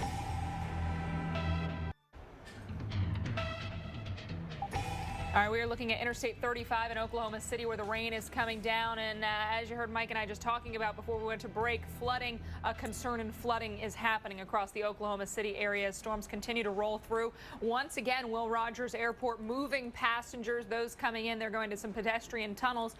So safe spots, again, for the folks coming in and out of that airport. Let's continue to look at this picture where, I mean, it's tough driving. And we're looking at National Weather Service chat in the area as well, and seeing that some roads are flooded to the point of being impassable at this point. Their words to live by are turn around, don't drown. And so you may have gotten through some of the worst of the storm with the tornadoes or with the strong wind, but they see some of the damage we've got there. But now you have to deal with some flooding. Wow. Yeah, that's more. Okay, so that's more Oklahoma right there. And you can see we've got high water. So this is going to be the other danger now. If these storms end up becoming more rainmakers, this is now the next danger we deal with. And once the sun sets, it's hard to see anything, you know, how deep anything may be. And so it's a real danger. And that's why we say turn around, don't drown, especially if it's a road you're not familiar with. Even if it's one you are, you think, oh, it just looks not that deep, it'll be okay. We're going to continue to watch that one tornado warned storm in Oklahoma City metro area, just off to the southwest. But let's take it up into northern Kansas, because this has been an interesting storm that really got our attention during the break. Yeah, this one has. And so we definitely see, have seen multiple tornadoes reported with this. Republic County is under tornado warning right now. So in Munden, Nark, and Rose Creek, we've got some threats here. This may come very near Mahaska, and we've got some hail embedded within that as well. If there's a tornado in there, it's likely rain wrap. This is a really messy pattern. We can pick out tornado couplet in there, though. It's likely going to be right in this area here, green toward the radar, red away from the radar, and so that may be moving off here to the northeast. It doesn't look like it's going to move all that quickly. It may go past Rose Creek and up toward Hubble here, so I would definitely be on the lookout here for some possible rotation. We've had some reports of tornadoes in this area, one after another after another. It seems like all of our counties that we've had tornadoes, they've had multiple tornadoes, and Munden, cone-shaped tornado reported by storm chasers there, about 2 miles southeast of Munden. So obviously we've had some issues here. luckily, this is a relatively rural area, relatively farm community here, but look how messy that pattern is. You really can't see any defined hook echo. You know, it's going to be right down in this area, and that's where we see some of the rotation. You see the couplet there, but that's all embedded within rain and a big hail core out ahead of it. So why you said don't go out if you are in the area and say, oh, let me go try to look for it, get a picture. It's probably going not to be going to nearly see impossible. Because if the tornado is sitting back in here, out ahead of it, you've got to go through some hail and a rain core ahead of that. So if you're looking back this way into the storm, looking for the tornado because you're in the path, you're not going to see it. So there's no chance you're going to get visual confirmation. So at this point, it's just better to get in your safe room and be out of harm's way and let this thing pass. So this is right along the Kansas-Nebraska state line, eventually working over the border. That's the state line right there. It'll eventually go over into Nebraska. So Gilead, maybe up toward Gladstone. It could be hit around 7:54 this evening. As we follow these storms a little bit farther down to the south, I mean, these are all huge rainmakers. So I'd be concerned with flooding well after the tornado threat is gone. But that, you see that warning continues up toward Thayer County here. So Gilead was one of those cities that we're watching for. Look how the storms really line up down to the south here. If you don't have a tornado warning, you've got a severe thunderstorm warning. If you don't have a severe thunderstorm warning, you've got a flash flood warning. Storms now between Concordia and Salina. Severe thunderstorm warning for Cloud and Ottawa counties here. So large hail could be possible with a lot of these storms. Then some strong downburst winds that come out of these as well. Well, if you got a downburst wind that's 70 miles an hour, it's more than enough to damage your mobile home, could damage your roof, can take down some trees. Which is why we say also, if there's a severe thunderstorm warning moving through the area, don't go out and drive, because too many times we see those trees come down, they hit a car, and we saw that in Oklahoma City, trees on cars this evening. And then farther down outside of Wichita, severe thunderstorm warning for Harper County, and then a tornado warning here. And this is new video from earlier. This is not this storm that you're mentioning off towards the south and southwest of Wichita, but this was earlier today just west of Wichita, where we've gotten some reports of at least some damage. There may have been a tornado in there. That looks, there you go. There's a funnel of it, same storm. Definitely a rope tornado there. And if you're underneath that, good luck. Yeah, well, hey, we'll be right back with much more coverage.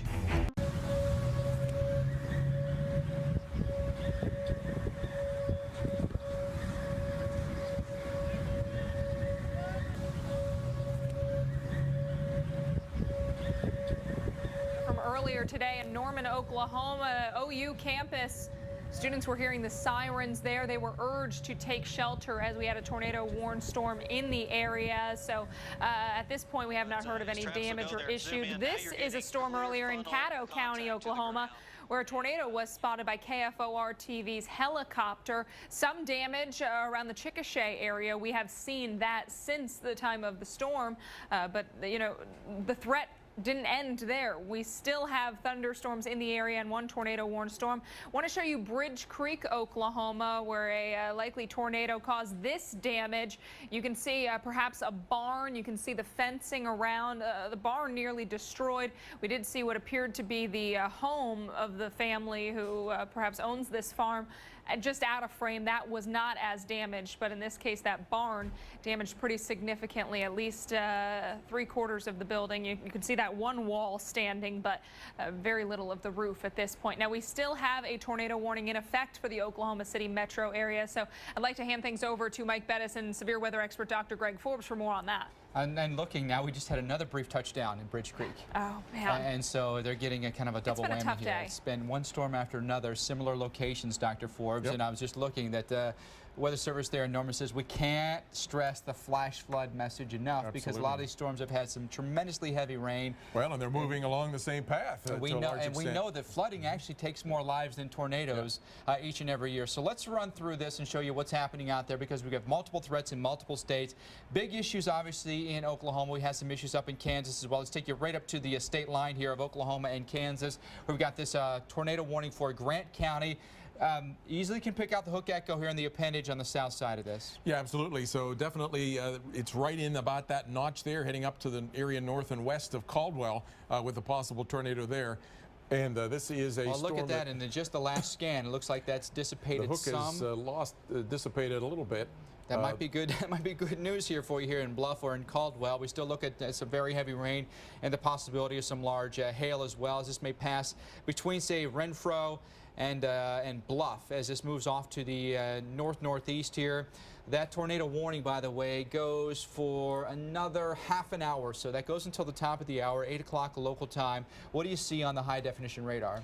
I was just looking to see if there was any, by looking at this, I can see if there's any kind of reports of recent damage with this or recent spottings, and it looks like it is maybe wrapping itself up a little bit, just as you say, the hook and is sort of choking off the inflow, but it's going to still have some circulation with it, but I'm not seeing any recent reports of that might be good news for those of you that live across the Kansas state line here around Bluff or maybe over toward Corbin or so. Let's take the storms a little bit farther south and concentrate on some of the storms that are happening closer toward Oklahoma City. We'll widen this out. You can see multiple storms have fired up here. We've had storms around Enid as well, moving over just west of Enid, severe thunderstorm warning there, and then farther south toward Oklahoma City, just a huge mess, and no wonder they're concerned about flash flooding. These storms have just barely moved, or we've got training storms. They're working over the same areas they've already hit. But what about that tornado warning now between Chickasha and Tuttle? Yeah, and there's the rainfall, by the way. There's the rainfall. Oof. There's been estimates in here, probably over 5 inches of rainfall as multiple storms have gone across this general area. Sarah's pulling up now. There are 3.5 inches is what it's saying over the past 3 hours. But we've been looking at storms here for 4.2 then, right over right there, just to the west of Norman. You can see 4.2 inches estimated by Doppler radar. Talking about the tornado warning, Dr. Forbes, it's down here just south of Tuttle, near Amber. Second time they've been hit today. That's a pretty well-defined appendage that hangs down there too. Yeah, definitely a well-defined appendage. Maybe a second little appendage coming out through that particular area. So. It is definitely a situation there that has some broad rotation, but as I look at it, it's not extremely tight rotation. We have the broad rotation that's more indicative of that big, wide rotating wall cloud than an individual tornado. If there was a tornado, it would be sitting right in about there. That would take it over toward the area just to the south of Bridge Creek. But that said, the storms have not always moved in straight lines today, so it could take a left turn toward Bridge Creek. And I-44 maybe once again could have an opportunity to be hit here. So if your travels may take you somewhere along I-44 south of Oklahoma City, I'd say delay that if you can right now. That tornado warning until 8 o'clock this evening. Bridge Creek, by the way, is going to be next in line, and that could be the second time that we get hit over toward Newcastle, by the way, as well. Looks like quite a bit. I was just interrogating. Looks like quite a bit of hail that's in this area between Tuttle and Bridge Creek. It looks like most of this is hail. There's some heavy rain in this. So rain and then hail and then melting hail can lead to that part of that flood problem that we're talking about. Do we have the pictures from K4's chopper? Do we have those by chance? I mean, I know that they've been up and they've been refueling. We're not exactly sure where they are, but they've obviously had to. Getting pretty dark. Okay, they just refueled at Chickasha Airport, and now they're back up again. But yeah, all you really have to know is how dark it is, and now maybe one of the overwhelming threats becomes flooding. So it's not a night that you need to be traveling whatsoever. You know, it's going to be a dangerous night for storm chasers. I know this is a big area for storm chasers. A lot of hobbyists are out there. You know, they love to get out there in the weather, Dr. Forrest, but it's a dangerous night to be out there. Yeah, it certainly is. These storms right now, we haven't accounted here for potential hail contamination, but if it was all rain, more than an inch of rain per hour is falling onto areas that are already saturated. And so this can lead then to almost immediate flooding of flood-prone areas. All right, so we watched these storms, and there's a look at the hail, by the way. We can estimate some of the hail size within this. And, boy, big hail, couple of hail tracks that came right over I-44. Some of the hail size estimated north of Amber, they are close to 2 inches in diameter. Yeah, and I think probably we've had quite a bit of 1-inch type $quarter-dollar size hail. Well, there, and you can see in the pictures there, likely rain and maybe some small hail shafts within there as well. Correlates still a low-hanging area too. Correlates pretty nicely to what you're seeing on the right-hand side of your screen is the Doppler indication of it, and then there may actually be a funnel in there. Yeah, right in the center there. There's something that's really hanging down low. I'm getting a little bit of a reflection. I pull my head off to the side here and see, but yeah, they're right just at the center of the screen there. It's trying to hang down a little bit lower in the wall cloud than the rest of the wall cloud. The chopper pilot here, I believe this is John Welsh, is still at the controls here. Maybe we can listen in, or if he's saying anything right now. I'm not sure if he is or not, but he did actually confirm there was at least a brief tornado touchdown. It looked like there was at least a funnel there, Dr. Forbes. Yeah, indeed. It certainly looked like a funnel that was trying to develop there's enough rain. It's dark enough, and there's enough rain intervening. We couldn't see the ground. Okay, let's listen in right now. Stuff out here, we're in more of an open terrain here. It looks like it's crossing pretty much the same way that the last one was here. It's probably, I don't know, 2 miles northwest of the turnpike there. Continuing track to the northeast, right, like you said. I see Blanchard out my right, and obviously Bridge Creek out the left front here, and it looks like it's headed that way. There is a lot of energy in front of it. We have a decent-sized feeder band coming into it, and you know, it's a little bit wrapped in rain now, but still it appears to be on the ground headed to the northeast, Mike. All right, so on the left-hand side there, he had mentioned that the Blanchard was off to his right and Bridge Creek kind of off to his left, so he's looking pretty much north here. Toward the storm, and then on the right-hand side of your screen, we've got chasers on the ground here. It looks like they're probably ahead of the storm, Dr. Forbes, maybe off to the east or the northeast of the storm as it comes towards them. Yeah, and you can sort of see there the cloud that is in the left center revolving all the way around to the sort of the lower right, and then it hooks back around way down near the ground there toward the lower left again. So you're seeing the big broad, almost a horseshoe-like rotation of this cloud band with some rain in the middle. So this is an interesting storm. Yeah, that's a pretty classic supercell right in there. And when we look at this on the radar, Dr. Forbes, you know, it all matches up beautifully, that's for sure. But a tornado warning continues now around Amber and Bridge Creek, Oklahoma. We'll be back with more right after this. Thanks for staying with us. 43 minutes past the hour. We are looking live near Bridge Creek, Oklahoma. Now, you remember Bridge Creek, we talked about damage from an earlier tornado. That's damage, but we are under a tornado warning now for a storm that is just off towards the west, Dr. Forbes. Yeah, there's been a whole series of storms running across the area, and for that reason, now we have a flash flood threat as well, and reports of flooding that are coming in across the area. So if it's not one threat, it's another. Yeah, and that's going to be a huge threat. The National Weather Service out of Norman is very concerned with that flooding threat overnight as well. Indeed, we've had large hail that has come down there. We're looking at pictures of damage that has happened earlier from an earlier storm there in the Bridge Creek area. A farmstead has been pretty heavily hit. Trees down. You can see a lot of debris there from farm outbuildings that have been tossed around. And it looks like some of those trees sheared off, yes, like you often talk about with tornadoes. And you know, Mike and I were talking about the difference between straight line winds, where you see the trees toppled in the same direction, whereas in this case, the tops of them just really sheared off.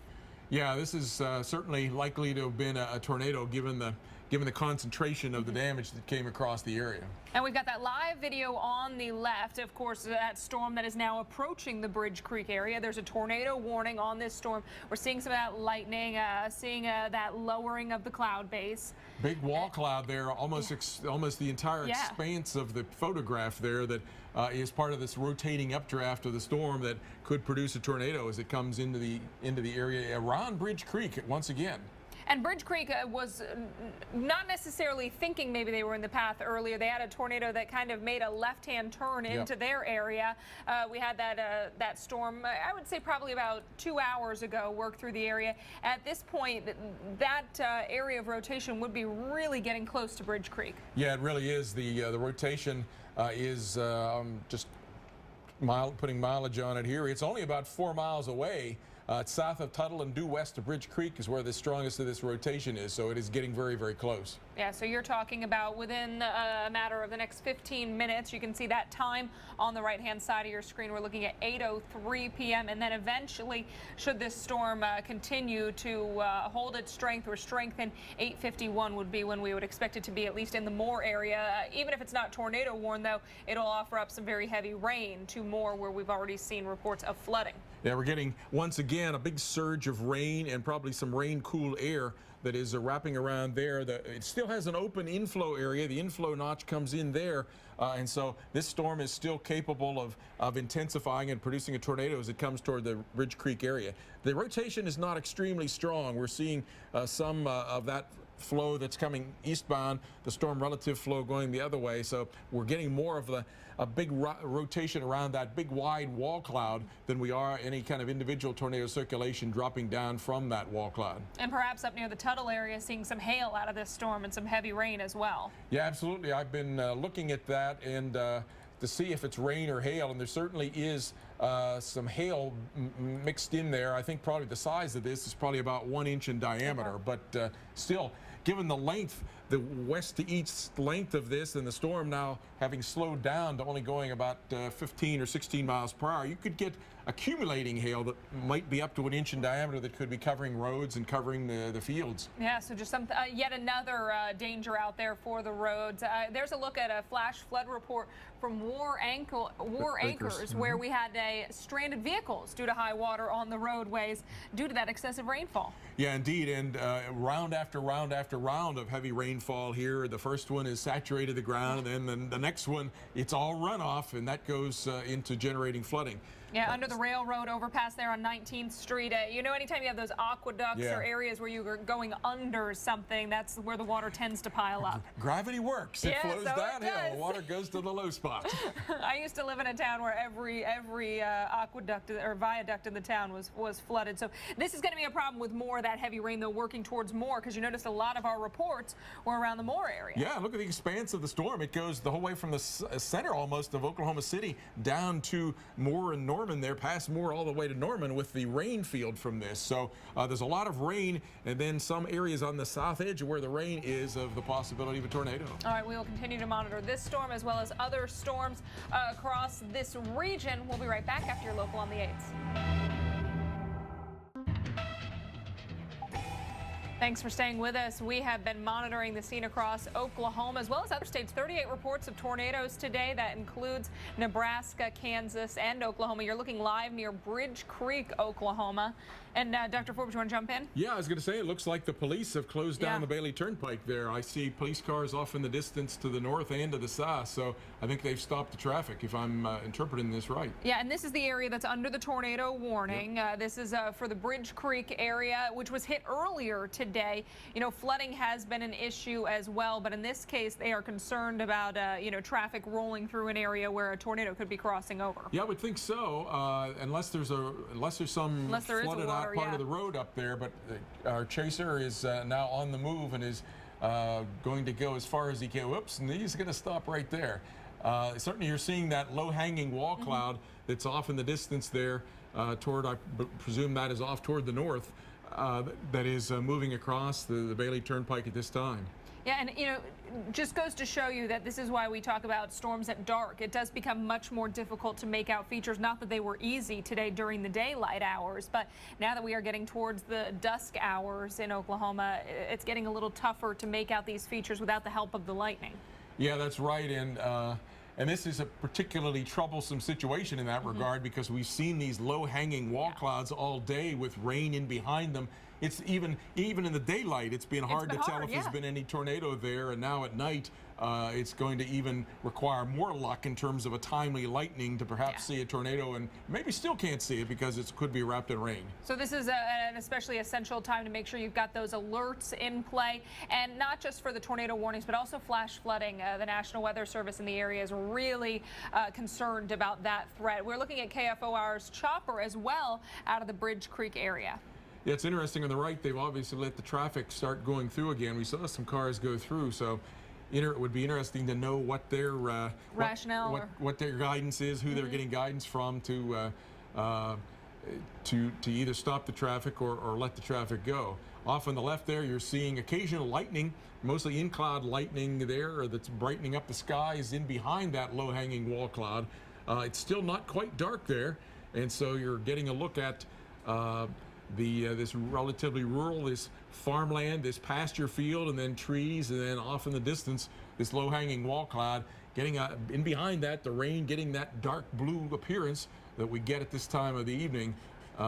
Earlier we saw some aquamarine getting a little bit of even green tones embedded in that. We're not quite seeing that right now, but and you mentioned that as a common thing you'll see in these tornado warning storm, those brighter greens or the aqua colors. Yeah, what happens is that the natural color of water is blue, and so as you get towards sunset, you often see the yellowish colored sunset because of the particulate matter in the sky makes the light yellow, and so you combine that water blue with the light yellow and you get a bit of a green tone. with whatever light is able to manage to get through these water-laden clouds and sometimes hail-laden clouds. Right, and that's what we've seen a little bit at times today. All right, we want to leave this video up, but we also want to show you some of the other storms across the area, Dr. Forbes, because there are some that you've been watching very closely up along the Kansas-Nebraska border. Yeah, indeed, and we have had some tornadoes. There's been tornado reported with this storm a little bit earlier. Now it's around Belleville in Kansas, Republic County. You're under a tornado warning. The rotation, there's still some rotation with that. The green and red here make the couplet. So it is not extremely strong rotation, and kind of like what we've seen down in the Oklahoma storm, at times there's a broad rotation of the whole storm's updraft, and then occasionally you get a tightening of that will produce a tornado. So that's kind of what we're seeing here. Yeah, so this is something, a hail up to the north, so if you're traveling along 81, you know, that's where you're going to find yourself in that hail area, and eventually working towards the Nebraska state line. But Republic was a county we were watching earlier today as well. Yeah, and there is another storm up to the north and east of that is one that did produce a tornado down in this area. You can see they're heading toward Rose Creek in the Hubble area. Hubble, that's up into Nebraska again, I believe, at 816. And then there's the storm you were talking about. This came out of the area. It's heading up toward the Fairbury area now. This one has pretty strong, a little stronger rotation in it. I've been looking at that one. You can see the red and green couplet there. So this one a little bit more perhaps wrapped in rain than the one farther to the south, but definitely a threat there for the areas off to the west of Fairbury. You can see that it's probably wrapped in rain. There's a little hook echo out there, but not real easy to see, I think, at this time of night, heading up toward the Helvey and the western areas of Nebraska. All right, well, hey, we're going to continue to monitor this. We're just going to leave you for 60 seconds, give you a look at your local on the 8th. Then we'll continue our coverage of all the storms that we've been talking about, as well as this one near Bridge Creek, Oklahoma. We'll be right back.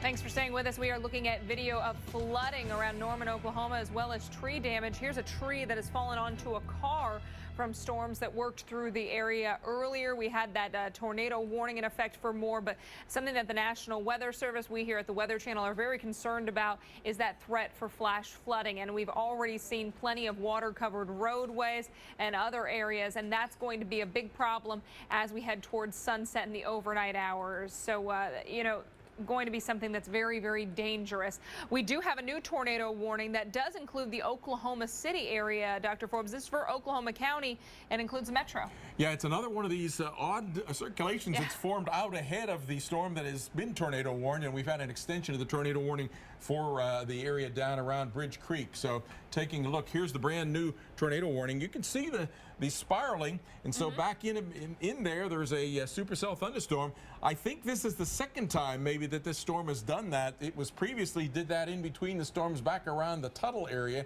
and now has again developed some rotation. The potential tornado would be up in the area here around the Pennsylvania, north of I-240, up around coming toward the Valley Brook area, and along Highway I-44 where it intersects about 240 there. There's a corridor across there that has some pretty strong rotation. They had a brief tornado, I believe, with this near Rabbit Road in Frisco. I'm not sure if that's still on the ground. Lowering and brief tornado, Frisco and Rabbit Road. So so perhaps earlier with this.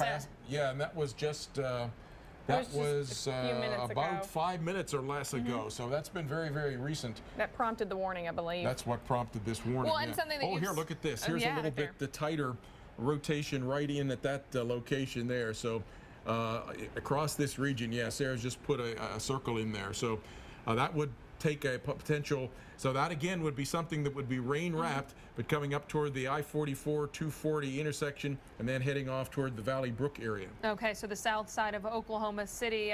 So this is another one where, though, it's going to be very tough to see because we've got a lot of rain, as you mentioned, in the area. So if you're in any of the areas that you just mentioned, you want to get to that lowest level, most interior. We don't want to go out and try to look for this because the rain, and just as you mentioned, you know, the difficult storm structure today. You know, they haven't always been the textbook warnings or the textbook structures that we look for. Yeah, and it's not been the kind of thing either where you can just sit along and watch the tornado coming. They've been wrapped in rain, and it seems, keeping my fingers crossed, it seems that they've been brief tornadoes. We haven't had these long-lived tornadoes that have just marched for tens of minutes, 20s of minutes, 30 which is minutes. what we love to see. I mean, we if don't you're want going to to see have those one, long-lived, absolutely. intense ones, yeah. So Flynn, in the path of this storm, this would be not until though 8:40. But when we look at that area of rotation around the MacArthur Road area, and eventually we'll be crossing over, it looks like South May Avenue. Yeah, and coming, looks like it would 44. probably cross here, I-240 around the South Pennsylvania Avenue area.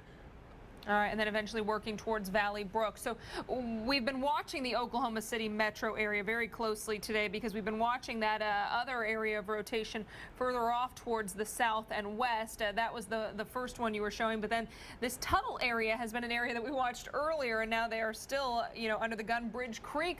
They have damage from a storm earlier. Yeah, it really is. Look at the big expanse of the rotation of that spirals its way into this storm and into the hook echo. And of course, now it's gotten itself into a configuration again. There's a big, wide open area of inflow to the storm coming in, up in across here. So Sarah's going to give us the rotation on this one. It has not been particularly well intense. There's been this, like I was just showing, there's this big broad area that has rotation, but occasionally in here there's some spots that the red and green touch, and so you could get brief touchdowns of tornadoes. In this case, it could be heading into the area toward Bridge Creek from this, and again, wrapped in rain. Very, very difficult storms to sort of be extrapolating where it's going. I think the tornadoes have come, they've gone, and they generally, though, we've seen some big rotating rain areas that probably at times have had some damaging gusts within them. Yeah, and we've seen some wall clouds that haven't produced tornadoes. So you're mentioning that's probably what we're seeing when we look at that broader area of rotation. Yeah, the rotation is definitely intensified in a little spot there, just about. I'm looking at my high def radar here just off screen.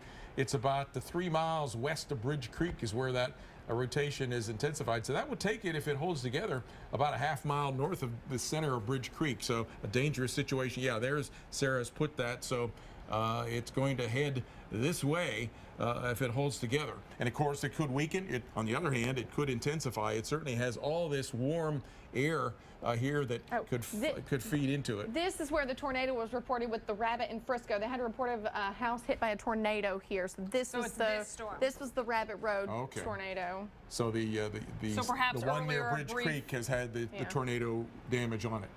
All right, we want to talk to someone now from the Office of Emergency Management out of Oklahoma. Jerry Loico joins us now on the phone. And Jerry, we've been getting some pictures of flooding, but also damage from earlier tornadoes that have moved through. What is your office getting reports of? What are you guys out there seeing? Well, we were in the process of evaluating what had happened in Bridge Creek and Blanchard when the storm backbuilt, and so now we have a second set of cells coming through that same area again, and so it's put a stop to a lot of our activities. We know that the command center that was established in Bridge Creek had to be moved because the conditions were deteriorating pretty quickly out there. So, and wisely so, with that storm moving through. Yeah, so we're seeing what's going on with media, but we can't get any confirmation from our local emergency managers and the other folks that are out there on the ground because they've had to be moved out. So we're still waiting. So you get reports from the public, from media, but you send your own people out there to actually investigate those calls. Yeah, we have to confirm that through our own emergency managers so that we can, we know exactly what we're dealing with. And what will be the steps moving forward once you do see the flooding, the tornado damage? Well, as soon as as soon as the storms clear out, then our folks will go out and assess and make the determination of what kind of assets are going to need to be moved in. If they have mutual aid agreements, then those are already in place, and those folks will be moved in for whatever special equipment is needed, and whatever requests are made, we'll do the best that we can to meet those. We do know that the Red Cross is already involved. Their people are actually. They're working with us here, and they've got people standing by waiting for the storm to move through so that they can go and establish a shelter in the Bridge Creek area. All right, Jerry Loico with the Oklahoma EMA, thank you so much for joining us. And Dr. Forbes, we're looking at this picture near Bridge Creek. Yeah, looks like getting lower, wall cloud again. All right, we're going to check back in with this after this. We are back with a look near Bridge Creek, Oklahoma. When we left you, thought maybe that wall cloud had lowered a little bit more. Again, difficult to make out, Dr. Forbes, but perhaps seeing some of that hail in the background. Yeah, that one area right above that white sign there is an area that I was looking at, but still, I think just seeing wall cloud hanging down, occasionally getting lightning, but I don't see a tornado in there. But that's certainly an area that I'm keeping an eye on. All right, and this is one area of many now that we're keeping an eye on. We've got storms across parts of Texas, Oklahoma, up into Kansas and Nebraska as well, including a new tornado warning around the Wichita Falls, Texas, or right along the Texas-Oklahoma State line, Wichita Falls. Getting close to, but not under that warning. Yeah, and flash flood warnings. So we've had 3 inches of rain at the Oklahoma City airport in an hour. And so you can understand why the Oklahoma City metro area, including Norman and more, have been put under a flash flood warning. Here's the Wichita Falls is in Texas, so we're south of Oklahoma here in Archer County. And down around the Archer City area, you see this little appendage coming northeast bound. So Archer City, Holiday, and the Scotland, Texas areas, possibility of a tornado there, as well as some hail that could be at least 1 inch in diameter coming with this storm. This rotation, I believe, is in that little notch area there. Yeah, and I know during the break, Sarah had said it looked pretty good, yeah. Yeah, there's the rotation. It's in that little notch. There's actually a second one, so I wonder if this is a storm that also has done a cycling, with that one being the old hook and now the new hook coming in this area. I would guess that is the case. So that again, we're seeing these cycling supercells today as the rain wraps around one circulation and cuts it off. A new one forms over farther into the warm air. All right, and then, further upstream, we're watching parts of Kansas where we've seen storms roll through earlier today.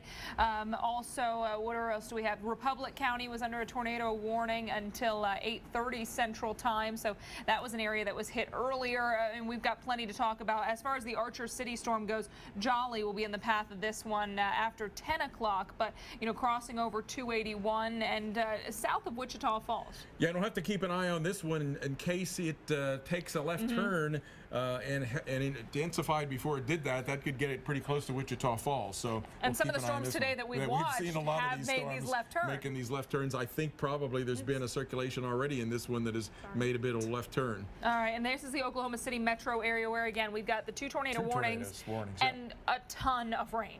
A ton of rain, yeah, because you get storm after storm. They're almost on railroad tracks now coming up the line here. With 3 inches of rain in an hour at some locations, you can really pick up quite a bit of rain. So we've had some radar estimates here of 4.5, 5. I would guess in there in that most lavender area it might be getting pretty close to 6 inches now in the past 6 hours. And I've been on air now for let's see, for 8 hours, I guess, or something like that. So we've been tracking these storms across this area the whole time. Over the same areas. And here's some of those reports coming in. We've got 19th Street impassable due to the very high water under the railroad overpass. As you said, gravity works. When that rain comes, it goes to that lowest area. The lowest spots. Other roads are completely covered and impassable due to the heavy rain as well. Roads, ditches flooded in this area around Newcastle and Highway 62. So we're talking about some roadways that are not going to be usable into the evening. Yeah, absolutely. And of course, 6 inches of fast-flowing water can sweep you off your feet. You could drown. A foot of fast-flowing water can push a moving vehicle, and 2 feet of water will get up underneath the body of the vehicle and cause it to float. So turn around, don't drown. There you see a good example of why. Don't mess with it. As you said, it might take you a few extra minutes, but could be the best decision you've ever made. We'll be back with much more on this storm and flooding coverage next. It has been a busy Wednesday evening across the area. Storms now stretch from West Texas all the way up into parts of southern Nebraska, at least the tornado warnings. You can see severe thunderstorm warnings and flash flood warnings in there as well.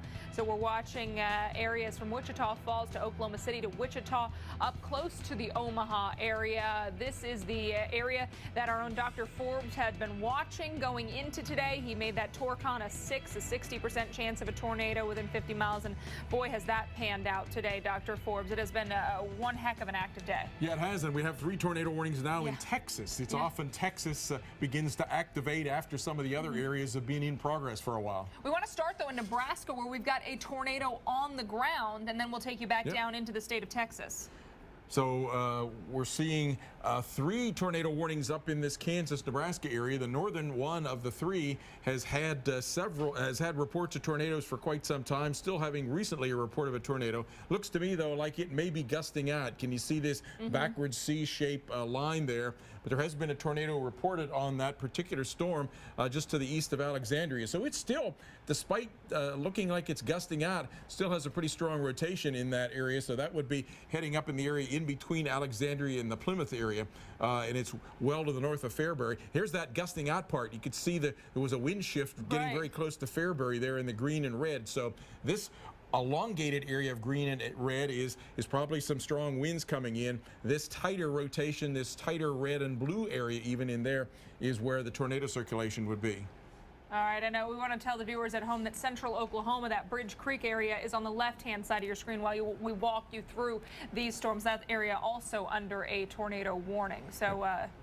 And we've been watching that area for a long time with several storms rolling across the area. Mostly it's been rotating wall clouds. We've seen lots of heavy rain coming down, and we're seeing how wet the roads are. We're getting flooding in this area. We have not seen very many tornadoes out of this, though there have been some brief tornadoes reported. I was going to say the ones that we have seen seem to have been very brief in nature. It's more that we've been watching these rotating wall clouds for a while that just briefly trapped the tornado. Yeah, the very first one of the afternoon we saw real well. Since then, I think the area has been humidified, rained into so much that everything has got rain wrapped, and we haven't been able to see what's happening very well. And rain, causing problems up here in this area, Nebraska and Kansas. You were saying a very difficult situation for those tornado warnings because they're so obscured by rain. Yeah, here's another tornado warning up in Republic County that is about ready to move into Nebraska. It seems also on this one that the rotation has weakened a bit with this storm.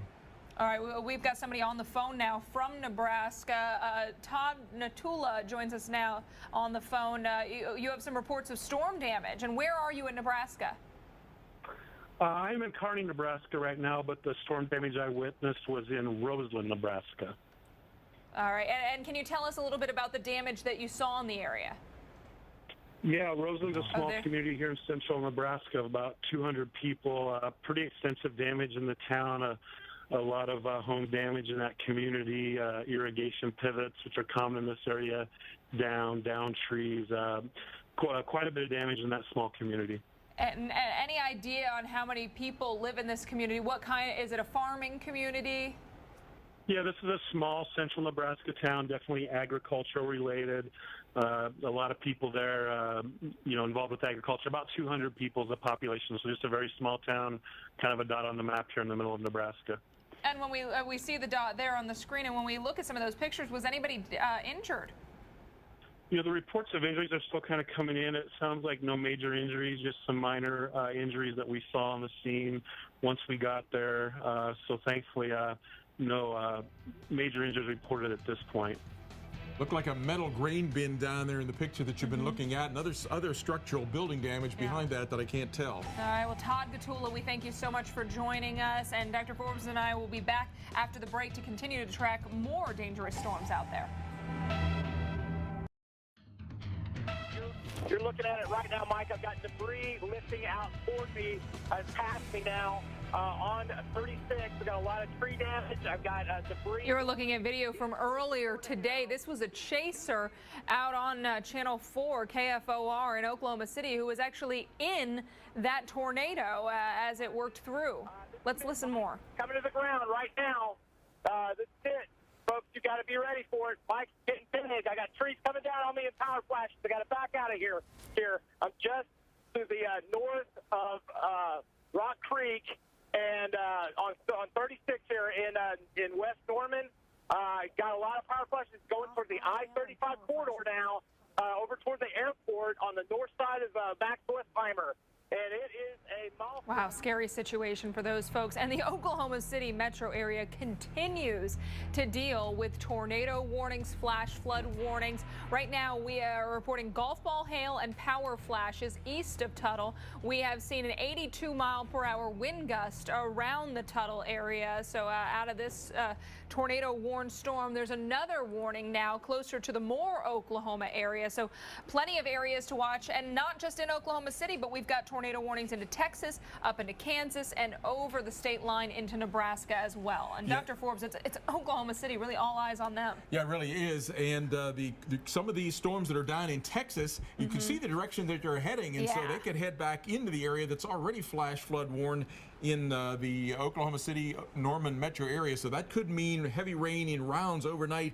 Flooding ultimately could become a real big threat there. Still, we have a big swirling mass now of storms around the Oklahoma City metro area with 2 tornado warnings in parts of that swirl. And reports of over 4 inches of rain at OKC through the day today. And so you mentioned when this rain rolls in, that's just going to add more to those problems. But there's a look at those Oklahoma City warnings. We're going to take a closer look into these because, you know, Moore has been a city that we've been saying a few times today. They're under the warning. There's that storm near Tuttle where we saw the strong wind gusts. Yeah, look how this has turned into one whole big swirl now with little embedded rotations in here, embedded rotations in there. And so the strongest of the rotations has been this one we've been following with the KFOR copter. We've been seeing the rotation, or at least the low wall cloud that's been coming in with that. So Grady and McLean counties, you have a tornado warning for that.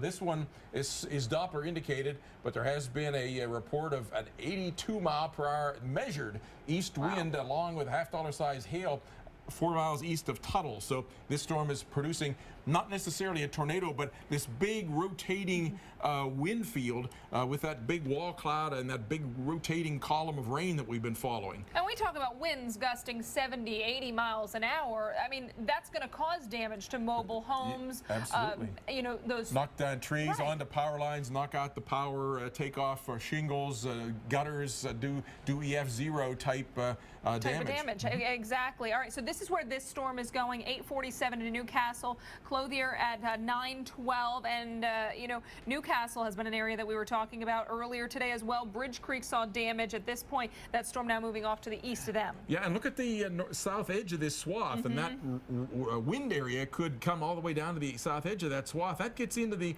area of Norman. This area right in here is where the previous wind damage and/or tornado occurred. So this is going to affect that same area again, it seems. Right, and if not, the tornado circulation by that point, the very heavy rain with this.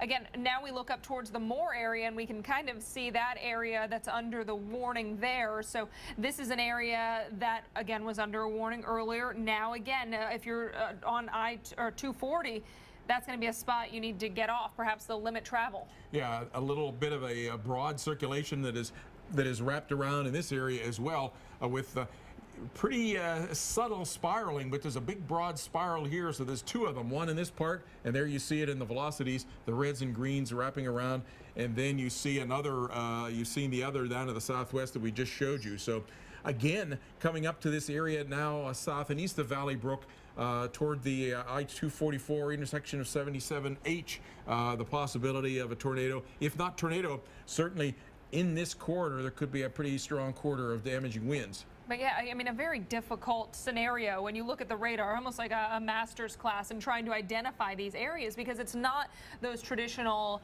hooks on a supercell that we're seeing in this area. Yeah, absolutely correct. And I think mainly what we're seeing here is going to be damage over a several mile wide area in these storms with possible brief tornadoes that will touch down from that. And you think, again, it's going to be the winds from that general circulation rather than, you know, a long-lasting tornado. Yeah, that seems to be the case. We're probably not getting long-lasting tornadoes in general from this, but there was another report of a tornado. I'm not sure how long ago this was. A tornado 5 miles west of US 81 in Pocasset. So we've been having continued occasional reports coming in that may have been a bit earlier. All right, we want to talk to somebody, Dr. Forbes, who has been at the airport there in Oklahoma City, and we were talking about those folks being evacuated not once but twice, or at least moved to safer shelter. Dwayne Simpson joins us now on the phone. And Dwayne, can you tell us a little bit about when your flight was supposed to take off and what you had to do while you were at the airport? Sure, I was on a 5:50 flight. At about 5:30, they took everybody down to the tunnel underneath the road between the airport and the parking garage. We stayed down there until the first storm had cleared. We went back up and went through security again, and we're waiting on our flights. And then the second set of storms came through, and so they put us back down in the tunnel. And now there's actually water in the tunnel too, so we can't really much what's going on out there, but we are starting to see some water seeping into the tunnel. We've been here, probably about 3 to 4 hours now. Yeah, I mean, heavy rain has been a huge issue, but interesting that it's actually made it into those areas where you're seeking shelter. Now, as far as the flight goes, do they have to go out and recheck the planes and make sure everything is okay with those? I don't know. My flight had been diverted, so my plane never made it into Oklahoma City, but they've certainly had all of the flights when they had us go through security and come back up. All of them were significantly delayed, even the ones that were here. I don't think any of them took off during the break, but they were trying to recheck people and make sure that with very long security line, as you can imagine, that they were able to get back through security and get to their flight if they were able to take off. And this is something we've heard about happening before, so I would imagine the airport officials, the employees there are able to move everybody quickly. Yeah, they've actually been very good about, they've got announcements, and the TSA and the airlines and everybody, they work together, and everybody moves calmly, and everybody seems to be in pretty good spirits, and nobody's no panic or rushing or running or anything. So all right. It seems to be working well. Yeah, I mean, again, they've had the preparation for it, so it looks like they've got a good system in place. Dwayne Simpson, I hope you're able to get to where you need to be at some point. Thank you so much for joining us. Thank you. All right, Dr. Forbes, I know you and Sarah have been talking about another storm you want to take a look at. Yeah, we want to jump up to Lincoln, Nebraska. There's a bow echo there that has a pretty strongly rotating head way up here in the northeast corner of our total severe weather threat there. Tornado warning around the Lincoln area. We're talking about the tornado warning for Lancaster County. And Sarah, if you could give me Gibson Ridge 18, what we'll see there is the broad rotation. Here's that rotating head area. And there is a pretty strong rotation that shows up in that. Right in here, it is just in the area that is just a couple miles west of Lincoln. So that's going to head across from Lincoln up into the Davie, the Waverly area. And this could ultimately head toward the Omaha area. So we're going to continue to keep an eye on this one. Omaha area is there. It was right up there. If you headed a little further up to the north and east, north and east here.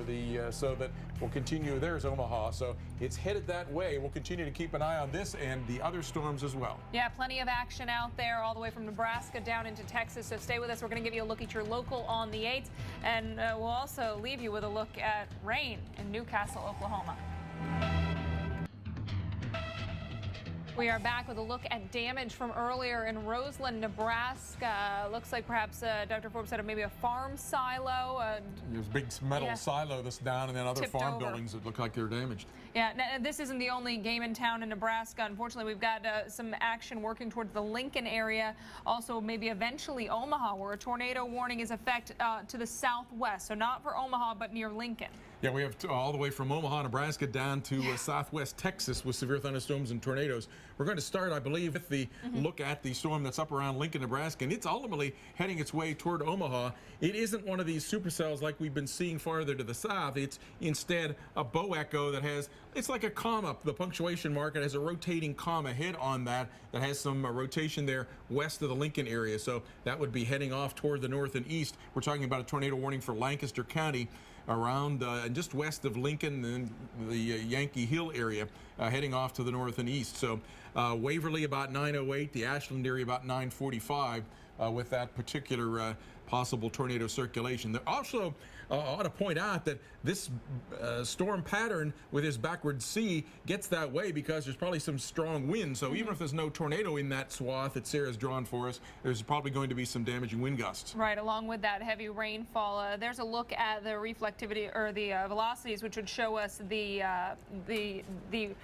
change in direction. And this is the radar where you kind of put that arc in, where you would maybe be seeing those winds push out. Yeah, here's the high definition radar. So you can see all of this green. The Omaha radar is up to the north and east. So we're getting strong winds surging. They don't look extremely strong. I'll go to the storm relative velocity mode, and that sometimes tells us where there would be a tornado. So a possible tornado circulation right about there. That's north and west of Lincoln, heading up toward the Davie and Waverly areas. But you mentioned closer to the Lincoln area, that's where we might be seeing just some strong winds that are still strong winds capable coming across the area, yeah. taking down tree limbs or perhaps trees.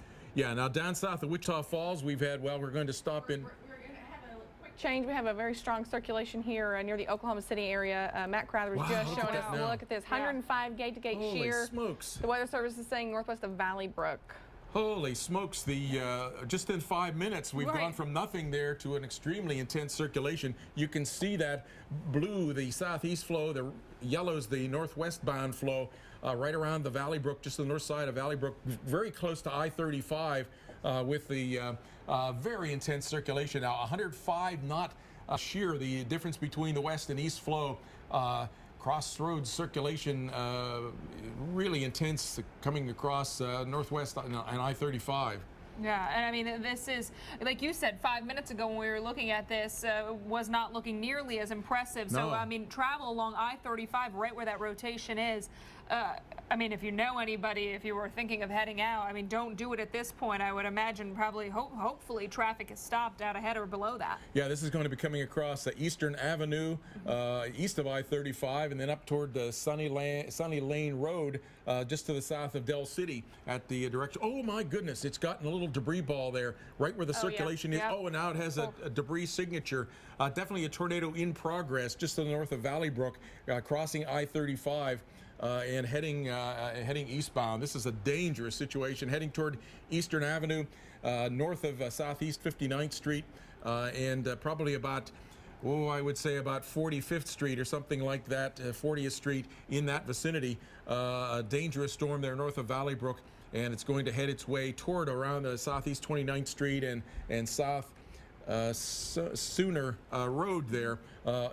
Dangerous situation that has evolved extremely rapidly. This is the strongest circulation that this storm complex has had all day, and it's off in the area northeast of the storm that we've been mostly following with the wall cloud on it. This is kind of a surprise location. A little innocuous area that really developed that strong circulation. And, you know, for folks at home that were wondering how you would maybe know that there was a tornado in progress, when we look at that correlation coefficient, we're picking up things that are not debris, and that's that blue. We're having reports of power lines across the interstate, numerous overturned vehicles, tornado on the ground southwest of 44 and I-35. So this point right here. Yep. Yeah, the ham radio is reporting that I-35 and Southwest 44.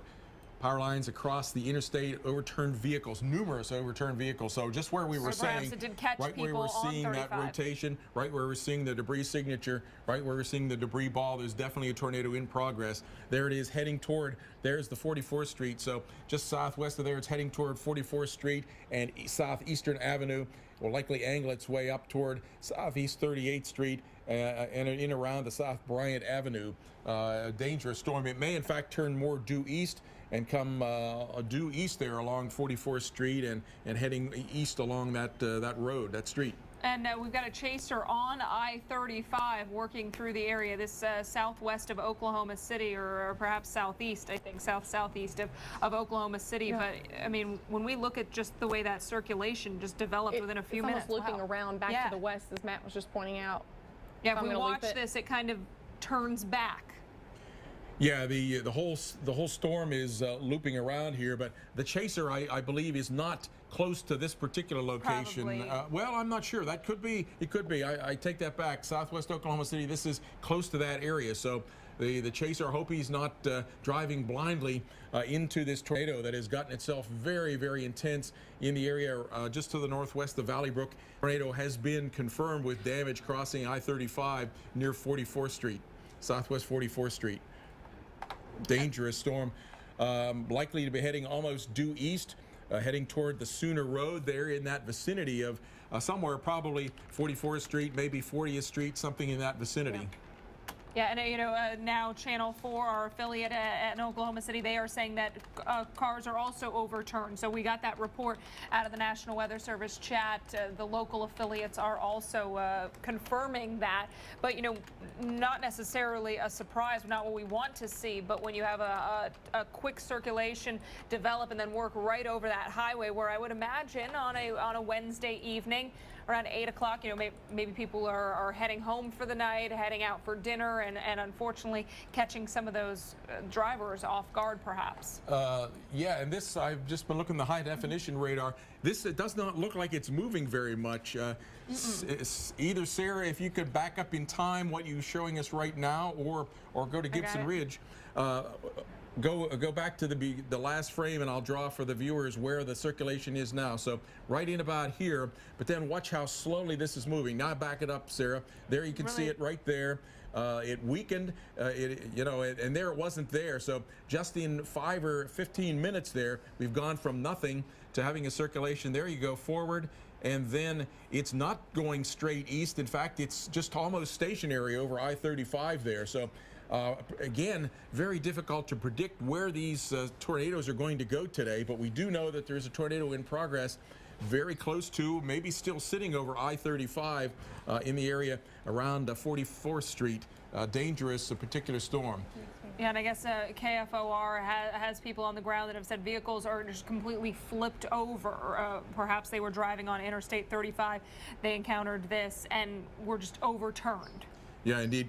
Now looking at the return there that shows the precipitation. 5 minutes ago, we saw a debris ball right there where that debris overturning was, the vehicle overturning was taking place. We're not seeing that now at this point. We've lost that. So we may have at least stopped producing debris. There it was. Go back one time step, Sarah. On this, and if you can, there's the debris ball right as it comes across I-35. Now go to the current one. And you don't see that dark red anymore. It has disappeared. But still, that said, we still have debris signature. Look how wide the debris signature is. This is, we're able to see this by tumbling debris that's been tossed in the air, and the dual pole radar scans alternately, horizontally and vertically. So tumbling debris doesn't look the same from one pulse to the next, or even one pulse to the next, and so it gets that low correlation coefficient that shows up in this form as blue. Now here, that was just the raw velocity. So it is sometimes the debris gets centrifuged out, and it gets to be wider than the tornado itself, and that could be the case here. Big wind pattern, though, that suggests big wide wind pattern coming here from the southeast here to the southwest, with still possibly a tornado near the southeast 44th Street and I-35 area, maybe having even moved a little bit toward the north and west of I-35 and still pretty close to the southeast 44th Street area. Yeah, and as you mentioned, the fact that it's staying stationary, hopefully, or that it may have turned a little further to the west, hopefully doesn't catch more people off guard, because you would think in a more typical situation, you would think, okay, well, it's going to head out, I can go travel this way. Well, what makes you worry again is that if it is now made a loop from 35 and turned northwest bound, is it going to loop all the way around and come back across I-35 eastbound again? Right. Is this the current one, Sarah? Yes. So they're very tight circulation now right over I-35. It's still very intense rotation around the I-35 and southeast 44th area with the tornado that we know has caused debris, has caused damage, and still has debris tossed in the air could be falling out of the sky, even if it's not producing current damage. That is, we have debris now all the way from east of I-35 on Southeast Eastern Avenue, all the way over almost to the way to Shields Boulevard, showing up there in this area just on the north side of Valley Brook and the south of Oklahoma City. So as you mentioned, some small debris could be going the span of a few blocks from that tornado that maybe picked up some debris right over Interstate 35. And you mentioned this thing is really not moving much. I mean, over the last few scans, we've seen it kind of just hanging out over 35. Or if it's moving kind of unpredictably. It may be taking a bit of a loop back to the west, or just looping in almost in place, in or very close to, within a couple of blocks of I-35 there, up near Southeast 44th Street. This is the latest scans, maybe broadening a little bit. Yeah, it is weakened a little bit. They had a measured gust of 76 miles per hour, 5 south of Mustang. That was with this storm. Let me find out where that was. Oh, okay. So I'm sorry. That was back to the west a good bit. That's a while ago, yeah. But we're also beginning to see some signs that this storm, that there may be trying to be another rotation center a little bit farther east, out along the edge of the gust front on the east side of Valley Brook. Not as well defined as the one that we have just been talking about, but we've been talking about a circulation that has still broadened a little bit, but over in this area there's some other circulations over in here that are kind of along the broad. There's a broad flow that is surging eastward there. Along the leading edge of that, we're getting some additional circulations over near the vicinity of 59th Street and just north of I-240 there, west of 77H, or its northward extension. So if you are just joining us, we are watching this storm, this tornado warning south and southwest of Oklahoma City. Part of the metro area has been under some kind of warning now for the past few hours. This for Cleveland and Oklahoma counties, and we watched this circulation fire up right over the Valley Brook area, right over Interstate 35, and we are getting reports of cars flipped over, and we've seen signs, Dr. Forbes, that there is debris, so that we do think there was at least a tornado on the ground picking up debris. Yeah, absolutely. We've lost now in this latest scan some of that debris signature, but I was going to point out, all through here, this is all rain. It's wrapped in rain, and so we're getting continued pummeling of the area by rain that's adding to the flood threat. So now there's a flood warning for the Canadian River at Purcell, Oklahoma. This whole area is under a flash flood warning. We've had, in 1 hour earlier, we had 3 inches of rain at the Oklahoma City airport. So flooding continues to be a big problem while we get these, what now appears to be a very, very intense spin up of a tornado, but we continue to get at least brief tornado spin ups across this area. Now here, look at the 6-hour rainfall. Wow. Over 7 inches of rain now estimated here in the area north of Blanchard, and that's southwest of Moore. So they're up near the Moore area. Is that an LSR? This whole Lavender area is more than 4 inches of rain in the past 6 hours. So we've filled up the area, and now getting runoff or just piling up. All the underpasses are likely to be getting filled up with water, and all those storms that are down in Texas are still heading this way up to the northeast, steered by those upper level winds. So the rain could go all night tonight, on and off in this area into tomorrow morning, giving really a very, very, very serious flood threat for this Moore-Norman area. Absolutely. You know, we talk about how we were fortunate to not see these long track tornadoes. We like seeing these ones that are, brief or spin-ups. We hate seeing the damage, but we've avoided, at least for the most part, the really dangerous tornadoes. But as you pointed out, flash flooding causes more deaths. We get folks, especially when the sun goes down, it's dark, they drive into those flooded waters, they can't figure out how deep it is. You can't get a good gauge on how deep it is, and it does not take much water to cause big problems. Yeah, and in this case, there'll be 2 types of threats. The ones where people drive into the flooded roadways, that is the majority of the flood deaths, but we could also have some communities, some housing developments that are close to some of these streams that are rising very rapidly. So people may need to be evacuating for some of those, hopefully in the process not driving into any flooded roadways. We've had reports of power poles down on Southeast 44 between Bryant Street and I-35. So in addition to the vehicles on I-35, some of the adjacent residential areas are at least having some power poles down. So damaging storm seems up in the area south of north of Valley Brook, southwest of Del City, the south side of the Oklahoma City area. Seems like the circulation that developed very rapidly in a matter of less than 15 minutes, now in the last 10 or 15 minutes has weakened again, but not before it did some damage up in the area on the north side of Valley Brook along I-35. Absolutely, and you know, so the Oklahoma City, just one of the areas that we are watching this evening. You know, they've been hit hard over the past few hours with storms, but we've also seen some tornado warnings into parts of Kansas, into parts of Nebraska, and into Texas. We take you down near the Wichita Falls area, where we've got a tornado warned storm around Archer County that has now been moving off towards at least the north of Archer City. Yeah, you can see the well-defined hook there. It's been evolving multiple hooks like some of the other storms that we've seen today. All right.